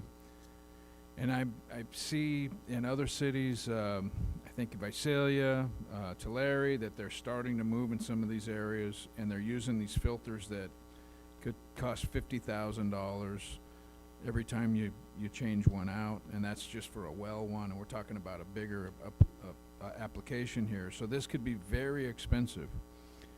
The way I understand this now is that there is a lot of nitrification that happens naturally in the groundwater, and that this issue, where we're on a list, there's six areas, I believe. They're all here along the mountains, and we are one of those areas. Yeah, Is in that the correct? Central Valley, we have 6 areas. And I've come to understand, after doing some research in other areas, that there are many other cities around in the Bay Area especially that are completely out of compliance on these same issues, and it just goes into the bay.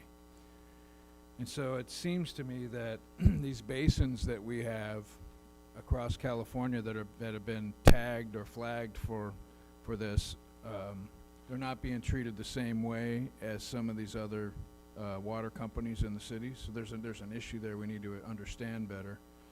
But most of the nitrification it's believed to come from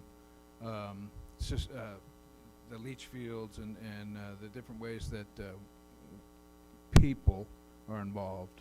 It's not always, but with this number that they're talking about, it probably is likely.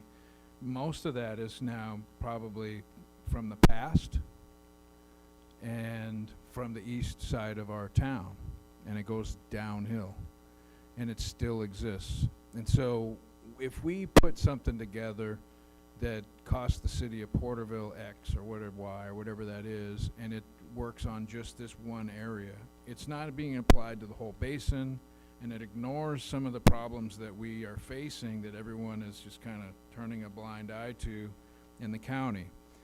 It's come to my attention, and it's my understanding from doing some reading, that we went through a 218 process a couple of years ago. We raised our sewer rates by 900%. But there was a whole bunch, a lot of, and I don't know the number, of hookups in our city that were exempt from that 218 process and didn't get a rate increase. And so there's a whole bunch of people that are out in the county that are now contributing to the sewer issues that we have in the city, and they are not facing that rate increase that the city is paying for. So I'm really concerned here because it seems like we need to review the 218 process and take a wider view on the root causes before we start going in a direction that is maybe too narrowly focused on the city.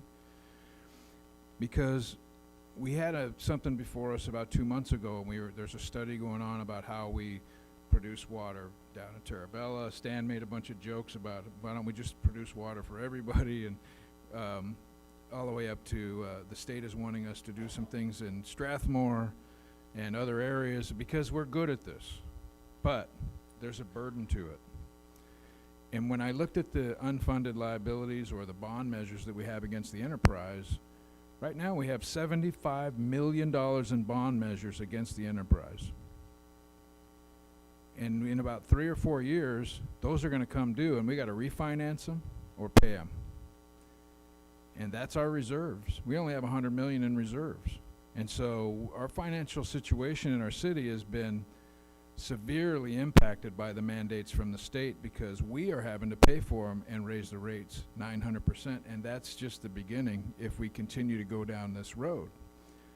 My opinion on this is not to say that we don't want to denitrify, but that we need to explore not only our financial position on what we might be able to do and the scope of what we might do, and how might we use an approach that includes the east side as to go after the root cause that's going to continue to plague our city.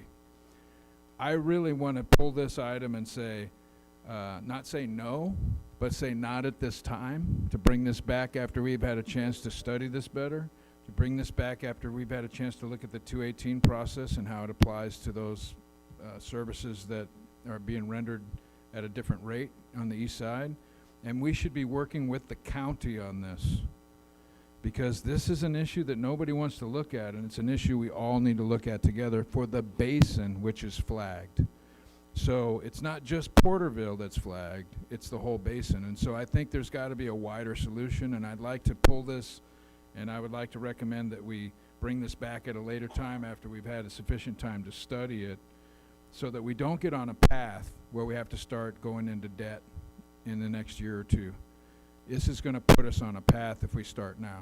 And if we have more time, I think it's important that we use that time, and that we, this is a mandate that's coming from the state, that we ask for ways to pay for this, because that's their mandate. Our water's good. We may have some issues with the recharge on the other side that we need to address, but the farming is the solution with that. That gets rid of most of it. Now, there's a whole lot of more to it than that, but I just want to keep it simple for this conversation. But I pulled this because it seems to me that there's some inconsistencies in how this is being applied from the state level, which are concerning. And there's also some issues where we're going to get on a path where we're going to start raising the rates at 900% over and over again on everything we do, and the unfunded liabilities we already have are very concerning to me at this point. I'd like to, and I'd make this suggestion too. Before we get to the next budget year, because we found so many things this year that I don't think anybody was aware of. I know I wasn't aware of them, and I'm still finding stuff. We need to come back with a more comprehensive view of the trend and trajectory of Measure I, Measure H, our 218 process, and our liabilities that are come due in a couple of years before we get into the next budget year. We have some time between now and June to do that, and I'd recommend that we put this off until we have such time to look at that in a more clear way, so that we can make a decision together that's good for the city, that doesn't put us on a path to immediate rate increases and maybe solutions that don't solve the wider problem. That's my opinion, and I know it's a speech, but I've been studying this and reading about this, and I wanted to share my thoughts with you all on that. It's great input. Just for some clarification, you said 900%. Are you talking about the last rate increase? I think it was 88%.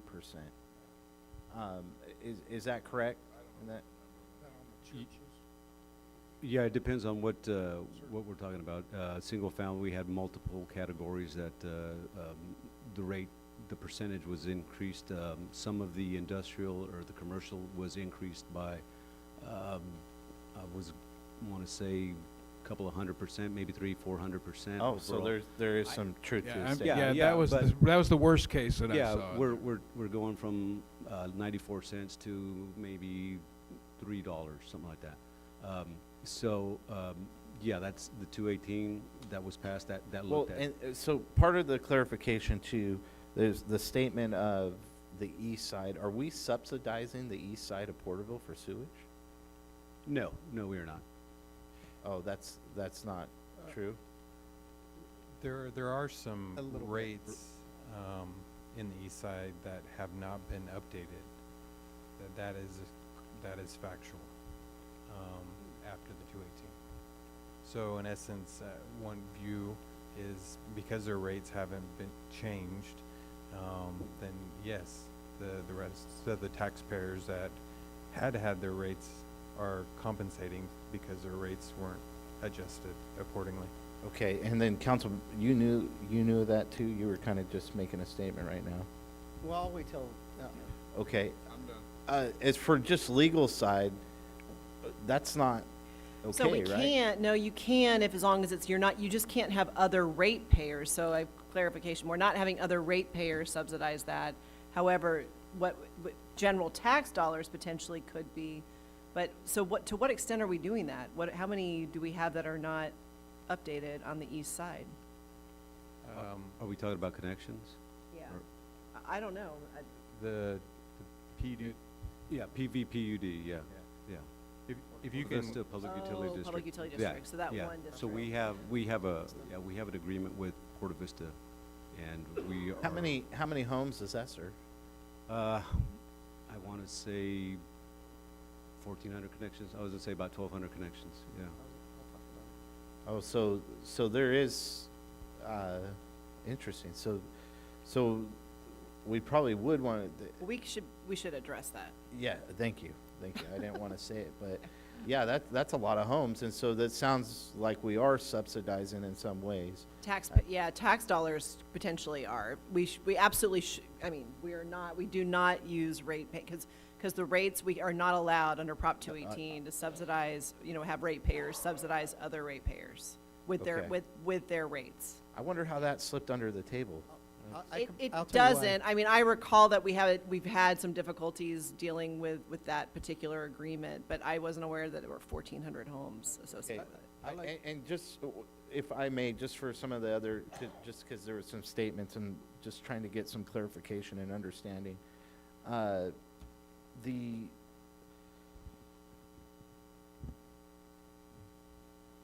This process, this is just a request for qualifications. So there's no dollar amount to this. You're reaching out for consultants to come back to us That's correct. Yeah, we with want a dollar amount on what we're gonna go forward with. Yeah, With- we want to engage with them and talk to them about, the study was done 5-6 years ago. So we need to look at it and revisit it and see if there's any other process we can use to maybe look at reduction in cost. But what we want to do is the treatment facility itself needs to reduce the nitrate levels going out of it because it's that's what affecting the this is, yeah. groundwater. So we need to meet and discuss this and talk to engineers and see what's out there, what we can do. There's funding available, so we need to look at all those aspects, the funding. There's opportunities, grants out there. So yeah, that's what we're Got looking you. for. So what you're wanting to get is the engineering, what it's gonna cost, and then go and pursue grant funds. Yeah, that's is- what we is want to do. The yeah. main goal in the process, and that's how business is done. I understand that. Right. Councilman Rivas, you had a comment. Thank you, Mr. Vice Mayor. Very informative. I mean, I'm still trying to rack my brain over everything that you said, but it made sense. But I'm kind of curious as to what Mr. Beltran has to enlighten on this matter. So, with you? So I remember the 218 process and the whole thing with the east side into 14. I thought it was a little bit less than that, but roughly 1,400 homes. What happens is that it gets channeled through the Porta Vista public utility, and we don't meter it. That's the problem. They're charged a flat rate. And it got brought up, if you go back and look at the meeting, we talked about that. It's not metered. So we have no idea if we're treating a little bit less or a little bit more because it's not metered. And I think we briefly discussed at the time, Mr. Knight had talked about maybe there's a way to put in a metering system so that way they can then pass that charge on to their constituents, because then it reflects on what we're charging that Porta Vista. So if They I just can pass provide it an on. update to that, there is a meter installed and we've been verifying it, making sure that the numbers are correct. And we've been monitoring it for about a year probably. So we have good information. We know what's coming to us from PVPUD, and we have discussions. I've discussed this with the city manager, and we will have a presentation, I guess, in a week or so, or a couple weeks. Okay. We're prepared to bring it that soon? So we could do a 2 and 18 specific to that organization, not so much open up to all the residentials. We could specifically address them. It may be more of a negotiation, Right, I was gonna say, I think it's a Right. contract negotiation, but You're right. it sounds like one that needs to happen. Yeah. Yes. overdue. Okay. So that's my understanding is it was, at the time it wasn't metered, but I think Mr. Knight says that they were gonna look in the process of metering it. Yeah, It's we been did about a meter- year. We are metering it, and we do have information, like I said, for about a year now, so we've been Okay. tracking it. Okay. And that's the discussion we want to have. We had set it for next month. Yeah, the January meeting on the 20th. Well, I would, if we did open the 218 process, it sounds like we might not have to do that, but I think of like the way we charge our parks for the tree water, that would be in the 218, wouldn't it? It was Even separate. contract negotiations would be based on, because, I mean, the whole point of Prop 218 is to figure out what the cost of providing the service is. So as far as I'm concerned, there's no reason not to have that paint, whatever the contracted amount with Porterville, Porta Vista be, not match what the cost of providing the service is. So, you know, public entities enter into agreements with public entities all the time for these services based on that kind of, that analysis for the rates. So I think this is a very old agreement, if I recall, and it was kind of one that we were, Yeah, I believe it, the Yeah. last time it was looked at was maybe 2007. The rates had changed. Yeah, it's outdated. It's been a while, yeah. Robert, is there any risk of going down a road of rate increases by doing this study? Or is this something you need to look at right away? I don't want to add, you heard my speech. I just don't want to go forward if it's going to lock us into a mode where we have to go forward because we have time to address this issue. I'm worried about it. What do you think? Are you asking about rate increases? No, about this item tonight before us, because I'm saying let's not do it, but if you need this to help us to understand where we are, and Yeah, it I doesn't think lock it- us into anything. Yeah, as long, I think we need to secure an engineering firm that knows this process and is familiar with it, and provide us a starting point. It's been 3 years. This is gonna take a while to design, to construct, and then we have a 5 to 7 year period where we have to show that the groundwater underneath the reclamation area is improving. If we kind of push it down the line, it may, and we run up against the deadline of 2037, it may be hard to get an extension or another exception if we haven't done our due diligence and Shown worth. yeah, Right, show so worth. can I think we- this is a good opportunity to show that we are doing Agree. something And to can move we forward. design it then so it looks at the wider issue? Yeah, I mean, Because I really want to partner with the county and the other cities in our areas because we're all connected to this. So right now, well, this is just an RFQ, right? So I Yeah. think that, Right. so we haven't even really, we're not even proposing a specific type of design yet, right? Yeah, and it's All we're doing is trying to addressing find our a sewer. qualified individual. So maybe actually, in some respects, that particular individual or firm could help address some of the questions that you're posing tonight on That the would be issue. my amendment to this if I push it forward. so the other thing we're looking at is everybody's aware of Sigma, and you know, part of Sigma is you know, you cannot degrade the groundwater, and the nitrate control program, which applies to the wastewater facility, that is the driving force that looks at what you're discharging into the water. So those two orders are the driving force behind this. They are what we have to comply with. And securing a firm to walk us through this, and you know how complicated Sigma is. Sigma is very complicated, so the nitrate control program is just as complicated. So we need to make sure that we secure somebody with the experience that will guide us through this process and let us know what's out there as far as funding, grants, or any options that way. I think it'd be interesting to see from those 1,400 locations how much their nitrogen input is, and if Well, there's it's a gonna be the difference. same as everyone's. I mean, it's It- crap, man. Yeah, Well, their it's, sewage comes back to our treatment Yeah, facility. it's But I think it's But even important their to water, know, their like, wells, No, the wells but could their be wa- contaminated. Yes, There's a lot of issues, but I wanted to finish up a couple more, which is, Go ahead. obviously there's not a cost on this. I had the same similar questions to the vice mayor. I know this is just an RFQ, so we can get back and get a study.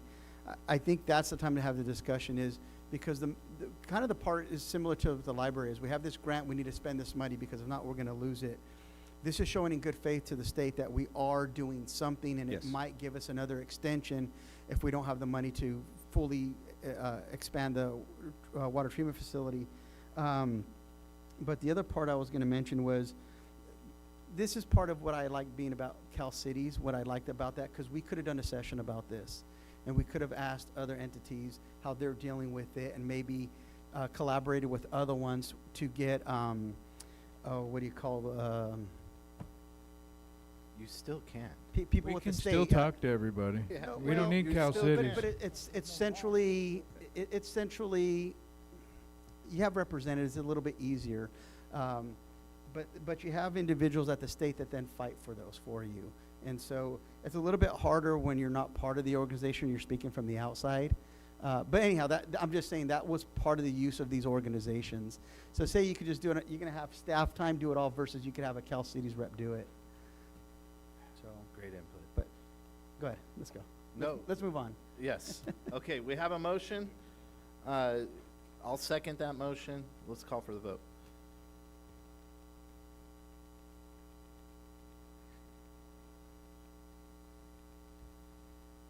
Did you guys vote? No. Has it come up? There we Oh, go. there it is. I was thinking I need to hit refresh.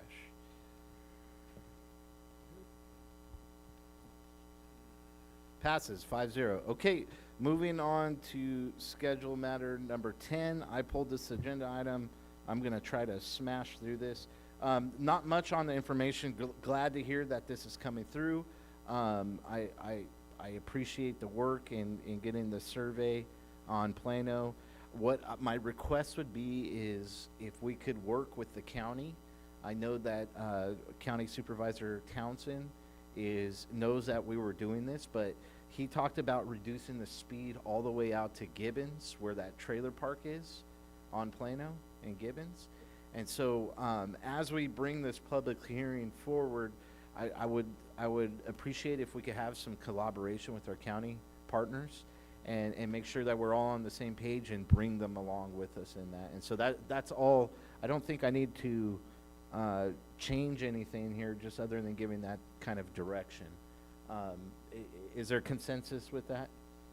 Okay, so I'll motion to go forward with staff recommendations for a public hearing in the future. I'll second that motion. Okay, call for the vote.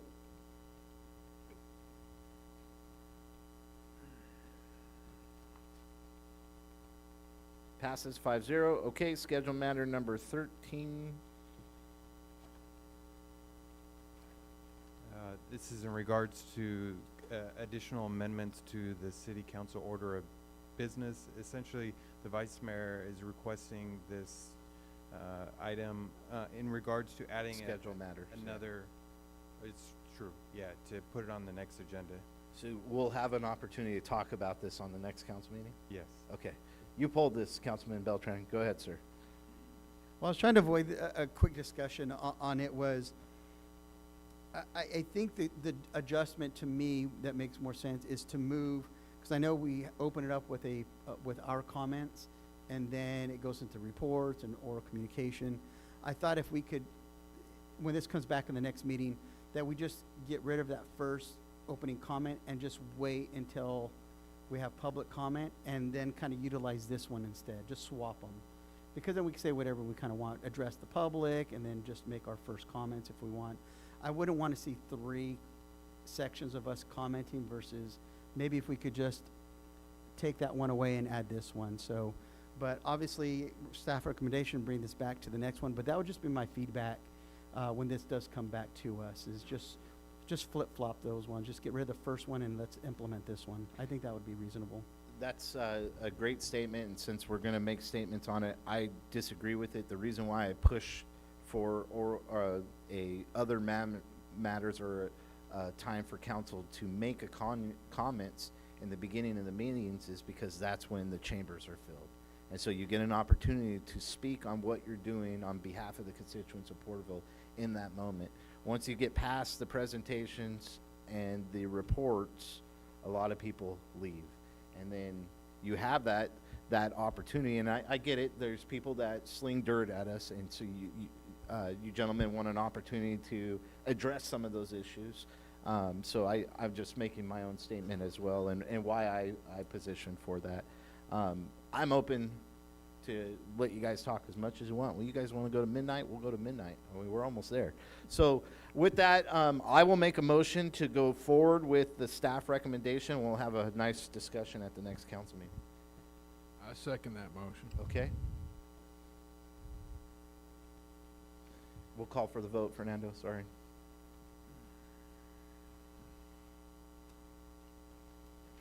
Passes 5-0. Okay, moving on to 1234 reports. We'll start with Councilman Beltran, Local Initiative Navigation Center Committee. The link met December 3rd. Go ahead, sir. Are you ready, Mr. Green? Yeah, because mine's real quick here. Okay, we'll go on to yours, Eastern Tule Groundwater Sustainability Agency. Find the right page, You lied to me, huh? Mr. Mayor. I'll give it to you. Tule East. Oh. Okay, here we go. Are you ready? Either way. All right, let me get mine out of the way. I'll get it done. The Eastern Tule Groundwater Sustainability Agency met December 4th. I might add for the last time. ETGSA will be ceased to exist on December 31st. And there is no groundwater extraction fees will be sent out to growers, nor will there be any water allocated to growers. And now we'll be in the throes of having to decide what we're going to do with the new GSA in the future. And I'm going to pass it to Robert, Director Robert, to see if he has anything else to add to that. No, I think you covered it. There was a report from Thomas Harder and Company provided revisions to the land subsidence management plan. Although the ETGSA is no longer going to exist, some of that information can be used by some of the surrounding GSAs. That was kind of an unnerving presentation that he gave to Robert. Yes, yeah. It's it could be used if it's wanted by other GSAs. It's pretty somewhat unrealistic, I think. We'll wait and see. In fact, I have some other stuff that I might want to go over with you later in the week or next week. We'll hook up. Robert, sounds good. Thanks. Okay, with that, we'll move on to Councilman Beltran and the Link Committee. I'm referring to my notes because I forgot to print out my report. Let's see here. At the Navigation Center, there was an unduplicated 2,943 individuals that went through there. There was 1,199 people that were sheltered, which means, staying there. Let's see. As of November, they had 33 new clients go through their facility. At the time, they had 13 current residents in emergency shelter, and they had 10 in the bridge side of it. To date, they've housed 39 individuals. 2 were this past November, and 2 people are pending. There's been great use of the restrooms and shower facilities there. I think the total was 2,824 people using the restroom and 2,911 using the shower, which is a phenomenal number. We heard a feedback. Black Bear, they provided a Thanksgiving meal to the residents there, so shout out to them for providing that. It was a great event for them to enjoy a great Thanksgiving meal. Another thing that came up was even for the public to be aware, but this is some of the advocacy that they're doing for the residents, is to let the residents be aware that there's a clinic called the Academic Health Center, which is located where Sierra View used to have their labs. I think it's on Pearson there on the little kind of curve. But it's a free clinic there that people can go to vaccinations, get medical care there. A lot of people weren't aware that it's there. And so it's called Academic Health Center. This is where a lot of the residents who are becoming doctors do a lot of their training there and put in their hours. So that's a great resource that it's newer. They did have the winter coat drive, and I had some numbers. 91 jackets were given out, 85 sleeping bags, 85 pair of shoes, and 44 blankets, along with numerous other support items like hygiene products, undergarments, socks, and what have you. I'll skip down to a big thing that we're going to be working on in the end of January is a point in time. I keep talking about that. That's where we have to, we're mandated by the state, the last, I believe it's the Wednesday last Wednesday in January, where we actually physically go out, we break up into teams, and we physically try and count individuals that we come across. And so volunteers are always needed. You can go to KTHA website and you can register to volunteer. And it really helps you understand the individuals. You know, it's not just, we heard a gentleman speak earlier who was in their new rescue mission, which is a little bit different. But you see not everybody is on drugs or is in a dire straits. There's some people that just need a little bit of help and support. And so we go out there and we count these individuals, and this helps for funding for the future, for our navigation center, for other services for the city. I think that's all on my notes. There were some other things, but I'm sorry I didn't have them ready. Our next meeting will be the first Wednesday in January. Awesome. Thank you, Councilman Beltran. Tulare County Association of Governments, we met December 8th. Myself and the city manager attended.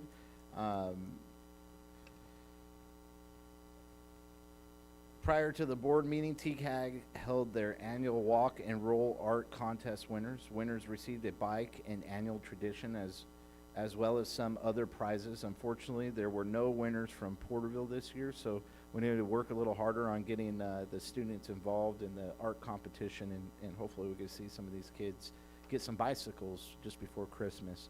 The workshop also included presentations from Caltrans, Tulare County Resource Management Agency, Measure R update, and transit update, and discussion on federal and state regulations. Caltrans put out that they had over $170 million over the next 2 years in projects, a total of 40 projects in Tulare County. Some in the Porterville area would be the 190 and Westwood Street roundabout, and then also the roundabout at Rockford, or what they're calling the Rockford roundabout, that's supposed to start the summer of 2026. From the public works side for Tulare County, once again, it goes back to the flood damage that our county received. There was over $110 million in damages in 2023 to bridges and road infrastructure around the county. $64 million has been obligated by FEMA, but reimbursement is only at $9 million. And so something that was echoed that we have dealt with too is don't depend on FEMA as an insurance plan. They talked about some different bridges throughout the county, some that they completed over the last couple of years. Really great work. One bridge that really stands out to me was the Olive Bridge that is estimated to cost around $32 million, and that'd be a partnership between the city of Porterville, TCAG, and the county, and that's expanding Olive Bridge going west out of town. With that, the 26 Regional Transportation Improvement Program was adopted, which included funding for Highway 65 and realignment at the city of Lindsay for a roundabout there at Highway 65. The 2025-26 CMAQ grant for the west realignment for $1,137,000 was approved. State Transportation Improvement Program, State High Operation and Protection Program was approved for 1.9 million. And that is also for improvements, ADA improvements off of Highway 65 on Olive Ramp intersection. We went over Abandoned Vehicle Abatement Authority and then Tulare County Transit Authority. Our next meeting will be January 26, 2026 at 1 p.m. in Exeter. Okay, we'll move on to the Heritage Committee meeting, met December 9th. Vice Mayor. Yeah, it was a great meeting again. We continue to have a lot of good participation and a lot of good energy. And we saw some great presentations tonight from some of the members of that committee. So they're planning to do, in the last meeting we talked about the museum is gearing up to do some docent walks. A lot of energy around that. They're really excited about coming downtown and teaching the history of the flags that we've put up and the local spots that we've designated. And that will probably expand as they develop that, but it's going to start in January, and not sure the schedules yet, so that's forthcoming. The Daughters of the American Revolution is going to have an event on April 11th. It's going to probably, our monument idea may not sync up with it, so it may have to be a separate event.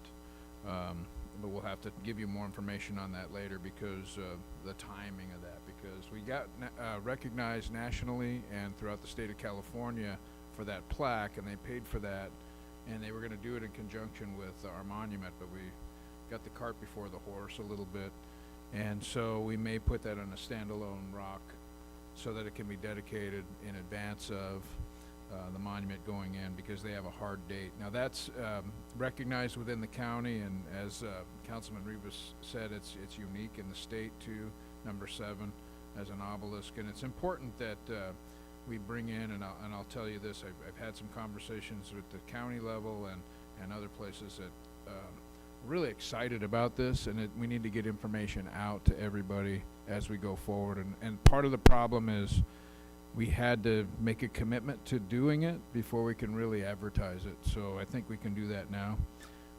It was great to get the college students in. I mean, some really great discussions around where we put the murals, and everyone that was here earlier got a chance to see that. And we did start to talk about a number of different fundraising ideas to make sure that we can offset any cost of the monument.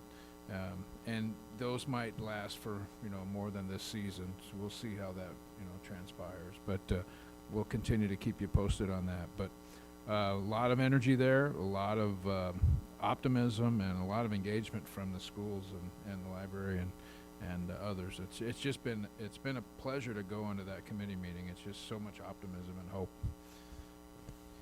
Thank you, Vice Mayor. Great job. I think you covered it all very well. With that, we'll move on to oral communication. This is an opportunity to address the council. You are limited to 3 minutes. Go ahead. Brock Neely, address on record. On the monument, I noticed there was only 5 flag poles.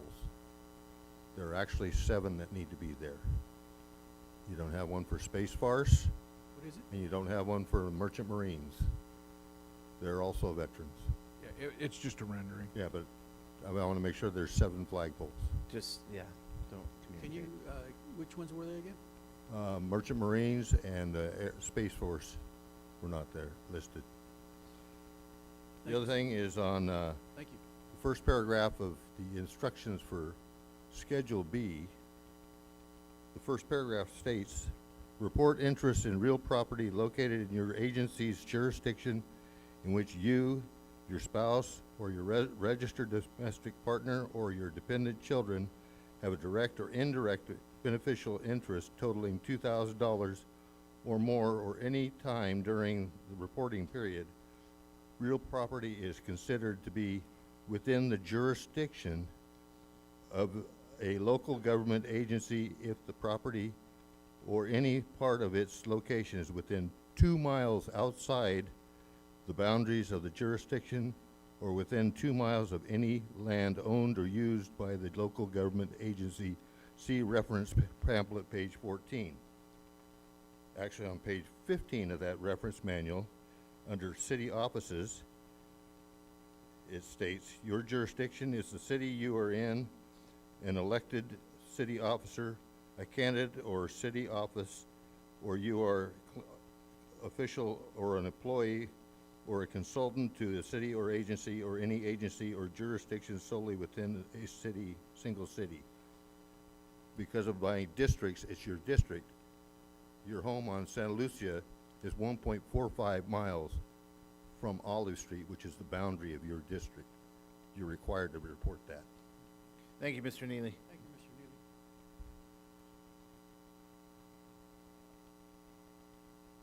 Yeah, Grant Wagner. Earlier, it was recommended to City Council that they please consider formalizing an annual savings target of 15% Measure H funding for the library literacy, as voters approved. The library was part of that public service. These monies could be accrued over the years to allow future city councils to have a funding base to finish the construction of the whole library, the entire design that was presented tonight. Priorities matter. If the library is truly a priority, please establish a formal mechanism to save and protect funding for the future expansion of this new library, and do it sooner than later. Please have staff develop a savings plan, a calendar that sets a goal for this project that's transparent to every citizen who's concerned about it. And as a side note, it's just ludicrous to think that anyone is suggesting that this was an attempt to defund our police or our fire. No way. We just want a mechanism to save and to build for the future. Thank you. Thank you, Mr. Wagner.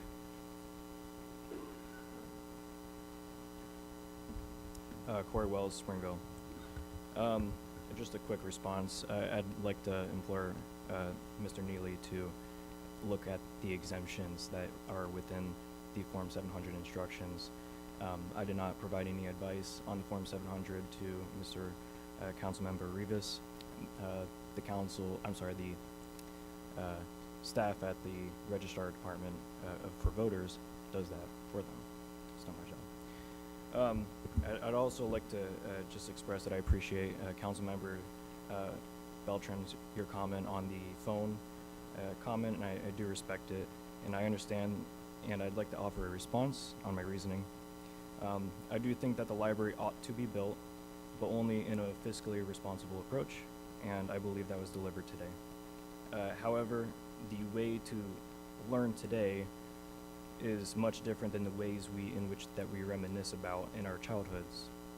No longer do you need to go to a higher ed institution to get an overpriced degree to study and learn how to do software engineering, accounting, and even to some large extent, law. After all, Abraham Lincoln was largely a self-taught lawyer a Perry lawyer with little formal education, but institutions erected themselves and created an ecosystem that requires these degrees. And today, we have the internet. I have access to all the reading that I need at my fingertips. I can go get books. And as it pertains to a church and it being an ecosystem or a place for people to congregate, I agree. It's a nice place to do so, especially for secularists, and they're going to get their church built where they can congregate. I'd like to just, for the last 60 seconds, share my view that it's kind of wild to see how members of the public have come up here from the get-go, slandering and defaming members of this council, when we all know who each other are, or we know of each other in indirect ways. This is a small town. It's a small community around Porterville. We all know of each other. We don't necessarily need you to say your name on the record and refuse to do so, because we do know already who each other are. I mean, this is a small town. And in 10 years, we're all still going to be around here, and we ought to give each other the respect and try to come together and better understand each other, because we all work with different definitions. And, you know, we all know that Mr. Coffey is a member of the Tulare County Democratic Central Committee, and I'm a member of the Republican. It's all out there. Thank you, Mr. Wells.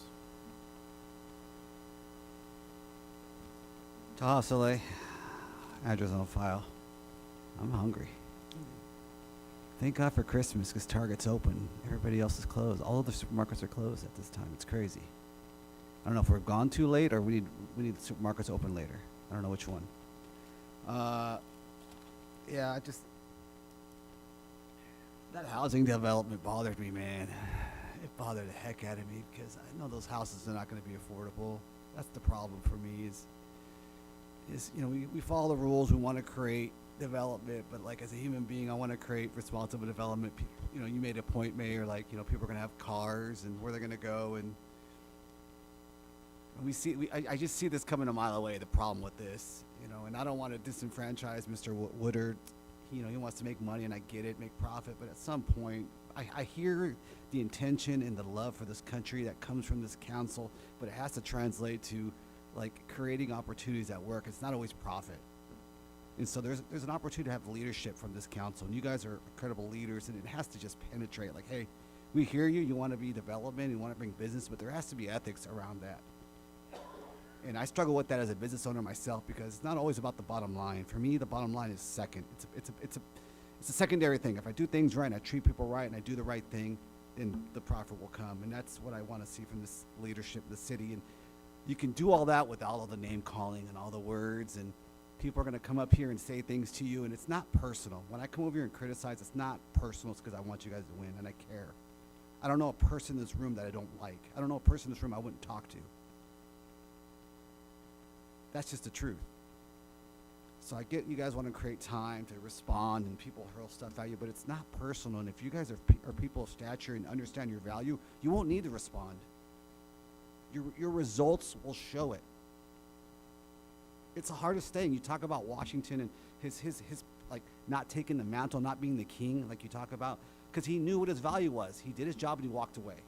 And what you guys get to do is create value for other councils to take over, and there are things that other councils did that you're doing, that you're walking on. So, man, I just want everybody to just be good. We can criticize each other and love it, and it happens. We criticize and we don't like each other, and then everybody's okay at the end of the day. But so I guess my ask is, we need to have decorum, and I need you guys to hold it, and I need you guys to hold me accountable when I'm out of decorum. It's just too much disrespect for rules in this council. We need to come here and listen, be in your presence, and when we're asked to share, we share. But other than that, we need to just stop talking out loud in here and listen to what you guys have to say. So, thank you for letting me rant. I'm gonna go home, have some pasta, I'm gonna get some cheese. It's gonna be great, and I really appreciate the opportunity to be here. Thank you, Mr. Saleh. Hello, Elysium Rose again, and about the 15%, it's not about defunding the police, because clearly keeping people safe via the police department and the fire department were voted for. Secondly, about the library, I know what you guys voted for, and hopefully you guys can use that 15%, like the other person said, to put savings aside for future expansions of the library, because it is very important. Like, yes, we do have access to our phones, but not everybody can afford even to get online with their phone. Some people are still paying with minutes to do texts and calls. And so those libraries give people access to, computers that they need to do like school assignments. It also gives access to elderly people who might be, not very tech savvy, and also who might be lonely, who might want to go to have friendly conversations with people because their family doesn't visit or whatever. But anyway, about the homeless thing you guys were talking about. I've been homeless before. People who are homeless aren't always drug addicts or mentally ill. I was on the street because I was being abused by a friend and being taken advantage of by them. And if I hadn't been given a helping hand, instead of being on my way to graduate with a bachelor's degree soon, I'd probably be dead, quite frankly. And so not everybody who is homeless is mentally ill or on drugs, and those who are do need help, but everybody needs a helping hand. If I hadn't have been given a helping hand when I was on the street, like I said, I'd be dead instead of instead of going on to be a contributing member of society. If we give, and so at least until you guys can figure out something else that would be more affordable and sustainable long-term, I believe that you should keep the shelter for the unhoused people of here. Plus, if you don't want them on the streets making a mess or whatever, well, that's gonna get worse if they've got no place to go at night to sleep. Thank you. Thank you.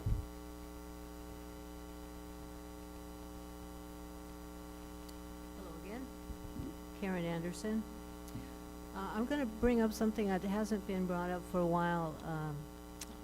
I haven't come to all that many council meetings, but a couple times this topic has come up. You know, you have the motto of "In God We Trust."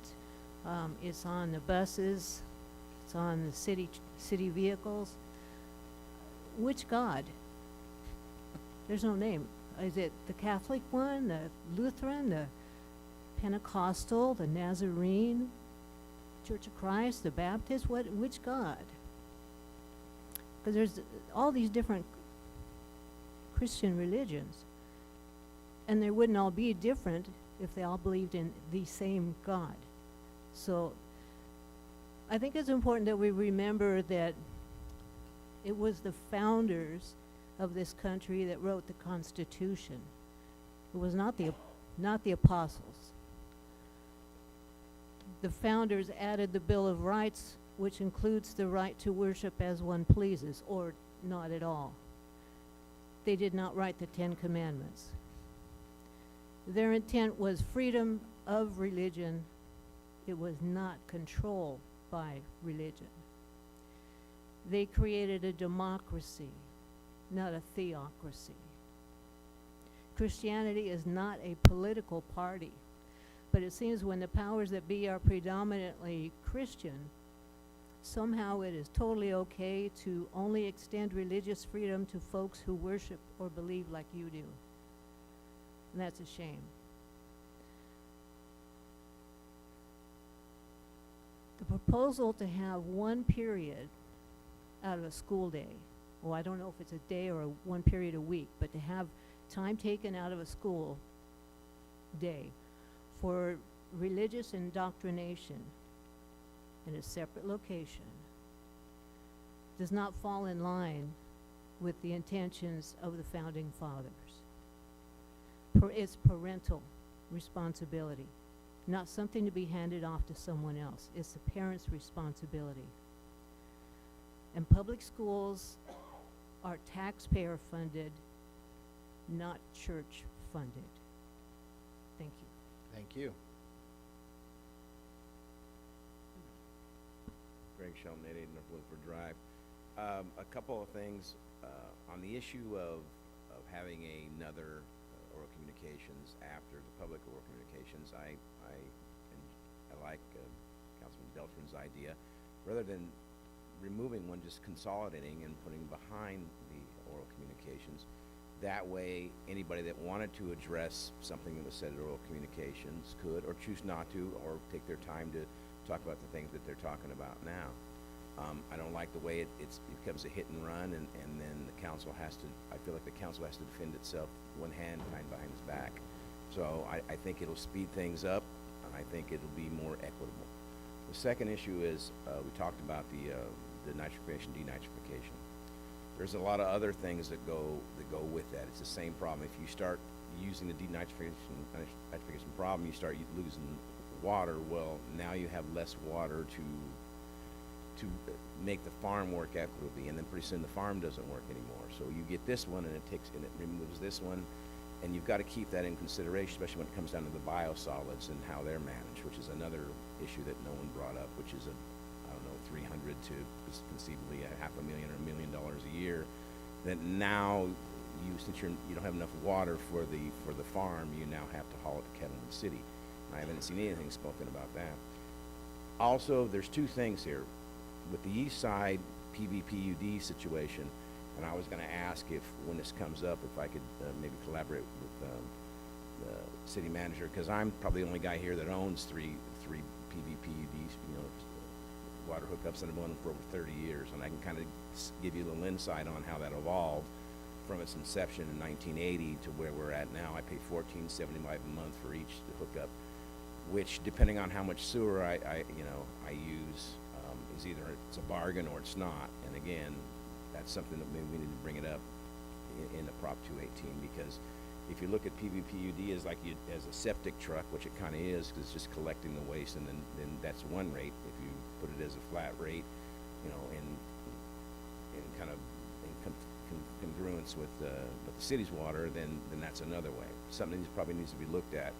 And again, I'd like to be part of those ideas. And then, Your Honor, I would like to tell you, I like your idea, and the idea is that, well, I want to keep the crowd there. Well, the crowd is here. The crowd doesn't leave after your presentations. The crowd leaves after the oral communications. So if you're worried about losing the crowd, I can assure you, you're not going to lose them, because they all come for the sparks, and the sparks are then. So let's just make sure that everybody's, has equal footing. Thank you. Thank you, Mr. Shelton. So for the record, I am a constituent of District 3, so I have some comments. Over the last couple of weeks, I read an article in the Valley Voice, which really concerned me. So I'm here to request clarity on a matter that directly concerns statutory eligibility and the legal integrity of this council. Councilman Rivas, under California Code Section 244, residency is defined by a person's actual fixed habitation coupled with the intent to remain there. In addition, both elections code requirements and municipal regulations mandate that a candidate must reside within the district they seek to represent at the time of the filing and throughout their term. These requirements are not interpretive guidelines. They are legal standards that must be met for an office holder to maintain eligibility. At this time, unresolved public questions persist regarding the address listed on your candidate filing documents and whether it constitutes your true primary and continuous residence as defined by statute. I want to be clear.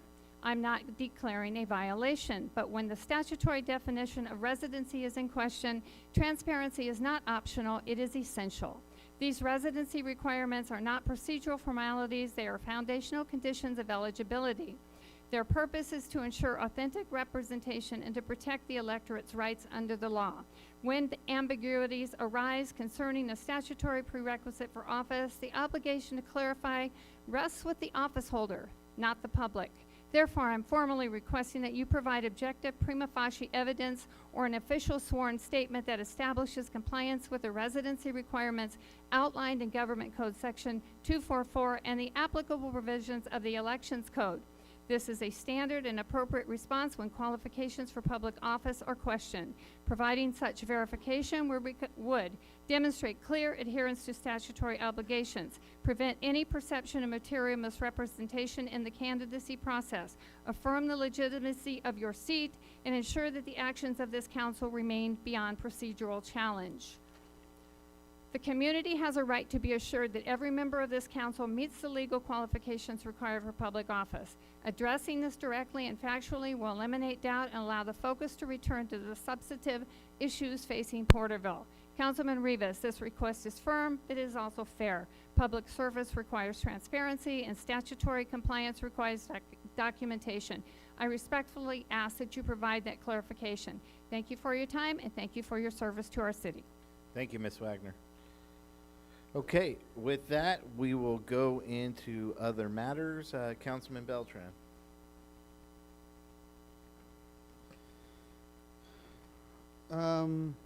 Well, this is our last meeting before the holidays, so I'll start off by Merry Christmas and Happy New Year to all. I hope all can stay safe, designated drivers, all those different scenarios.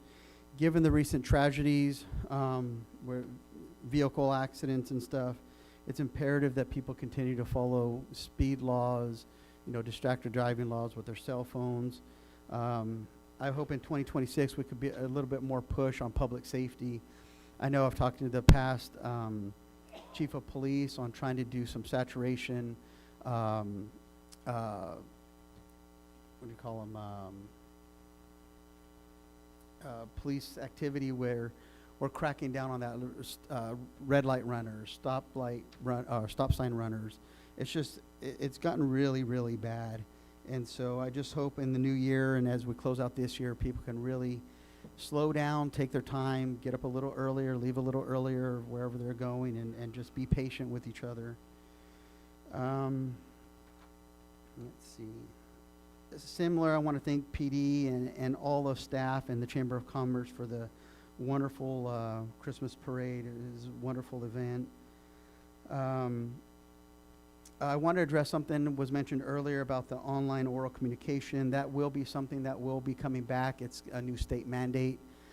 So that is an option that will be coming back. So I know somebody mentioned that earlier, so I wrote that down. I don't know if City Attorney, we can give me some clarification on this. Going back to Measure H, when I brought up this whole 15%, is that something that we can address? How is that? Is it just fluid and just if we want it to be 1%, it's just going to be 1%? Is there a hard line?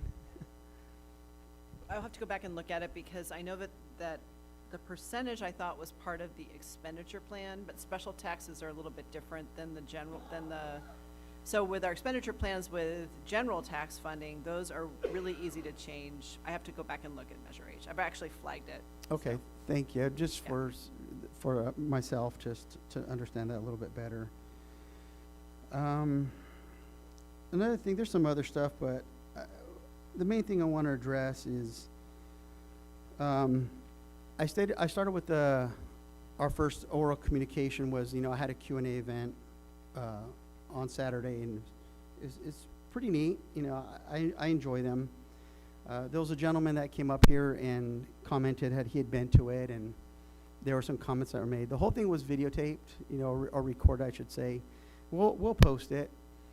He made some remarks that I found troubling in that, comments that I was making and what have you. There was a back and forth with individuals that had asked questions. And much like I normally do, we might always agree on stuff, but I'm always respectful with what other people are deciding to do. And I'll give my perspective, but I always do it respectfully. So I was really taken aback by how he interpreted what he thought I had said. Because if he did hear comments, they weren't coming from me. But he's right. I did not shake the gentleman's hand when he came up. There's some stuff that's been going on that I like to create a healthy boundary with individuals. I'm always respectful for individuals. I think most people understand my character. And so I did choose not to shake his hand because I knew already as he came up, he was being a little more hostile. And when we post the video, you'll see how he was going up to people, following them with his camera, getting into their faces, being very confrontational with me in his questions. He wouldn't let me respond. He would cut me off and kind of overtalk. He would overtalk other people that were there. The reason I bring that up is because he was here today and he spoke, but before the meeting started, my father came to speak about the new rescue mission. He came up here and spoke with Mrs. Upton and the other gentleman. That's all he was here for. But he was aware of the situation with that individual. And my dad asked him why he had to do that, why he came with that, energy. And the gentleman, and I'll say allegedly, but this is what I've heard from two people, he physically shoved my father.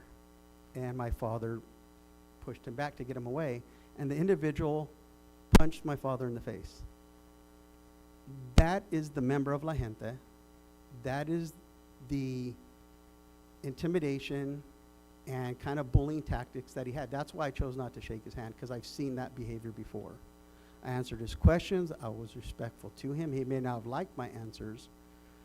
But when people come up here and say that, they feel intimidated, they feel that's what happens. And after that event, he calls up some other individuals, and you see these other gentlemen that are part of La Gente stand here at these doors intimidating people.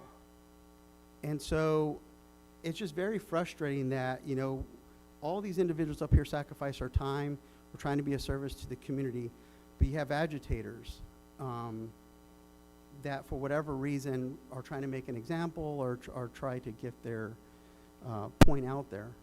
But I'm very disappointed. It was very frustrating. The very beginning of this meeting was very difficult for me because I knew that had happened.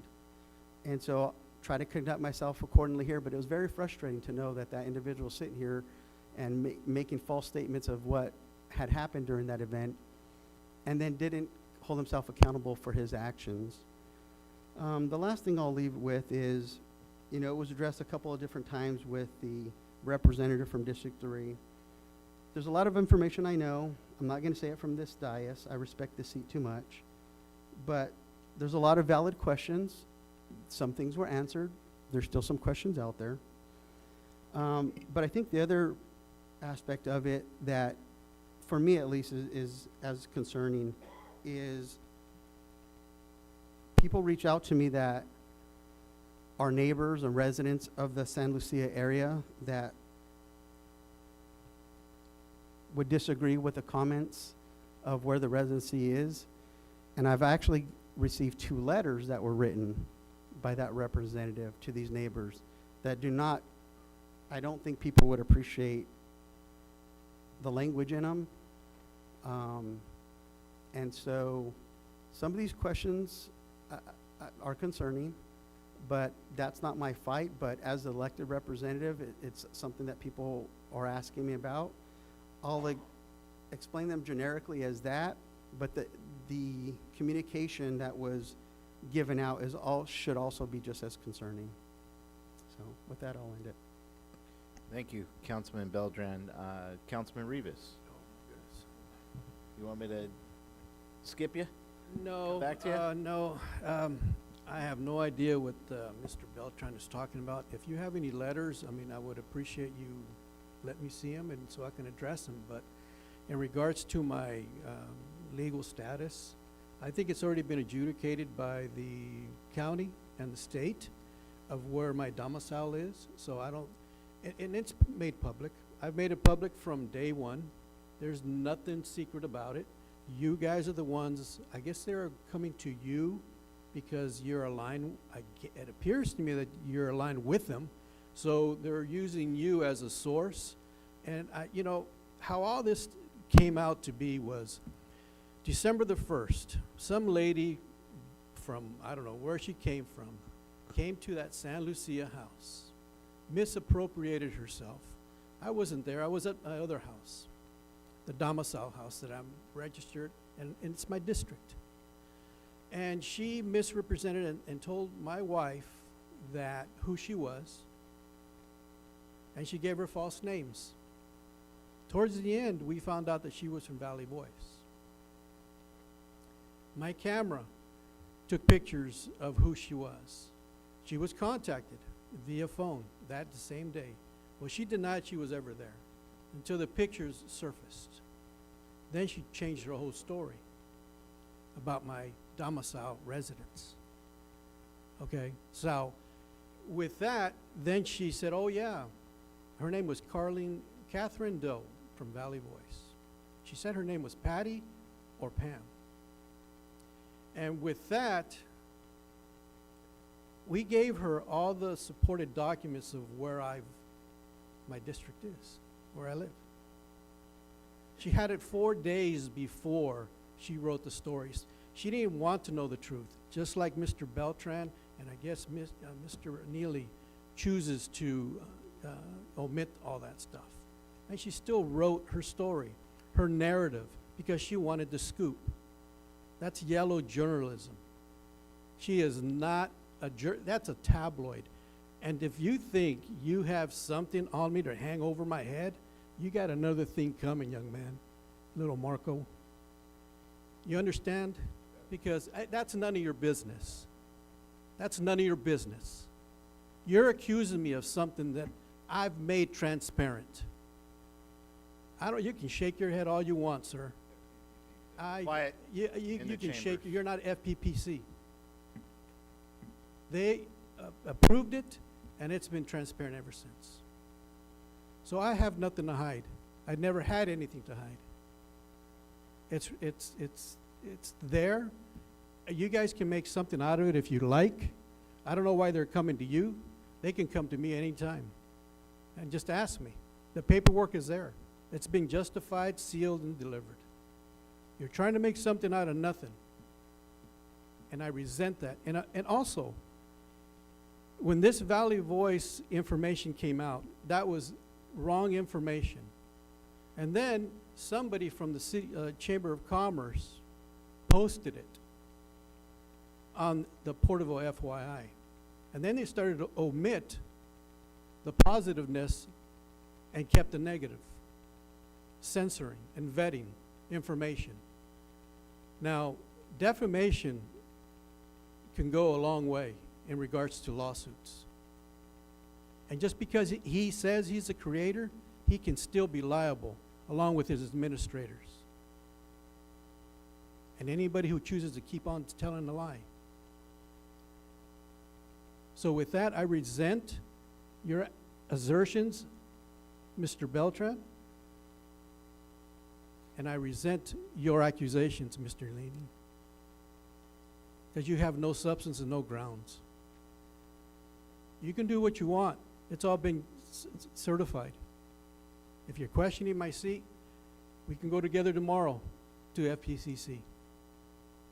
The documents have always been there. It's for the public. But now you've put my family in danger. And me being a gang cop for 30 years? Oh, you didn't? But you said we're the street that I live at. Yeah. Please refrain from having conversations. So if any, I just hope someday nothing happens to my grandchildren or my family. This ain't a game. Because I would hope no young man would come out and try to prove himself. Because this is not a game. This is my life you're playing with. I understand that it's public record, but the way you guys are displaying it and the way that lady came out and said all that, that's wrong. It's wrong. And I don't take it lightly.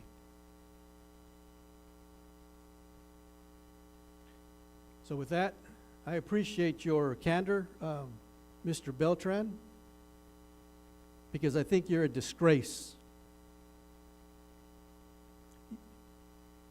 You use that platform as a tool to weaponize. You went after the mayor.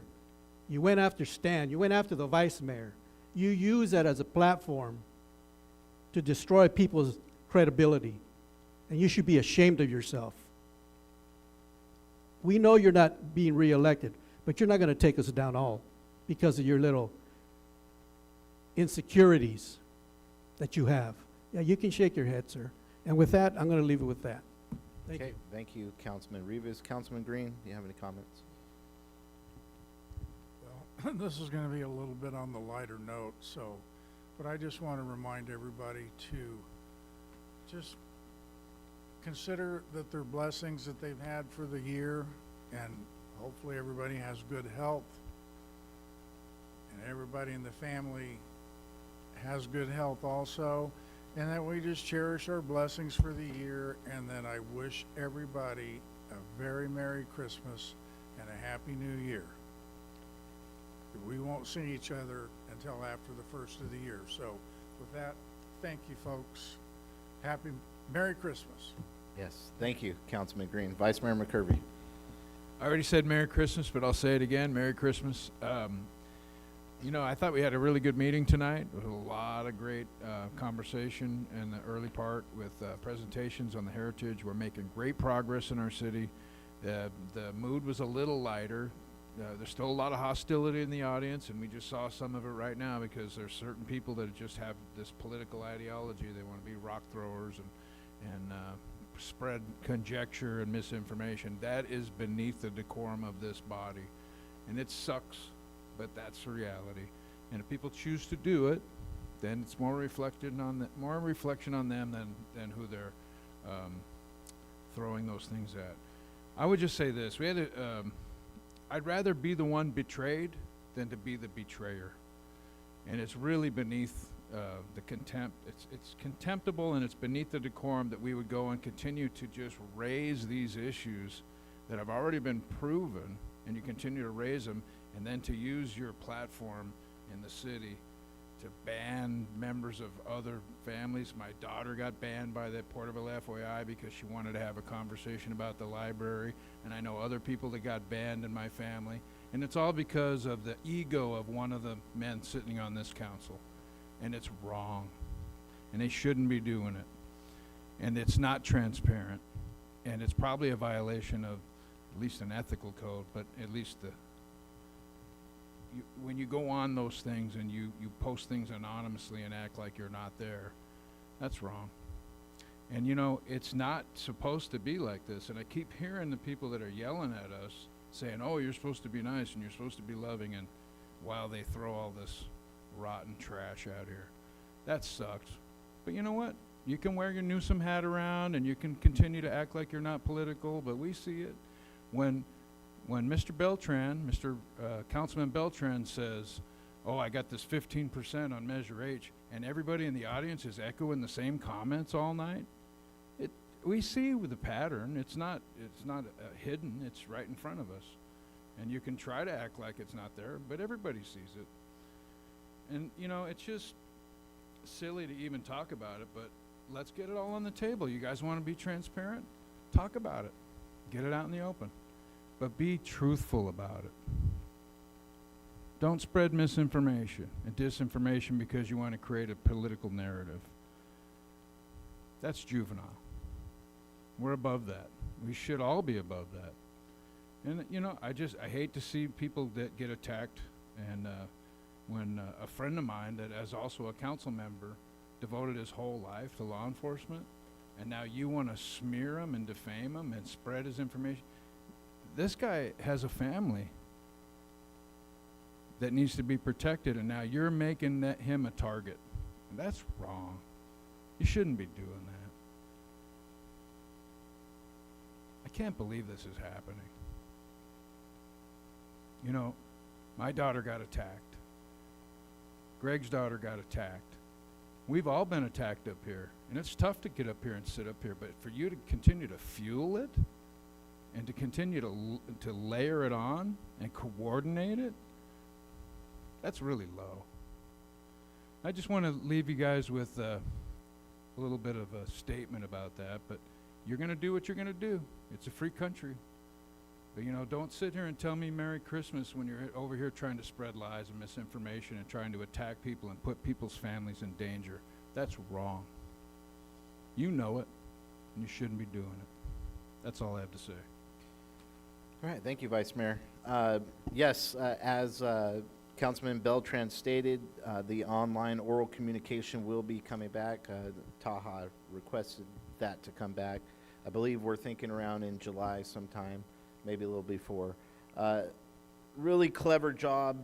Hat off to Police Department on agenda item number 2 tonight, swapping old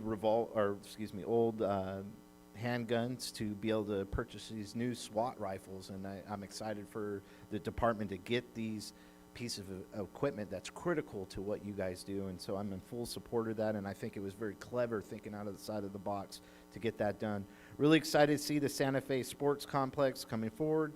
Also the Reach Medical Air Services. This is going to be a great tool for providing first aid very quickly in rural areas. And I know we've been working on this for a long time, so excited to see it coming forward. You know, I have to address some of these same issues that some of my colleagues have talked about because I too have seen some censorship on the Porterville FYI platform. I actually have a friend, when I rescued those 2 men from that vehicle accident and there was a fire with gasoline, and I rescued 2 Tulare city employees from that vehicle as the mayor of Porterville. They tried sharing that story on Porterville FYI and it was censored.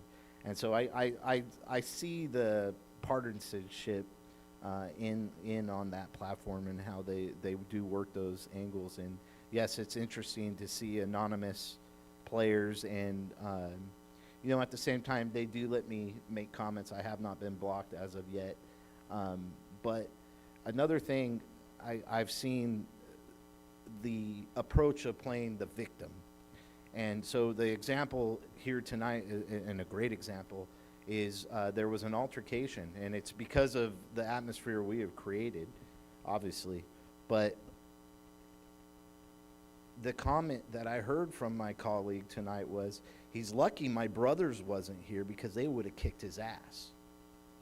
And then I saw the brothers show up in intimidation, right? They were here to intimidate Mr. Duran.